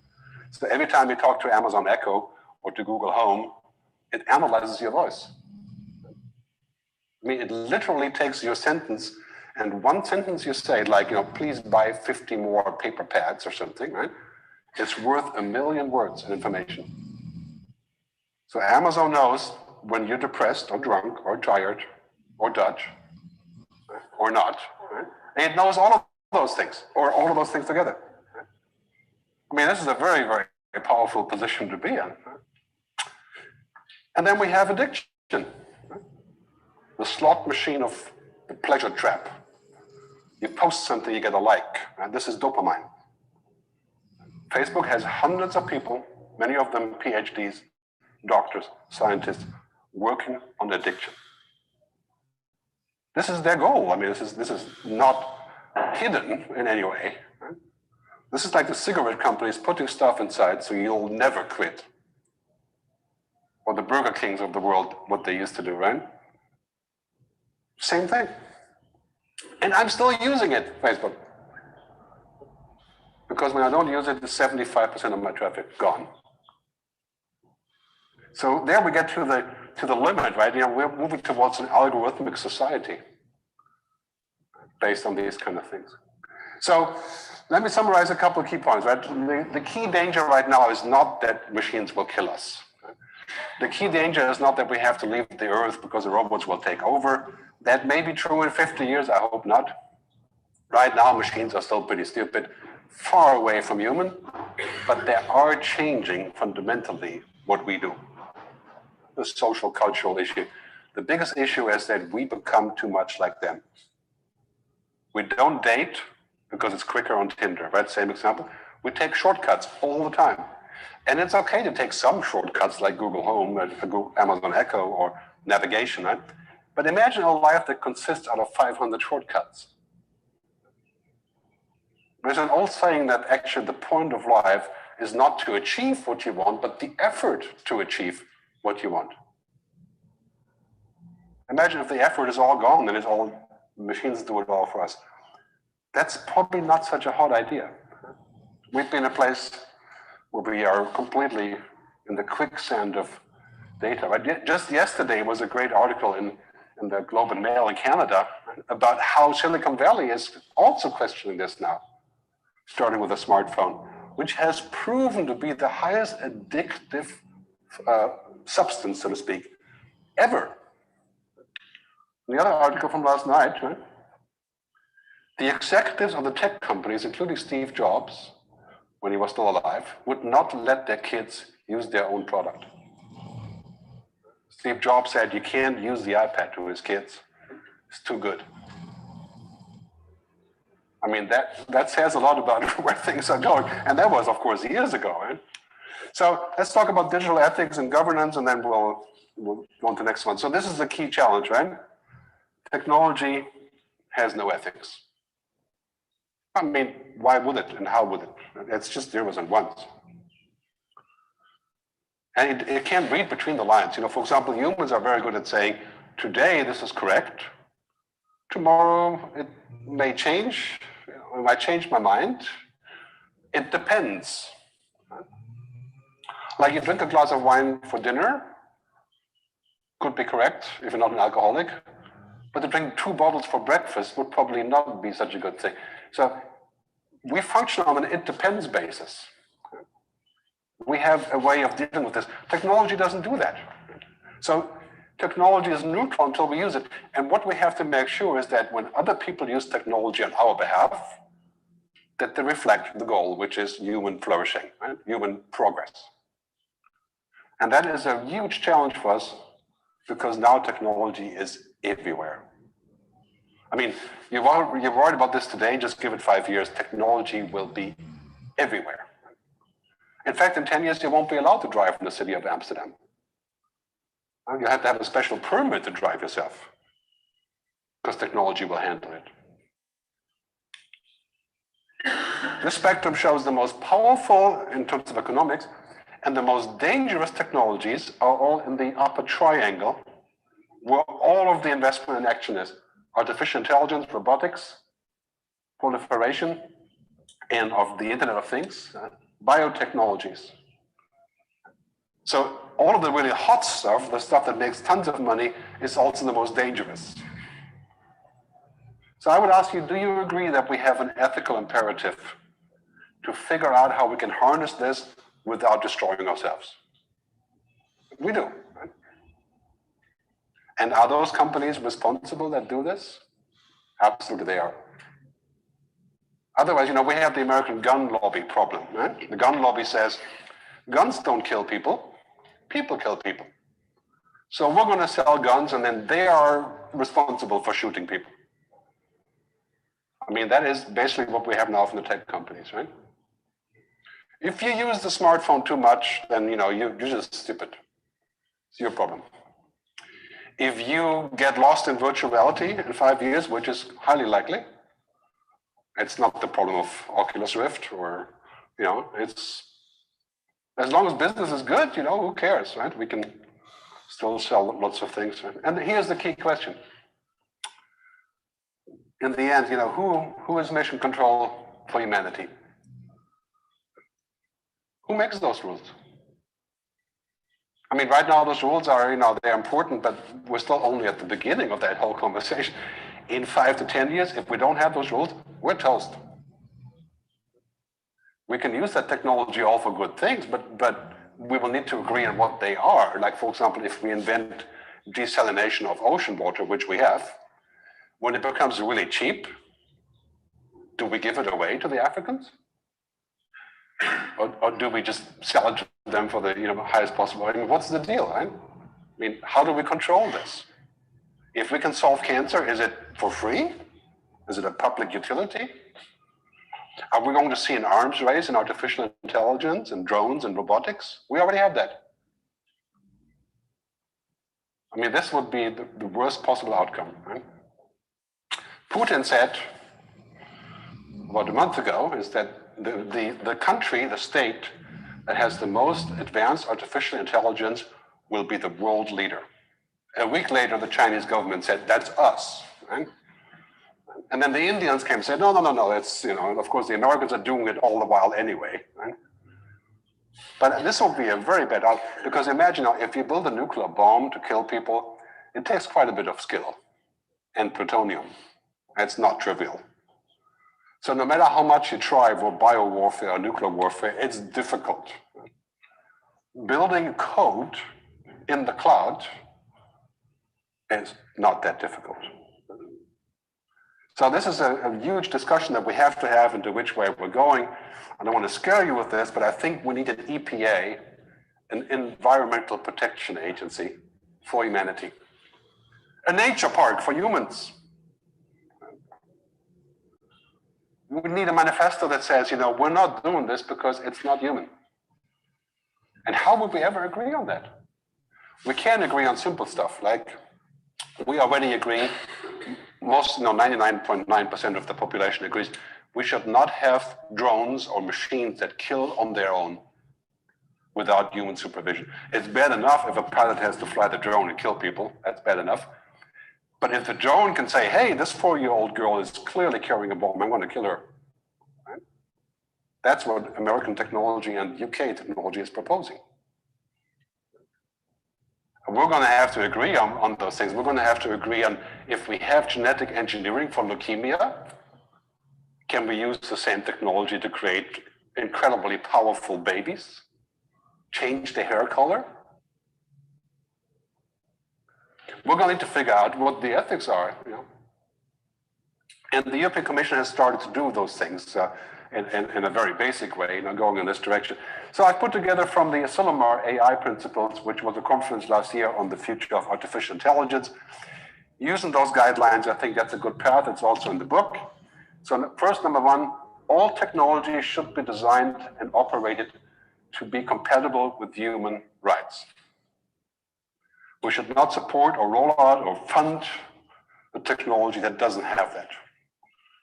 It doesn't respect human dignity. And that the best example is Facebook, right? If Facebook is not going to stick to this principle, we need to cut them off. I mean, that is essentially a threat to humanity indirectly, right? I mean, right now they're still dabbling with that, how we will do this, but shared benefit.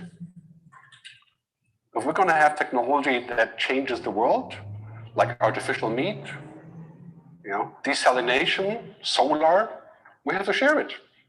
I mean, what we have now because of technology is more inequality. It's a total paradox. We have all this really amazing stuff, but really the people benefiting from it are those that make it. I mean, the Internet of Things is going to be a big deal for Amsterdam, a smart port like Rotterdam and so on. What about the Africans? They don't even have money to make a port, right? Much less a smart port. Ecosystem thinking. Right? We need to include societal, ethical issues. Right now, technology companies are saying, well, this is really cool. So, we're going to allow you to upload your brain and, it'll be great. You can be around for, later generations. Not looking at all at what that actually does. The Internet of Things is a great example. If it works, great, we can save 60% of energy, but it's a security nightmare. And who's actually in charge? Who's accountable? Cisco would say, well, that's cool, we can sell all these great boxes. But then they say, well, whatever happens with the boxes, that's not our concern. That will not be a good thing. So, responsibility. Those that design those systems have to be held responsible. Right now, they're not. I mean, that's literally like saying to the oil companies, you go ahead and get your oil, and then the Greenpeace guys will clean up. I mean, like a digital Greenpeace would have to clean this up. Right? The arms race, genetics, artificial intelligence. If we have an arms race in human genomes and artificial intelligence, 30 years, that's it. Not survivable. And so that is basically things that we have to look at where we're going with this. And I want to end by saying a couple of key points from the book. So I always like to say technology is not what we seek, but how we seek. In other words, technology is not the purpose of life. The purpose of life is life, it's ourselves, it's happiness, whatever you want to say. Technology is just a tool. And we need to put that into perspective. we also have to invest the same amount of money in human things than we invest in technology. Because otherwise, we tend to look at technology and say, oh, that's just fantastic, solves all the problems. But technology is not going to solve politics, inequality, religion, conflicts. I mean, technology is, we can't program life. These are just tools. For me, most important for the work that I do with the client, and I call this humanistic futurism, is human flourishing must remain the core objective of all technology. Human flourishing in the widest sense. And that should be a sort of a test that we apply to technology. Have you considered what that does to the ecosystem of humans? Work, employment, happiness, equality. Right now, the only thing that is happening with technology is this is a huge product that lots of people will use, and it will generate lots of revenues, and there it is. Well, that won't be enough. We need to think about this a little bit further. So in the book, I close with this statement, which I like to use as well. We are not machines, I believe, subject to debate, of course. So embrace technology, but don't become it. I think that is the key factor for our future. Becoming technology for us is an end game, right? We would cease to exist as humans. And we can see the beginning of that now. To give it a positive spin, is at least 20 years before we can become technology in technical terms. And we have quite a bit of time.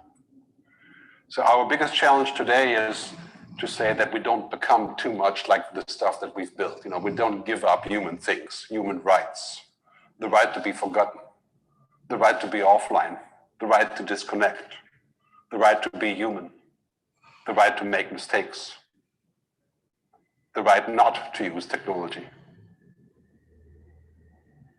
So that's the bottom line of my presentation. So I'm going to publish this presentation on my website, futuristgerd.com, sometime this afternoon at the airport. I want to thank you very much for your attention. Thanks for listening.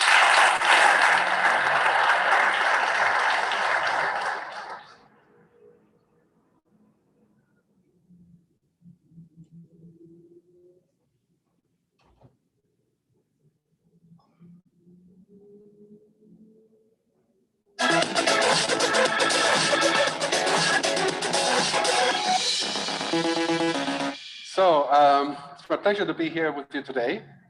I'm originally from Germany. I moved to the US when I was 22 years old to become a musician. So I was a musician and a producer. I went to Berklee College in Boston.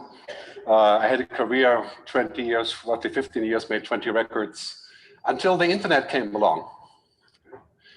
And in the mid-90s, I realized very soon that the internet was a huge change force for the music business. And I went into digital music, did a bunch of startups. I started a company like Spotify in the late 90s, big mistake, too early. But so I was in the music business, and then in 2001 in San Francisco, all of us went bankrupt. You may remember that time, if you're old enough, it was quite nasty. And I wrote my first book called The Future of Music. And it was about the music business. And Spotify is based on the idea of the book, which is music like water. That was in 2004. And I became a futurist after that, talking about essentially what is facing us in the next 5 to 10 years. So my work is not really rocket science. My latest book, by the way, is Technology versus Humanity. It's kind of a provocative title. We'll talk about that a little bit more. We have 300 copies out there waiting for you at the coffee break, so you can come and get one signed, and you can sell it on eBay for a few more dollars with a signature. Yeah. So I'll be there signing the books. Yeah. But this is really my job. Okay? There's nothing miraculous about my job. Maybe a certain kind of talent to do this, but it's really just listening. In China, they say, if you want to know about the future, ask your children. Because they can play, they can experiment, they can find out new things. We're very busy and focused. So just paying attention to the next 5 to 10 years, the obvious things that are happening. There's 3 things that I work on.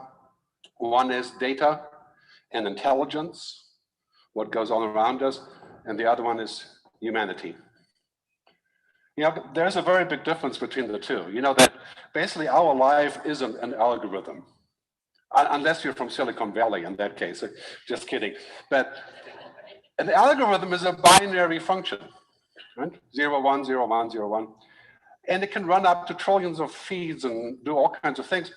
But humans aren't really binary. Right? I mean, think about this for a second. Today you say, well, I like this, tomorrow you change your mind. Right? You come up with a slight modification of the truth, no problem. You tell a story a little bit differently. You infer information by talking to somebody that doesn't really exist. You meet somebody and within 0.4 seconds, you know this person is not, I'm not going to keep talking. Right? You have this connection or you don't have it, because we're a little bit more than algorithms. Some people would argue that, but I think we're beyond an algorithm. We're essentially what I call an androrhythm, right? A human biology. So it's very important to keep that in mind when we think about the future and where we're going. I released a new film yesterday. It's called We Need to Talk About AI. The URL is right here. It's impossible to reach, but We Need to Talk About AI. You can look for that on YouTube. Just went live yesterday if you're interested in artificial intelligence. So I kick off by saying that, these days I travel the world. I have about 46 people working with me on future scenarios that we do with companies. And we keep hearing a lot that people are worried about the future. I don't know how you feel about that here in the US. I live in Switzerland, but 20 years here sort of made me half American. Right? So thinking about this, saying, a lot of people are saying, well, the future is not going to be much fun. Right? The robots will take our work. Right? Politics are a mess. Everybody has a dubious, potentially terrorist slant. Right? All these things could go wrong. And of course, there's geoengineering and, all of the stuff that we hear from Hollywood. Right? But the reality is, the future is really better than we think. There's been so many amazing things. When we look at what we hear every day, we hear stuff like this, right? We hear how bad things have become, and that is the truth, of course. Climate change, CO2, freshwater declining, dead species, and so on. And then we see stuff like this, the end of work, automation, inequality. We hear that every day. Not to say that's not true, that is true, right? But let's take the flip side. Decline of illiterate population, dramatic in the last 50 years. World population living in poverty, total decline. The possibility of replacing oil and gas with solar fuels, essentially 20 years away, we're going to live in a world of abundant, free energy. It's hard to imagine. So those are all good things, apart, if you're in the oil business, maybe they're not, right? But even as an energy company, I know energy is here as well. Even there, you could say that's going to be a good business. It doesn't really matter if it's just, coal or oil or gas. Energy is a good business. The future is better than we think, with a big asterisk. So we have to collaborate to make it so. Technology is giving us power that is just unbelievable, right? We're becoming superhuman. I mean, I'll show you some examples of this, but I was in Japan 3 months ago. I use an app called Say Hi. And this app is an automatic translation app. As long as I have internet, I can speak to people in like 34 languages in real time. I had a conversation with a sushi chef in German, and he spoke back to me in Japanese through the app. And as long as we keep it kind of simple, it worked. Mind-boggling progress. But then, if we're looking at this and we can say that, we're in this evolution of how humanity is unfolding. We're here now, and if you have kids, you know what I'm talking about, right? Is humanity will change more in the next 20 years than the previous 300 years. On this chain reaction, we can say that basically we're going into a world where we're going to connect one way or the other all the time. And that is a huge thing. It's not just positive, it also has issues, quite obviously. How much do we want to depend on this, and where are we going with this? You've heard this many times before, but it's finally true. Data is the new oil. I've talked about this for 15 years. People used to laugh about this because oil was so powerful. Right? The most powerful companies in the world today are not the oil and gas companies, right, or anybody else. It's the data companies. Platforms, organizations, social networks, search engines. In 2016, $7.8 trillion was made by selling data, information, data mining in some form or the other. And then Andrew G. from Baidu said the other day, I think it's very true, artificial intelligence is the new electricity. So if you take oil, that's the power, right? And now how are you going to get the oil out to people, the electricity, the network? That's artificial intelligence. Because these days, our information is growing so vastly every day that without artificial intelligence, we can't do much with it. 98% of most data is useless. It's unstructured. So this is really what's happening around us. And my good friend Kevin Kelly from Wired Magazine said the other day, the next 10,000 businesses will just take an old business and put AI in front of it. I'm sure you know what I'm talking about, right? So today you would say, well, this is the new toothbrush powered by AI, right? This is the thing that you hear every single day, right? But really what they mean to say is that it's technology that's not stupid. That's AI. Intelligence, like human intelligence, we don't even know what that is. I'll explain shortly. I mean, human intelligence is way beyond the binary instrumentation of machines.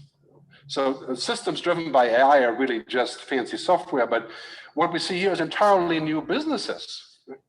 The connected car, and of course, now that we can just sit back and relax, advertising in the car. I mean, this didn't even exist because we had to drive ourselves. I mean, let's make no mistake about this. It will be a long time before we can sit in a self-driving car in Germany on the Autobahn, and go 200 miles an hour and eat a bratwurst, That's going to be some time. Right? But in Los Angeles, in the traffic jam, it works fine. Right? And going there from Las Vegas to the airport, from the hotel to the airport in a self-driving car, that's reality very soon. That's going to open up a bunch of different things. Smart cities, you heard about this, right? Basically, the Internet of Things, connecting traffic, logistics, supply chain, can save up to 60% of costs in supply chain. Gas, time, fulfillment, mind-boggling opportunity, and of course, huge security problem, right?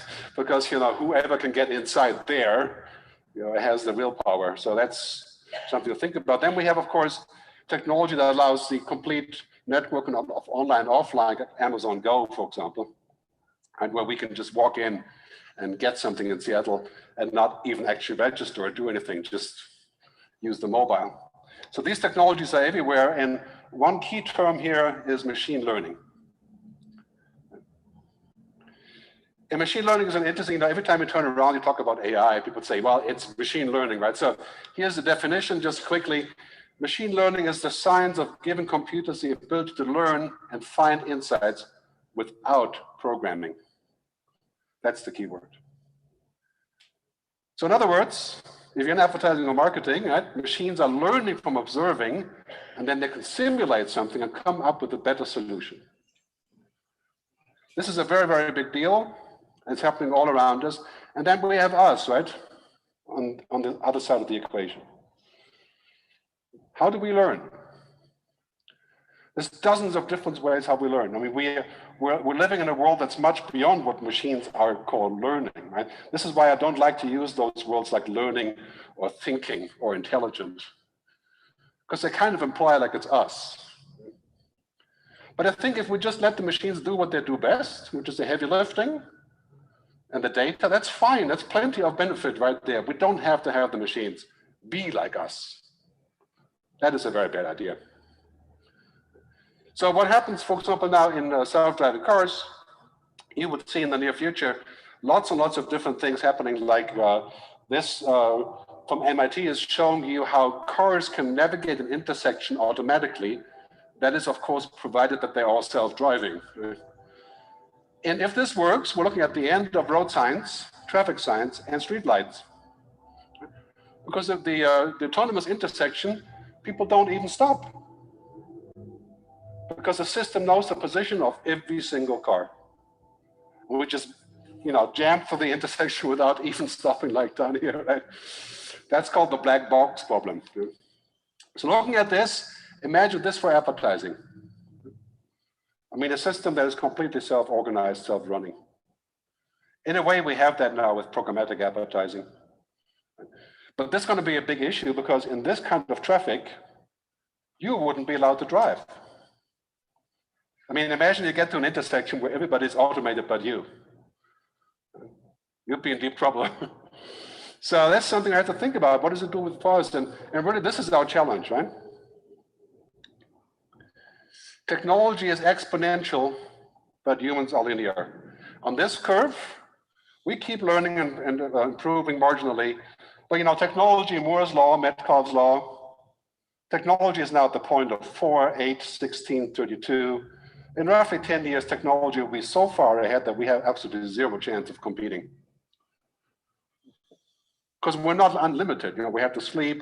We can't just put a plug into our brain and get more juice. It's very important to keep in mind. When you're talking about marketing, you're talking about people. The information about people, that's unlimited. That's exponential. But relationships, they're linear. So Moravec, a Hungarian scientist, said something very important once when it's about technology. Whatever is very simple for a human is very hard for a computer, and vice versa. So keep that in mind. The way I look at it, we should use technology to make that work easier for us. We should not use technology to make our work go away, the work that we should be doing as humans. Creativity, design, relationships, trust, meaning, purpose, you know, all those minor things, right, that actually matter. Right? Let's keep those in mind because I think that's where we're going in the future. If you look at what's happening today in media, right, algorithmic media, so-called, there's a great benefit to that. Primarily is that it's free, right, and it's cheap. It's not easy to do, but it's, you know, there's very little humans involved there. And we have all this debate about what that means for democracy. And just recently, right, Mark's debate at Congress was very interesting. I think Mark did really well there, only because the questions of the Congress were rather useless. Actually, I think all of us could have done a better job, right? But it was interesting, you know, what happened, and you know, subsequently, how Facebook has increased all of the expectation of what they're doing themselves, right? And this has really become a soul-searching process. I mean, this is right in your turf. How do you market to people without obsessing over tracking, surveillance, performance? That's a big issue. I mean, performance is such a big deal today because we couldn't get it. It just didn't work well enough. It's working always better, but imagine 10 years from now, performance will be 1,000 times better. The technology will be able to do this. So now we're looking at things like what's happening in Europe, this whole discussion about how good is a performance allowed to be. Are there limits? Well, limits didn't really matter until now, because as I said, it wasn't really working so well. So we didn't reach the limit of what is a good thing. And now we did for the first time in this whole debate about what happened on Facebook. So there's two variants on this. And one, the future could be like this, where we are literally drowning in data. That's kind of already, I think some people already feel like, you know, constant notifications.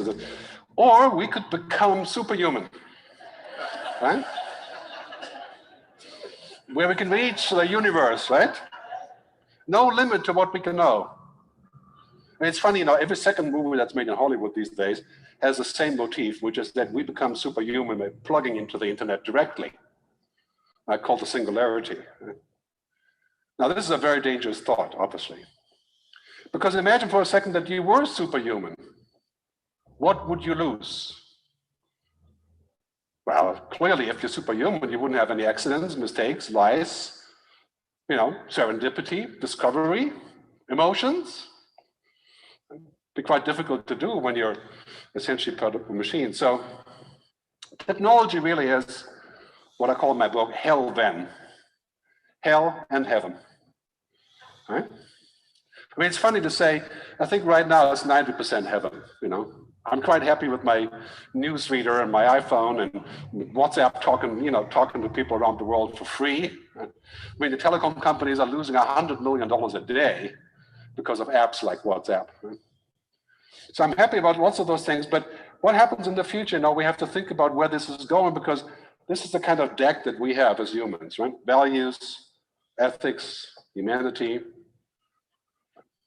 This is just basic stuff. As the Dalai Lama once said, everybody has ethics and some people have religion, right? There's a completely different cup of tea. Right?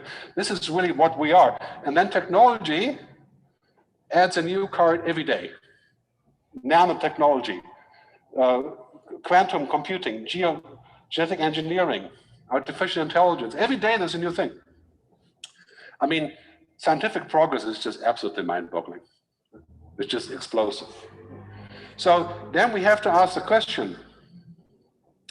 Today, it's really no longer about this whole thing about, if we can do something. That is kind of a question today. Does it work? How much does it cost? We discuss it all the time. This is the future question, right? Why?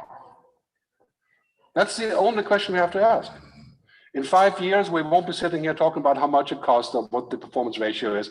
We will ask the question of why are we doing this and who is doing it? Can we trust them? The only question that matters to humans is why. And why do we do things? Well, ultimately, of course, happiness, right? Customer happiness, our happiness, that's kind of the goal of what we're pursuing. So it's very important, I talk about this a lot. I think we need to think about what I call digital ethics. How do we behave in a world that's so powerful, beefed up by technology? This world, is basically, the question is, who is mission control? Who controls all of this? Do we control it? Somebody else controls it? And lucky, since we're here in the US, 90% of technology is controlled in the US, right? But in Europe, we feel like, that's kind of interesting. How do we control our destiny, our digital destiny, our information? Hence all the discussion about privacy and the GDPR and all the different discussions. But this is the key point, right? When we think about technology and how that relates to us, this is the number one challenge and opportunity. I'm sure you're with me on this when I say that every challenge is also an opportunity. Because the people that rise up to the challenge are those that lead the market. And I can guarantee you, I think marketing in general, this is the whole discussion about how we do this in the future by creating relationships rather than surveilling people, tracking people, chasing people, creating noise. How do we create value? Content marketing, yes, of course. But this whole debate about, how far do we go? This world, I live in Switzerland, so I like to use this theme of the connected cows. We're actually in Switzerland now connecting the cows. So every cow gets a little RFID band, right? And they can walk up to the milking machine. The machine knows who the cow is and, milks them anytime they want. It's $100,000 for one of them, right? But the cows are completely tracked now. And they're very happy with that because they give more milk and that sort of thing. But once we're really connected, think about this for a second, right? The more connected we become, the more important the ethical framework is. We're going to connect all media. That's already happening, right? Netflix knows all about your binging habits, right? We're going to connect our bank accounts. Amazon is becoming a bank too, right?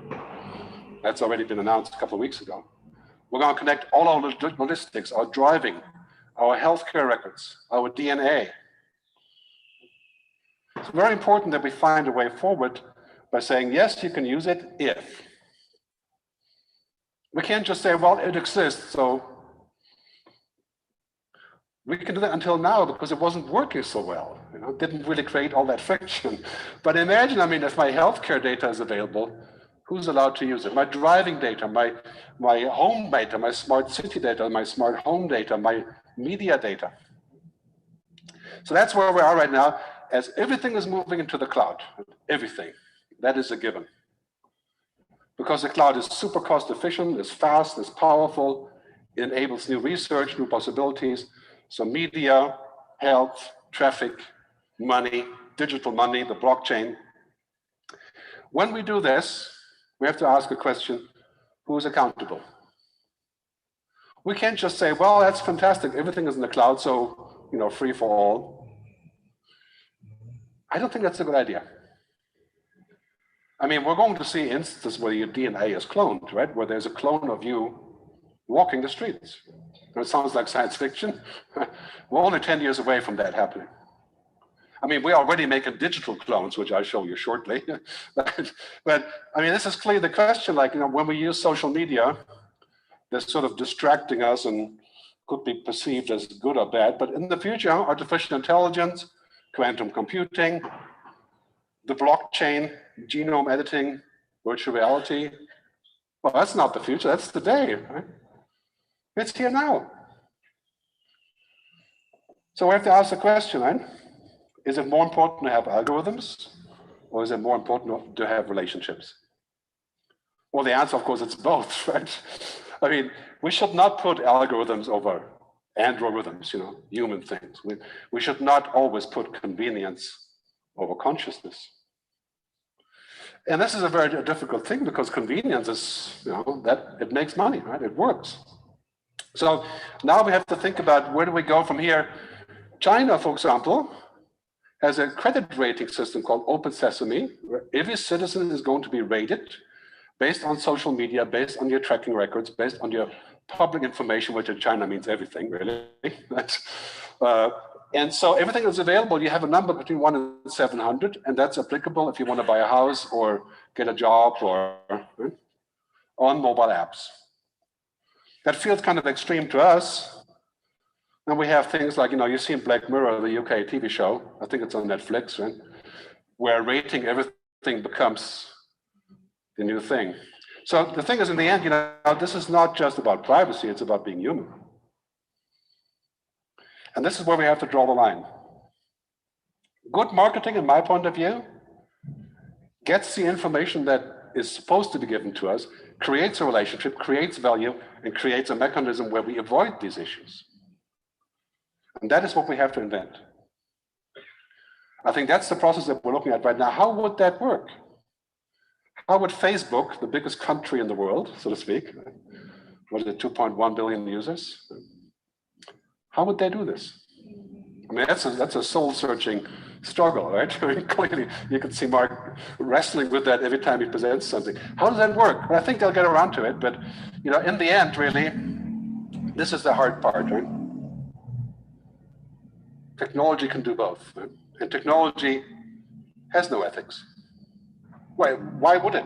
I mean, technology is a machine.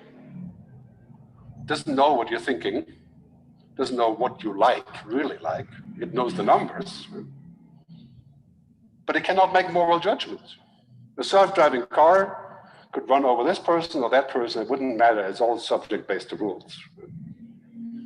If it had to be. We're going to have to put that in. We're going to have to add that. So everything in technology has good or bad use. I mean, you can be addicted to television, right? And lots of people who were or are addicted to television or the internet or social media or the mobile phone or very soon virtual reality. So we have to find a balance, right? That's important. Here's something interesting, experiments in ethics, right? Mattel had a doll called Hello Barbie. I think it's been taken off the market by now. This doll connected to the internet, and the kid could speak to the doll in real time, right? Like Siri, Cortana, Google Duplex, maybe, I don't know, you know, as if it was a person. Think about that for a second. What does your kid learn, your 4-year-old kid, by speaking to a doll that's connected to an AI? Right? It learns that people are pretty stupid. That's a great thing to learn for a 4-year-old.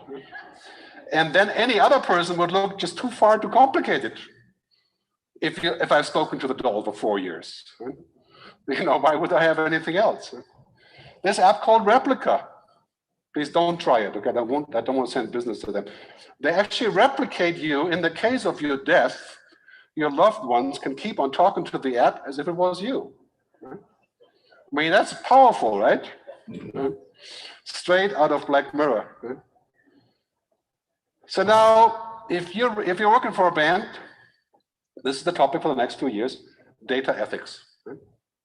The ethics of technology. Why do we do something? What do we give back? How much do we respect the user? And the European Union is setting the course on this, to apply this whole thing in ethics. Just a great article I saw yesterday.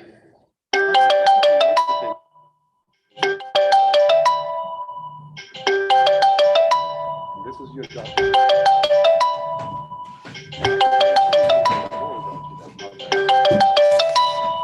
So this is on go, and this guy, Dolph Seidman in the New York Times, had a great article the other day. 我跟小阿姨边，他们打电话来，小阿姨他们已经到小青这边了，你待会可以过去哦。今天就到了，哦，那我们就过去了。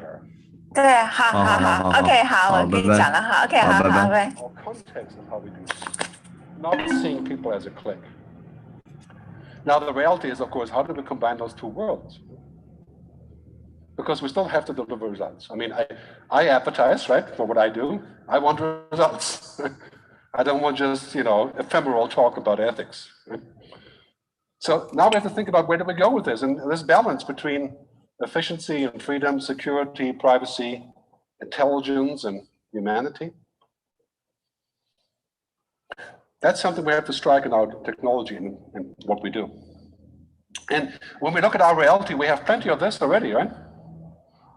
We have plenty of technology that makes copy of us in a social network like LinkedIn, which is good, that's why we use it. Right? But it's essentially making a copy of what I pretend to be, right? Right? Amazon Echo, Google Home, same thing, very useful, very convenient, but you have to think about, okay, well, what do I think about this kind of creating an asset that's kind of like me on the other end that I can speak to? How do you reach people without overreaching? And the answer is simple. When you have a relationship, you don't overreach. When you have a real relationship, it's not about efficiency. You don't love your husband or your wife because they're efficient. If they're inefficient, maybe you wouldn't love them so much. Yeah. But you have a relationship, right? That's complex. This is what we have to understand about, what I call now, I'm working on a new book about this whole topic. The old philosophy of advertising is data mining on the internet. The new philosophy is data mining with a Y. This is my data. I'm going to allow you access. If I like Wolverine or whatever, I'll give you access. You can become my friend. If I like General Motors or the Hilton brand, maybe I do the same. But it's not this kind of mining in the sense of what we thought about it for 20 years ago. So this is important about technology. Steve Jobs in his speech has talked about this a lot. Rest in peace. Every second sentence that he said was about magic technology. And it was so true. And it still is true. Magic technology is just absolutely amazing. But then when we use it too much, we get a little bit manic, like the smartphone. That's still kind of, we laugh about this, but on the other end of the spectrum, it becomes toxic. It's poisoning our lives. I mean, just go to a restaurant in Southeast Asia, like Malaysia or so, and there's people, I kid you not, entire families, everybody at the dinner table has 2 devices working on at the same time, while the food is in the middle, I mean, I would say it's pretty toxic for us, right? This kind of, I can't imagine that you would have actual relationships with weird people. You probably love the screen more than your kids. I think that is an issue. When we talk about advertising, we have to focus on the magic. A little bit of magic is okay. I think all of us get into that. Like, if you're Spotify, Netflix user, you get kind of maniacal about your lists and all these things, right? But toxic, no. We've gotten pretty close in some instances lately. That we need to watch out. Barely survived, I think, this whole debate about what's going on in social media. So, a couple of magic examples. I love Spotify. This is magic use of technology, the discovery playlist. And it's not done by people, it's done by an algorithm. And I used to be a musician, and I made 20 records, and some of them are on Spotify. but with a different name, so don't look for my name there. Save yourself the trouble. But the other day they made a playlist where out of the 100 songs that they recommended, 20 of them were mine.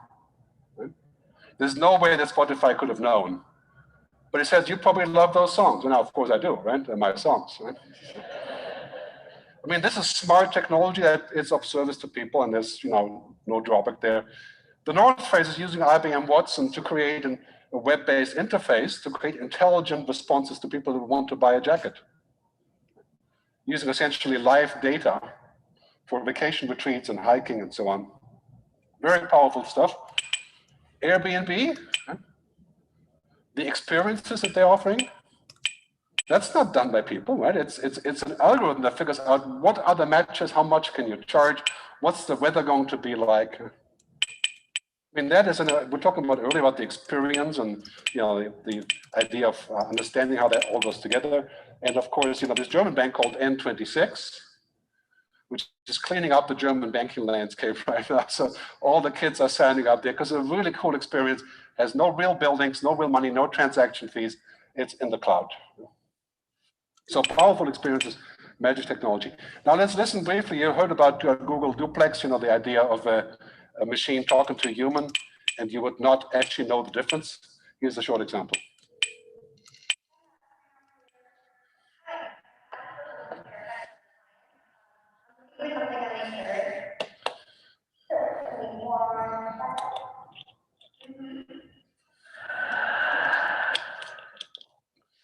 So it's interesting, right? Is that magic?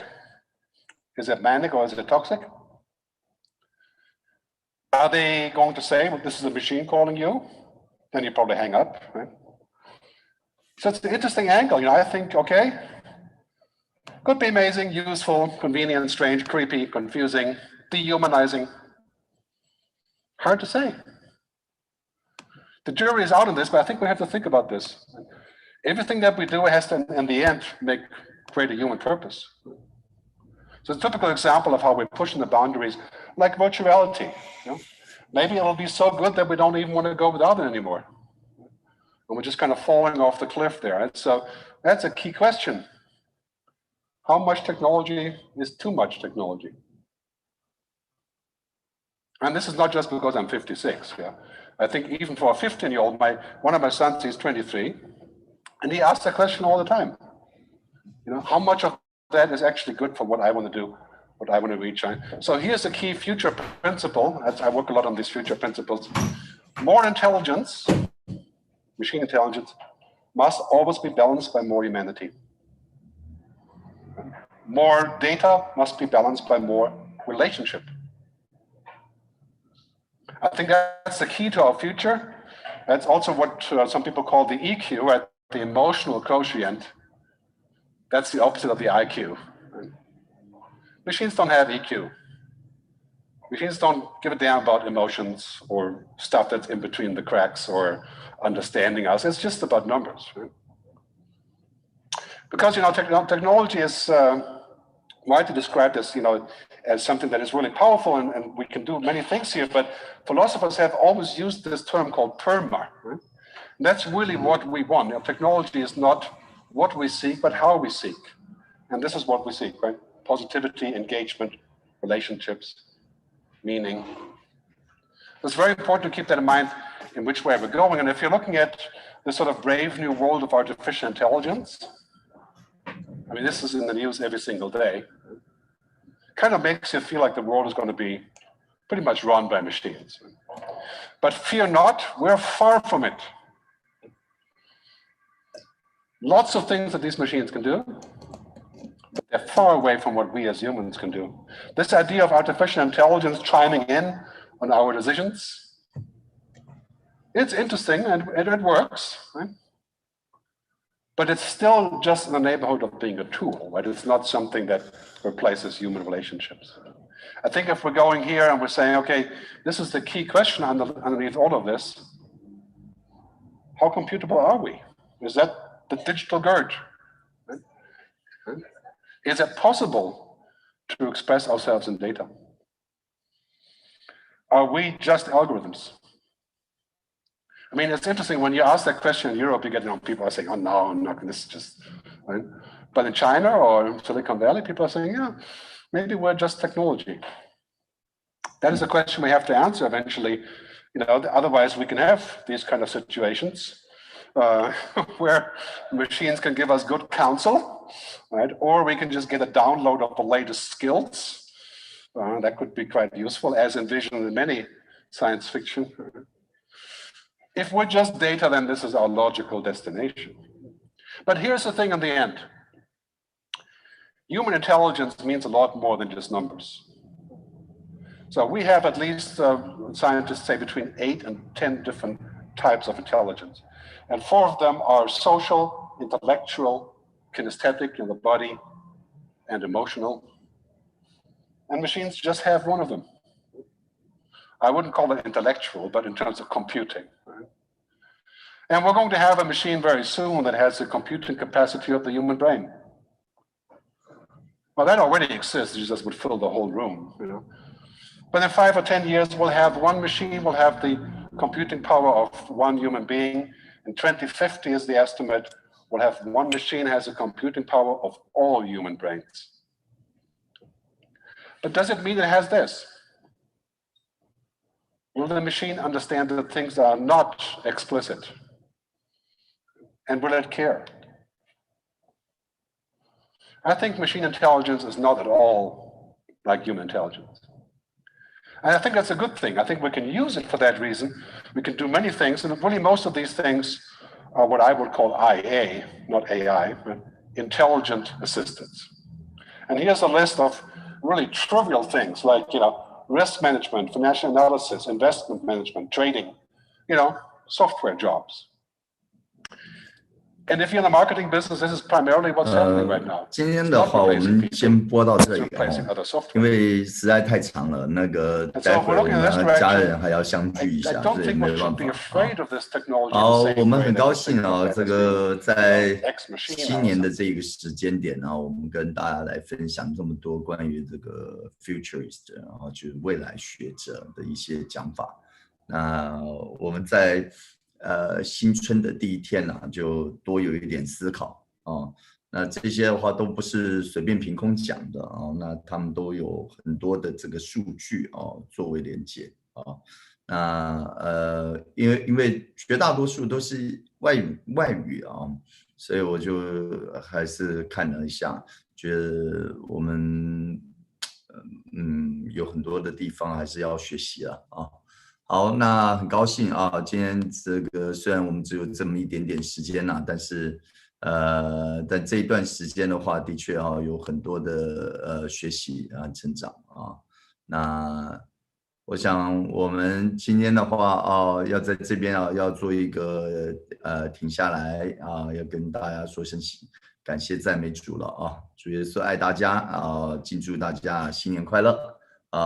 耶稣爱大家我们今天没有办法讲更久了已经有好几个小时的时间了，好不好？